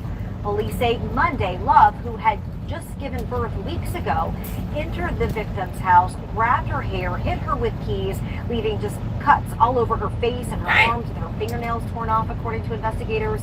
Police say that Love then ran away and, according to them, was arrested in Royal Palm Drive. And we spoke with her attorney today, who had no comment about the whole ordeal. Guys meet Akima Love. That is his baby mama. And she does look good. You see, Zion Williamson has an affinity for older ladies. who look like IG models. And not only does he have one child by her, he has another child by her.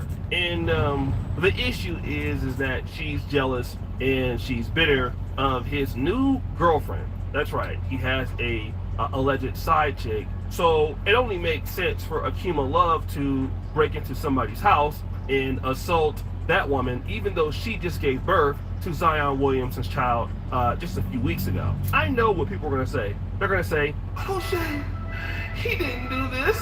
The women did this. This is not his fault. What did he do? That was wrong." Oh, actually, technically, you're correct. He didn't do anything. But again, this looks bad on Zion Williamson for the fact that he hasn't produced, he doesn't get better, he doesn't play.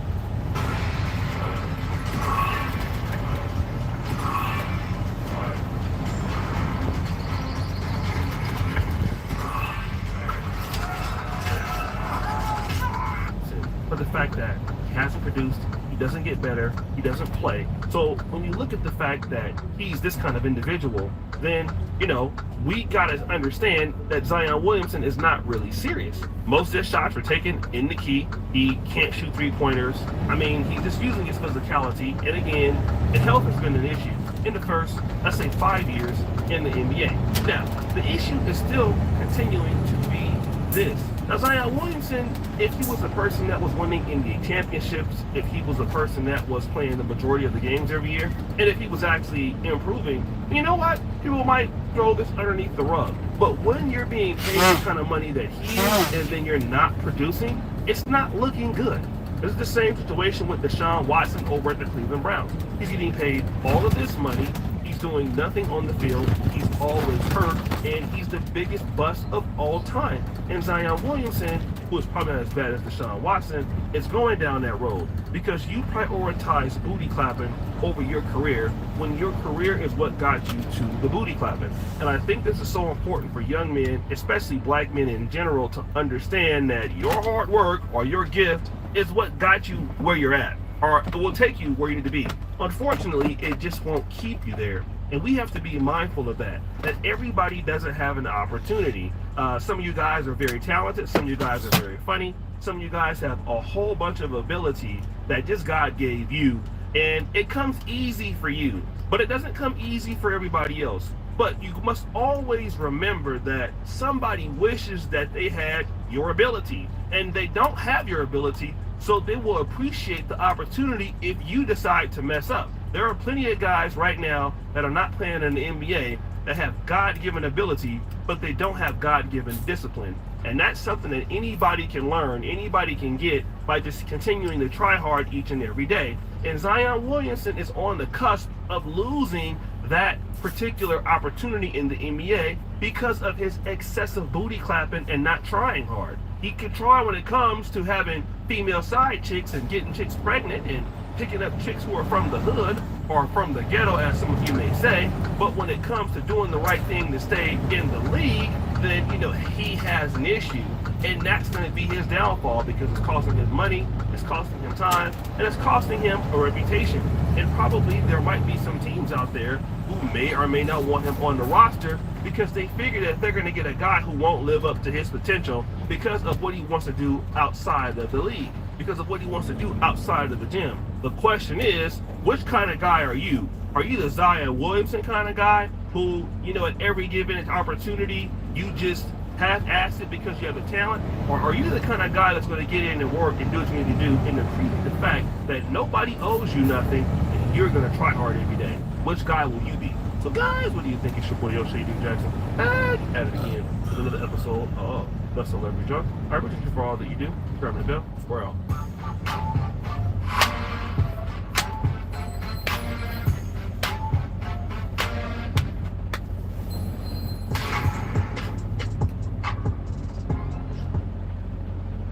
Blood-sucking freak! I'm gonna rip you up and...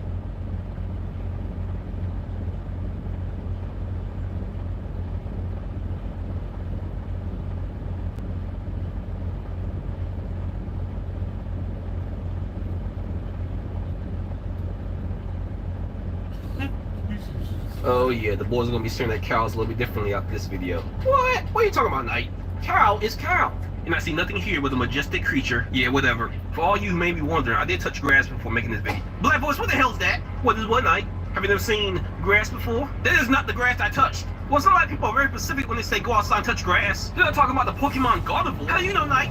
How do you know? If it look like grass, smell like grass, has grass-shaped boobs, then all I see is grass. Yeah, you ain't slick. All you want to do is talk about Pokemon, don't you? Hey, I didn't say that. All I want to do is touch grass. Yeah, grass with boobs. It's still grass. Now touch it. What? No, you're a sick man. And for the last time, I refuse to make a video about Pokemon. But Knight, the Mewtwo build. Look, I don't care. Pokemon or not waifus. And did you just say Mewtwo build? Hell yeah. Get out.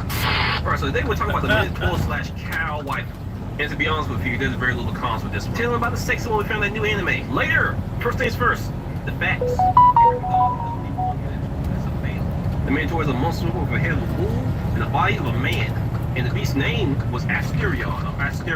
That's a weird ass name. That is a weird name. Why did they name him that? I don't know, maybe because he like ass. Makes sense. Ooh, tell how the Minotaur was born. They'll love that. Okay, well, how the Minotaur was born was wild.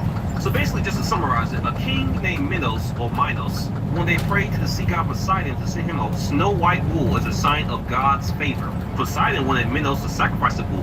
However, because the bull was so beautiful, he decided to keep it instead. He apparently believed that Poseidon would take a substitute sacrifice, but he would be dead wrong, because Poseidon's a pretty jerk. And he punished Minos by asking Aphrodite to make King Minos' wife fall in love with the white bull. And I'm not even going to try to pronounce his wife's name, but that's exactly what happened. She got down bad for that bull. In fact, she was so down bad for that white bull that she asked a master craftsman to make her a hollow wooden cow, which she climbed into to let the bull mate with her. That is wild. That is wild as hell. She got that Mr. Hands treatment. She then fell pregnant with the Minotaur with a dumbass name, and when the Minotaur was born, she nursed it, only for the Minotaur to grow in size, and it became ferocious. It had no natural smell. So you may be asking how the cow waifu fits into all this. Well, logically speaking, a bull is just a male version of a cow, but there were no female minotaurs in Greek mythology. However, there are plenty of them in anime, and in anime they're usually depicted as taller than the average male, and they possess defined muscles. The females and males have hoofed feet and horns that vary in size and shape, as well as short cow tails, and the females usually look way more human than the males do. Of course, the males all have bull-like heads, while the females may just have horns. The females are also known to have highly curvaceous bodies and incredibly large. Dear God. Hold on, boys, it gets better. The females can also produce milk that's said to be delicious and nutritious. God damn, they really don't hold back in anime. Now, the cow waifu really isn't one that's based in folklore, so of course in anime they can kind of just do whatever they want to fit, including making them all as sexy as possible. And I mean, seriously, while making this video, I was just thinking to myself, where are all the cons? Are there any cons to this? There has to be at least one con. Sure, the original Minotaur ate people, but there's nothing that says that female Minotaurs eat people at all. And I was going to say that one con could be their hooked feet, but I mean, they also have extremely large boobs and a curvaceous figure. Well, it's definitely a con for the females. Oh yes, the females. Yeah, this is not the span up for you ladies, no. Even in anime, most male Minotaurs are kind of depicted as just big, muscular, powerful. Oh, no, they may like that. What? Oh, that's right, you ladies are some freaks. But a male Minotaur, even in anime, is way more likely to kill you than a female Minotaur. That or possibly assault you in some way. But now, a main con I can say for both sexes is that they're both super strong. Now, that's not stopping anyone. I know, right? The females are just too hot, and the males all have big dick energy. But the original Minotaur have a power of super strength, right? Hey, yeah, you're right. Let me just look at the list real quick. Oh, dear God! What the hell is this? What does this even mean? Well, if I had to guess, it probably means he only has Chad-like abilities. Like what? Come on. We both ready. You know what it says. Just tell like it is, Knight. Tell like it is. Fine, whatever. The original Minotaur had physical strength and endurance that surpassed those of any human or animal. Dear God, he tough guy to put a girl in a wheelchair. He's worse than Chad. He also has a resistance to pain. He has longevity, which means he can live for a very long time. Plus, and of course, the last one, he eats people. So, yeah, ladies. Probably not the best guy to meet on a blind date. Now tell them the story of that cow waifu we found that anime. Fine, and no, the anime isn't in the species of reviewers. This is a new anime called Goodbye Dragon Life on Crunchyroll. The cow waifu's name is Miu, or Mew. I cannot pronounce names today. And basically, Mew lets the whole village drink her milk. As in they use her milk to create different products like alcohol and different other types of milk products. And it's delicious. Watch this.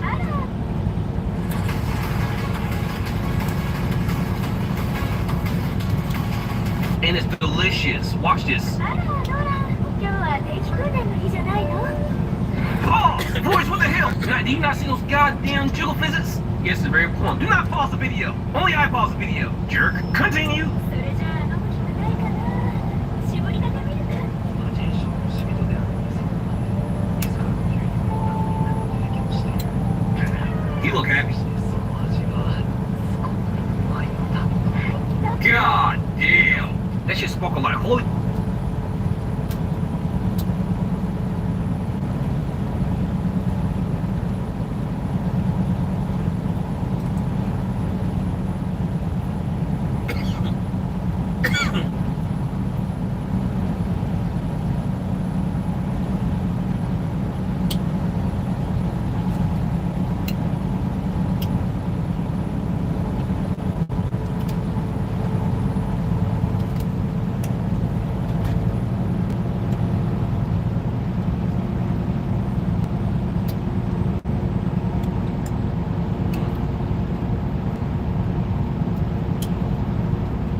She get that milk to him for free, by the way. For free! Where the hell is he going? I would ask for seconds. Just so you guys know, I didn't see not one cow in this village. Not one cow in this village. Matter of fact, I didn't even see not one cow in this anime. And everyone supposedly has drinking some of her milk.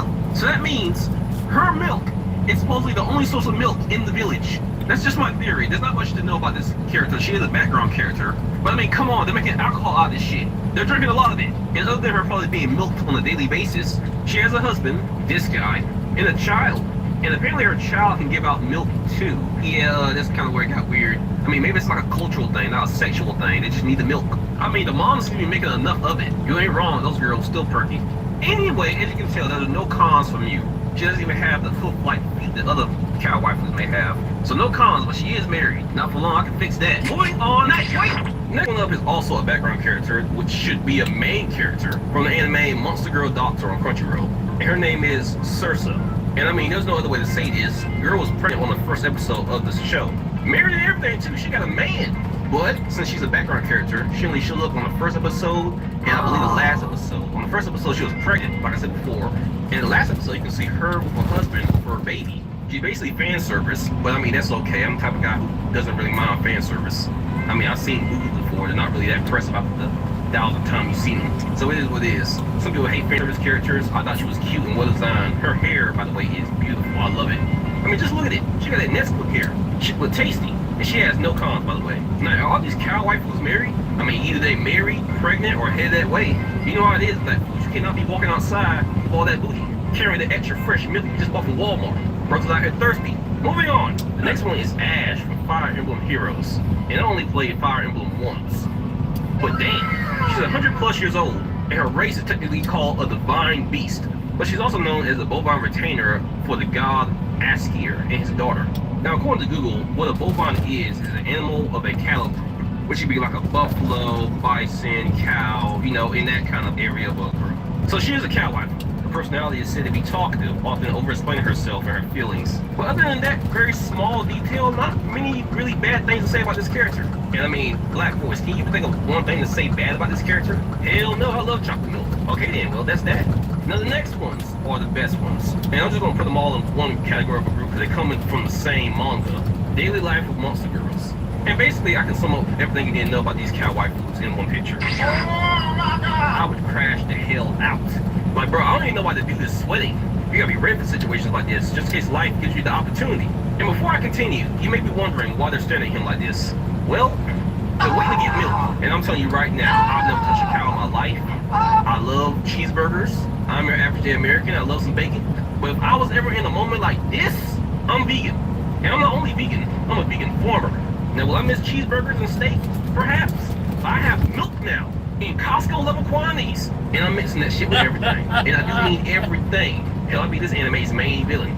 I own the biggest, richest ranch in this world just to outdo the competition. And my villain name will be Mr. Steel Bitch. Because I'll be out there collecting like Pokemon. Matter of fact, hold up.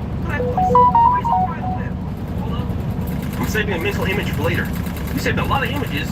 You know, we could just read the manga, bro. No. What do you mean, no? Whatever, okay. As you guys can obviously see, there are no cons to these waifus. The ones in my daily life with Monster Girls are perfect. Hell, they even get pleasure out of being milked by hand. They have hooked feet, but that's not stopping anyone. That's just not stopping anyone. I thought about this really, really hard for hours. What con I could tell you. And the females are worth it. They just are.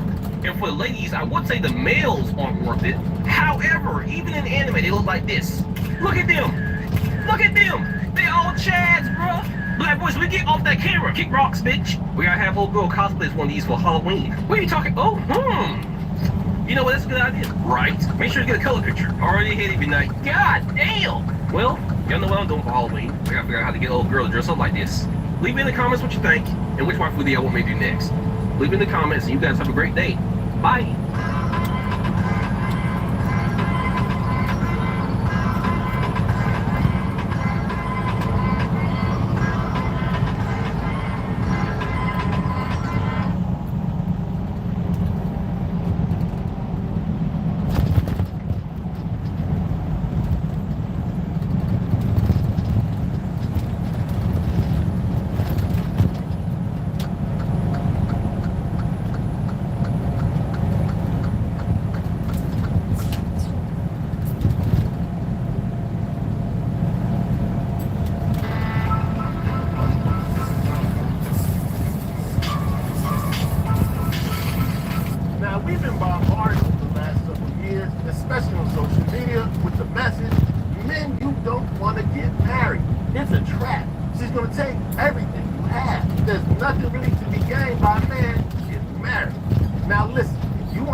the rest of your life alone, that's fine by me. I'm not here to judge you. You ain't gonna try. But what I want to do is explore why most successful men, even if they hear the same message you've been hearing, still get married. In fact, over 80% of the men in the top 10 in the U.S. are men. You hit me up early, I missed you. Or did you dial me on accident?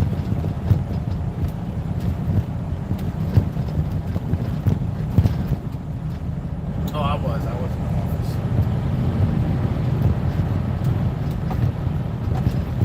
Kind of like, no, I wasn't in the office, like working.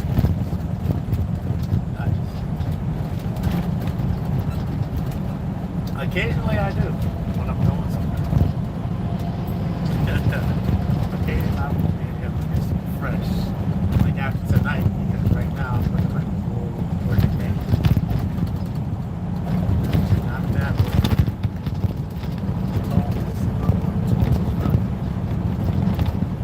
So I saw like whiskey, sex.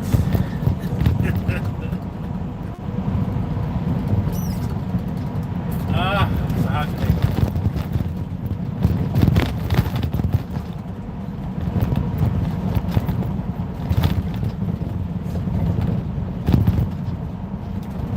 With the fam.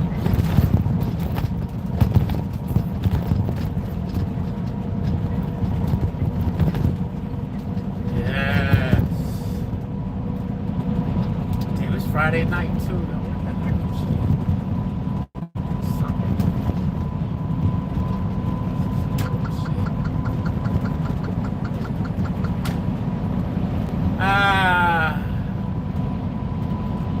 You'll never look at yams the same?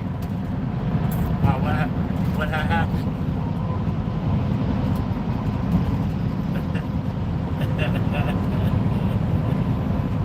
Trying to smash yam. Ceremony. Melt some marshmallow on that thing.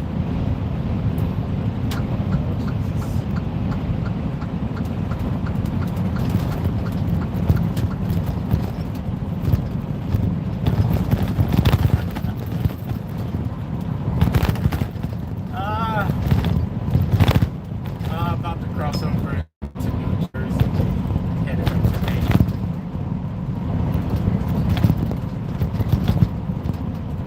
I started out. It damn sure is. It damn sure is. I wouldn't have it any other way with my way. I know no better.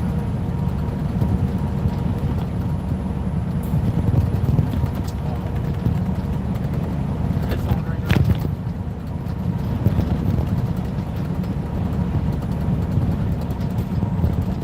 No. I don't know today. No, it's a slow day.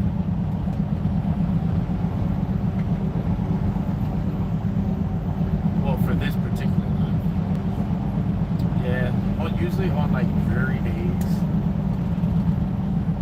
if I'm not going through like a major city, I'm kind of faint. But lately, I don't know, I think it's my fault.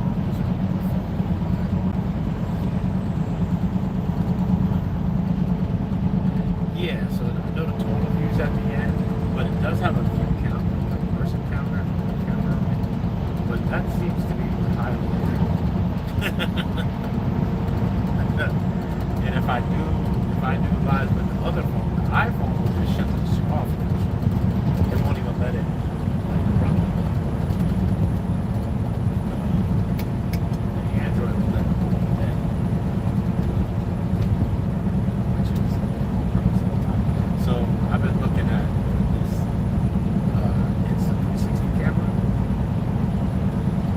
and it'll get like a better experience if I buy this camera.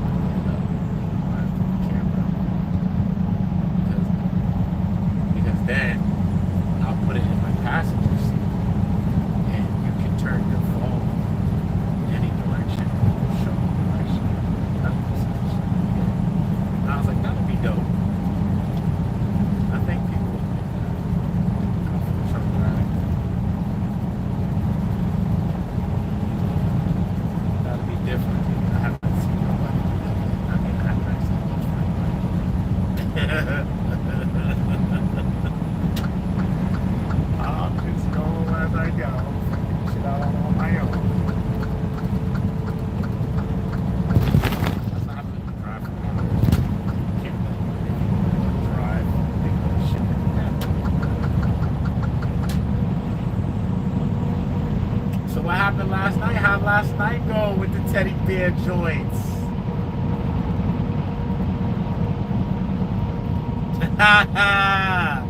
Step into the club, niggas let me die, the bitches give me hugs, the sense of pain.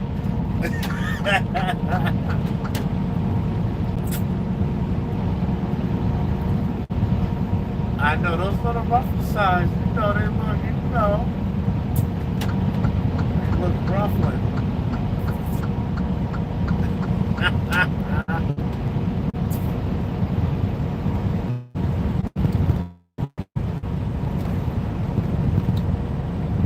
You know,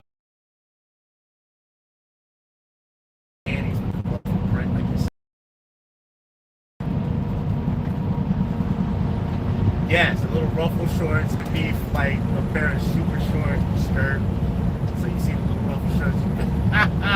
That shit is dope. I'm a perv. I know. It's okay. I think that shit is hot. I like that. Come outside looking cute. Thumbed up.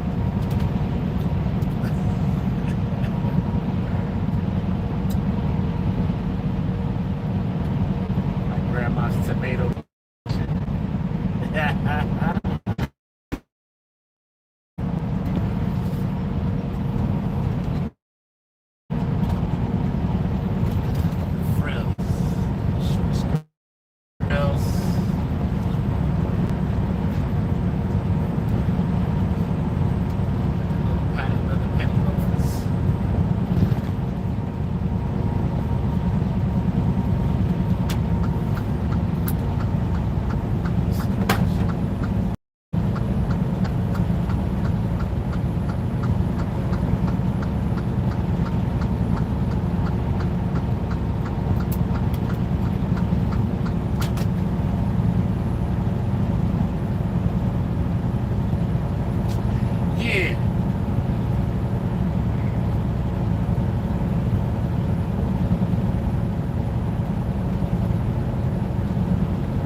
Yeah, those are the ones. They look, yeah, they like that. They look just like that.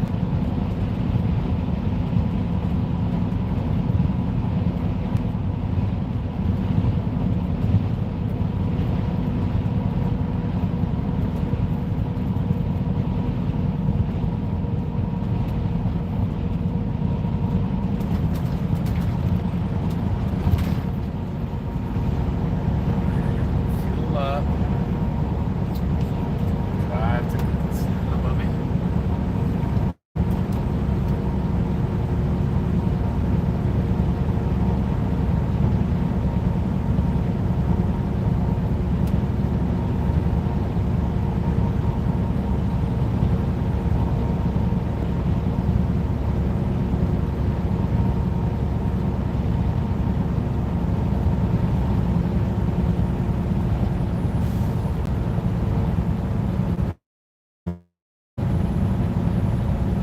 Yup, the frilly.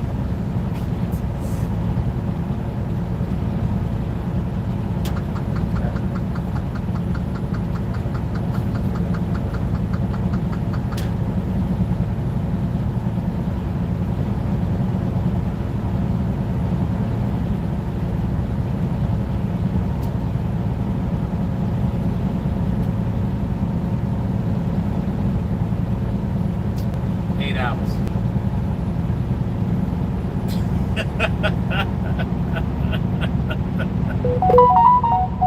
Yeah, so I'm driving about 7.5 of that tonight. Try another half hour.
Arcadia.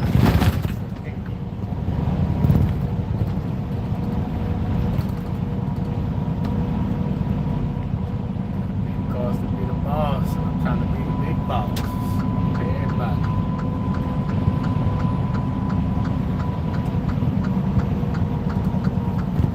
It's gonna be so dope. It's gonna be a old man with like 1,000, 10,000 employees. That's the goal. I want to be an old man with 10,000, tens of thousands of employees. Change the game. Only old me to employing everybody and their mama. Oh shit, Mr. Cash. Yeah, that's Mr. Cash. Ah, nigga still goes to work.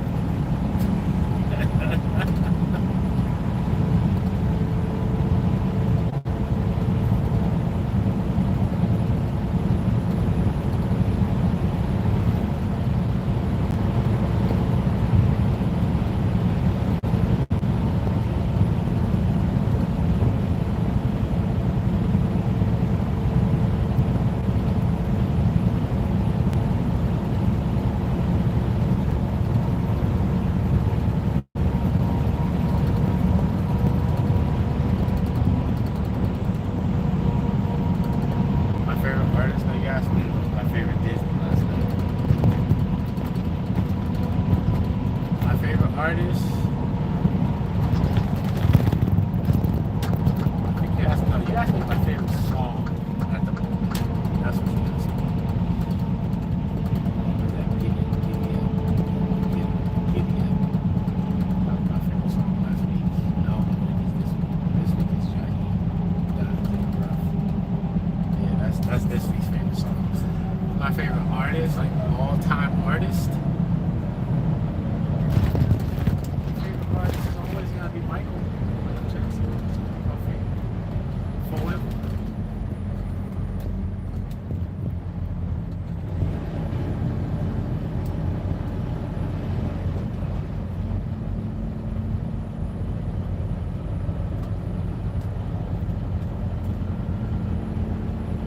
I heard it come out. I heard a little nigga come out there for a second. A little nigga showed his head.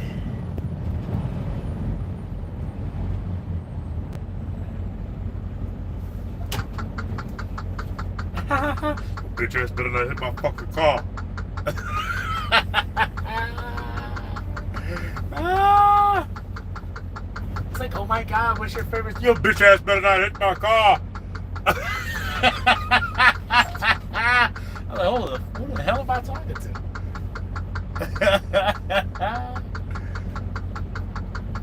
That shit was funny as hell. Yeah, you park cars. Well, what's wrong with y'all? You're doing the most right now. Why you doing the most?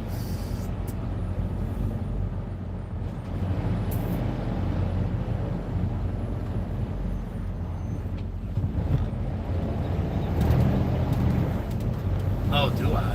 Like a fish. Swim like a mermaid. Really?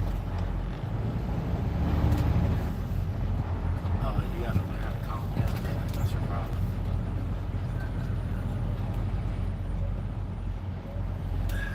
Oh, if you can almost drown, you ain't gonna be a real swimmer. But what I'm saying is, oh, you trying to swim against that shit?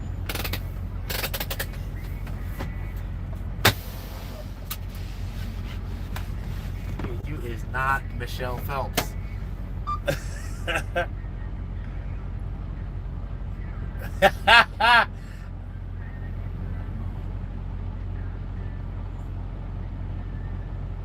You just taught me something new because I don't be swimming in water like that. I like that still shit. I like that lake shit. Give me some lakes. Give me an Olympic side pool.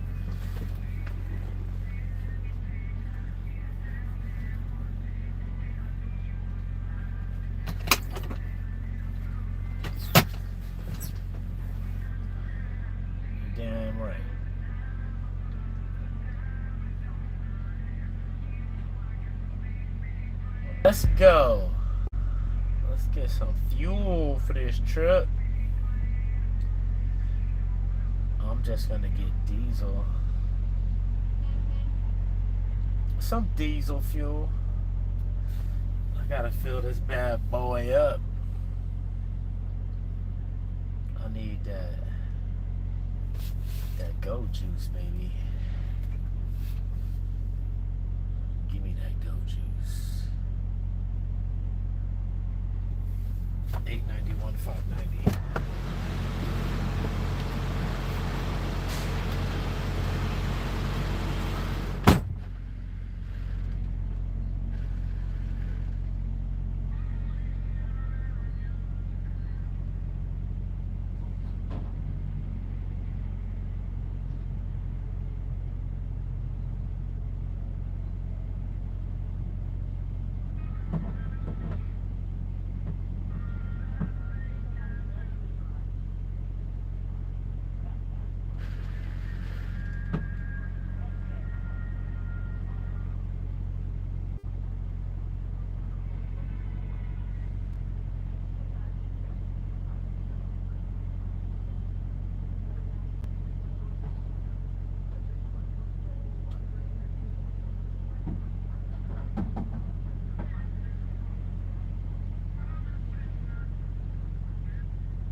Oh, is it gonna rain tonight? Come on.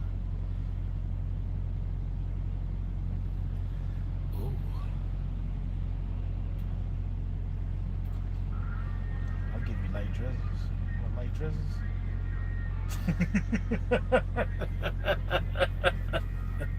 Yeah,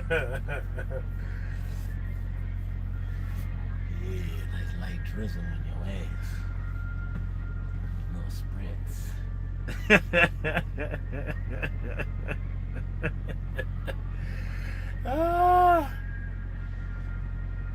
I don't care how much money I get. You'll never catch me doing no shit like that. Making it rain. Because, nigga, I ain't Poseidon.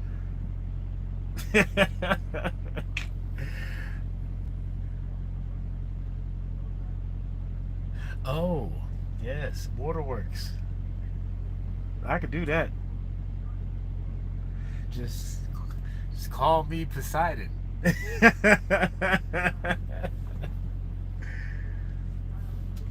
Call me Mr. Splash, Blickety Splash.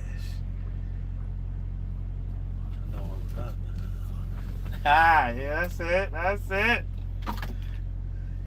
Shit, call me the Wonder Twin. Shape of.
John.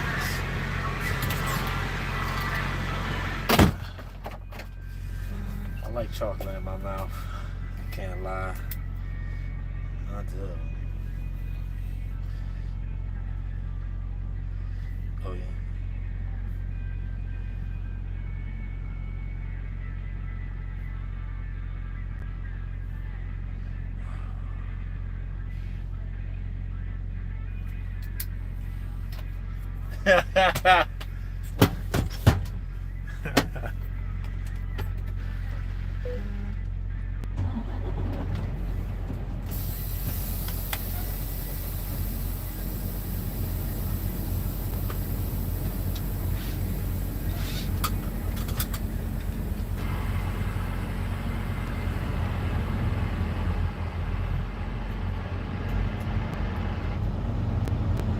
Little sip on a little something. Can't be smoking that reefer no more.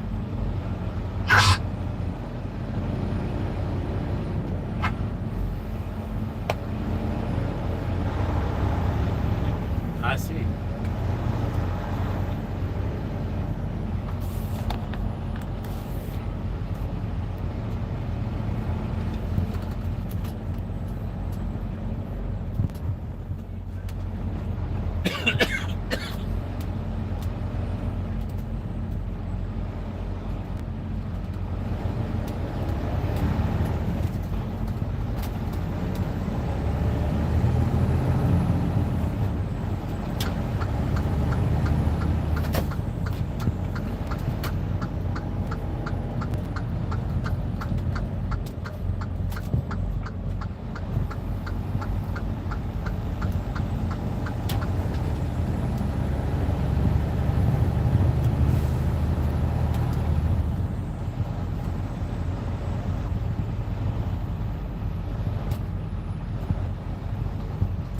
You playing in the snow? Playing in the snow. Like them winter sports. That's high school shit. You can't be doing that when you get older.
That shit is reckless.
Let's see, what's in Pennsylvania?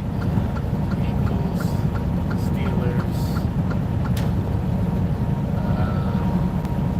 Poconos, Philadelphia.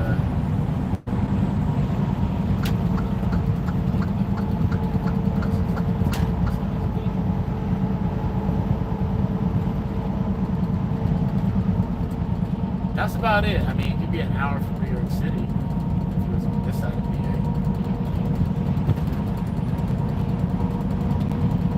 New York, New Jersey, to the east. Yeah. New York's above Pennsylvania, Jersey City, east of Pennsylvania,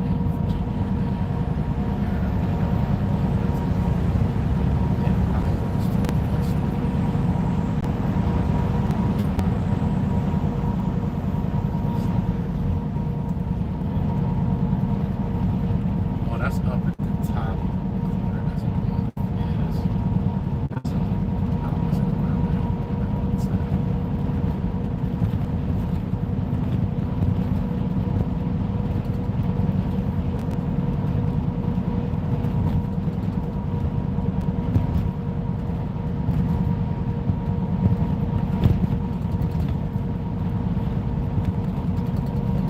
not.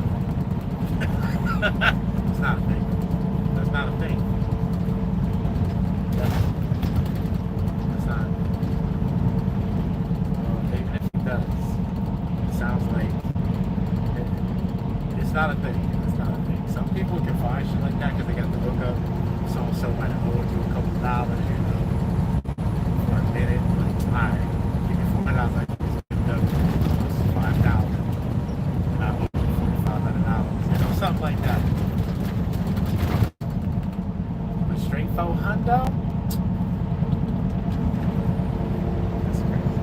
Come on. I ain't gonna lie, if you got it, you got it.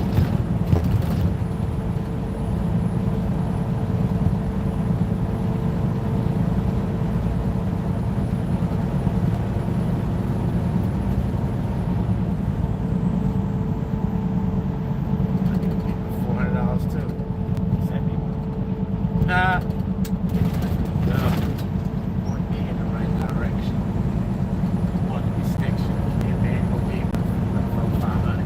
I'll pay cheap. I can pay cheap on a nice one.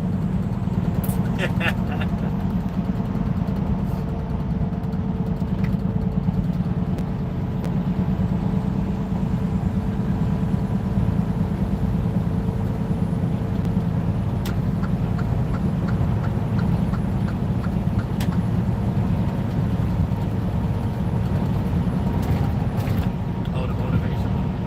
Well, I just.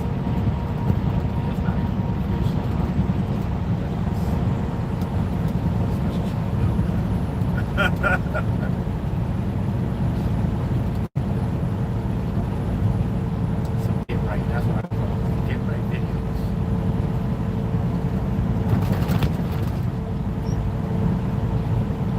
Trying to take it on time.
Chef Gustavo G.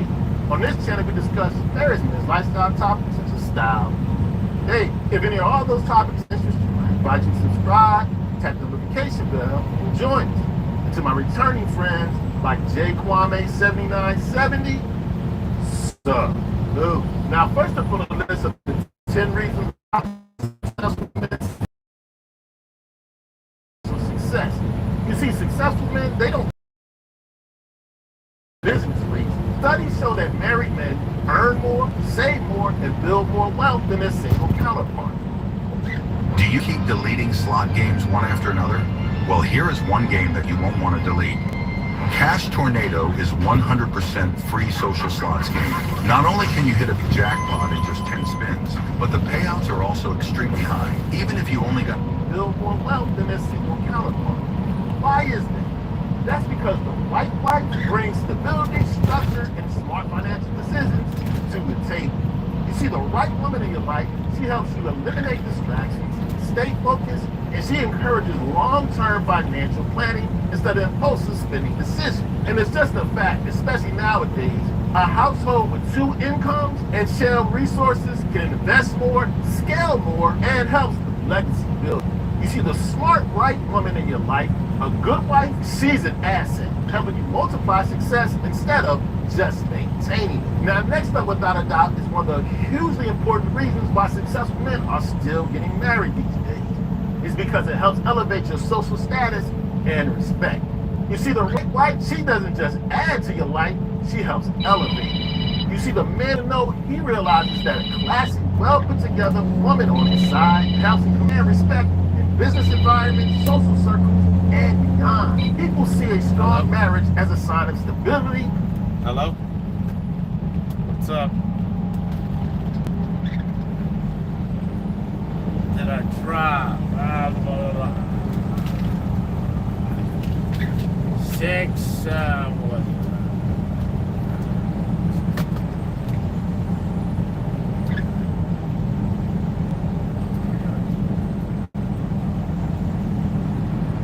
I'm trading trailers out so often I can't keep track of them. 6:38. There it is, 6:38.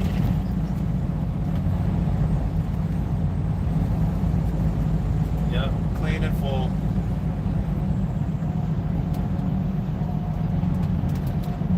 And I sent you 594. That's what I got.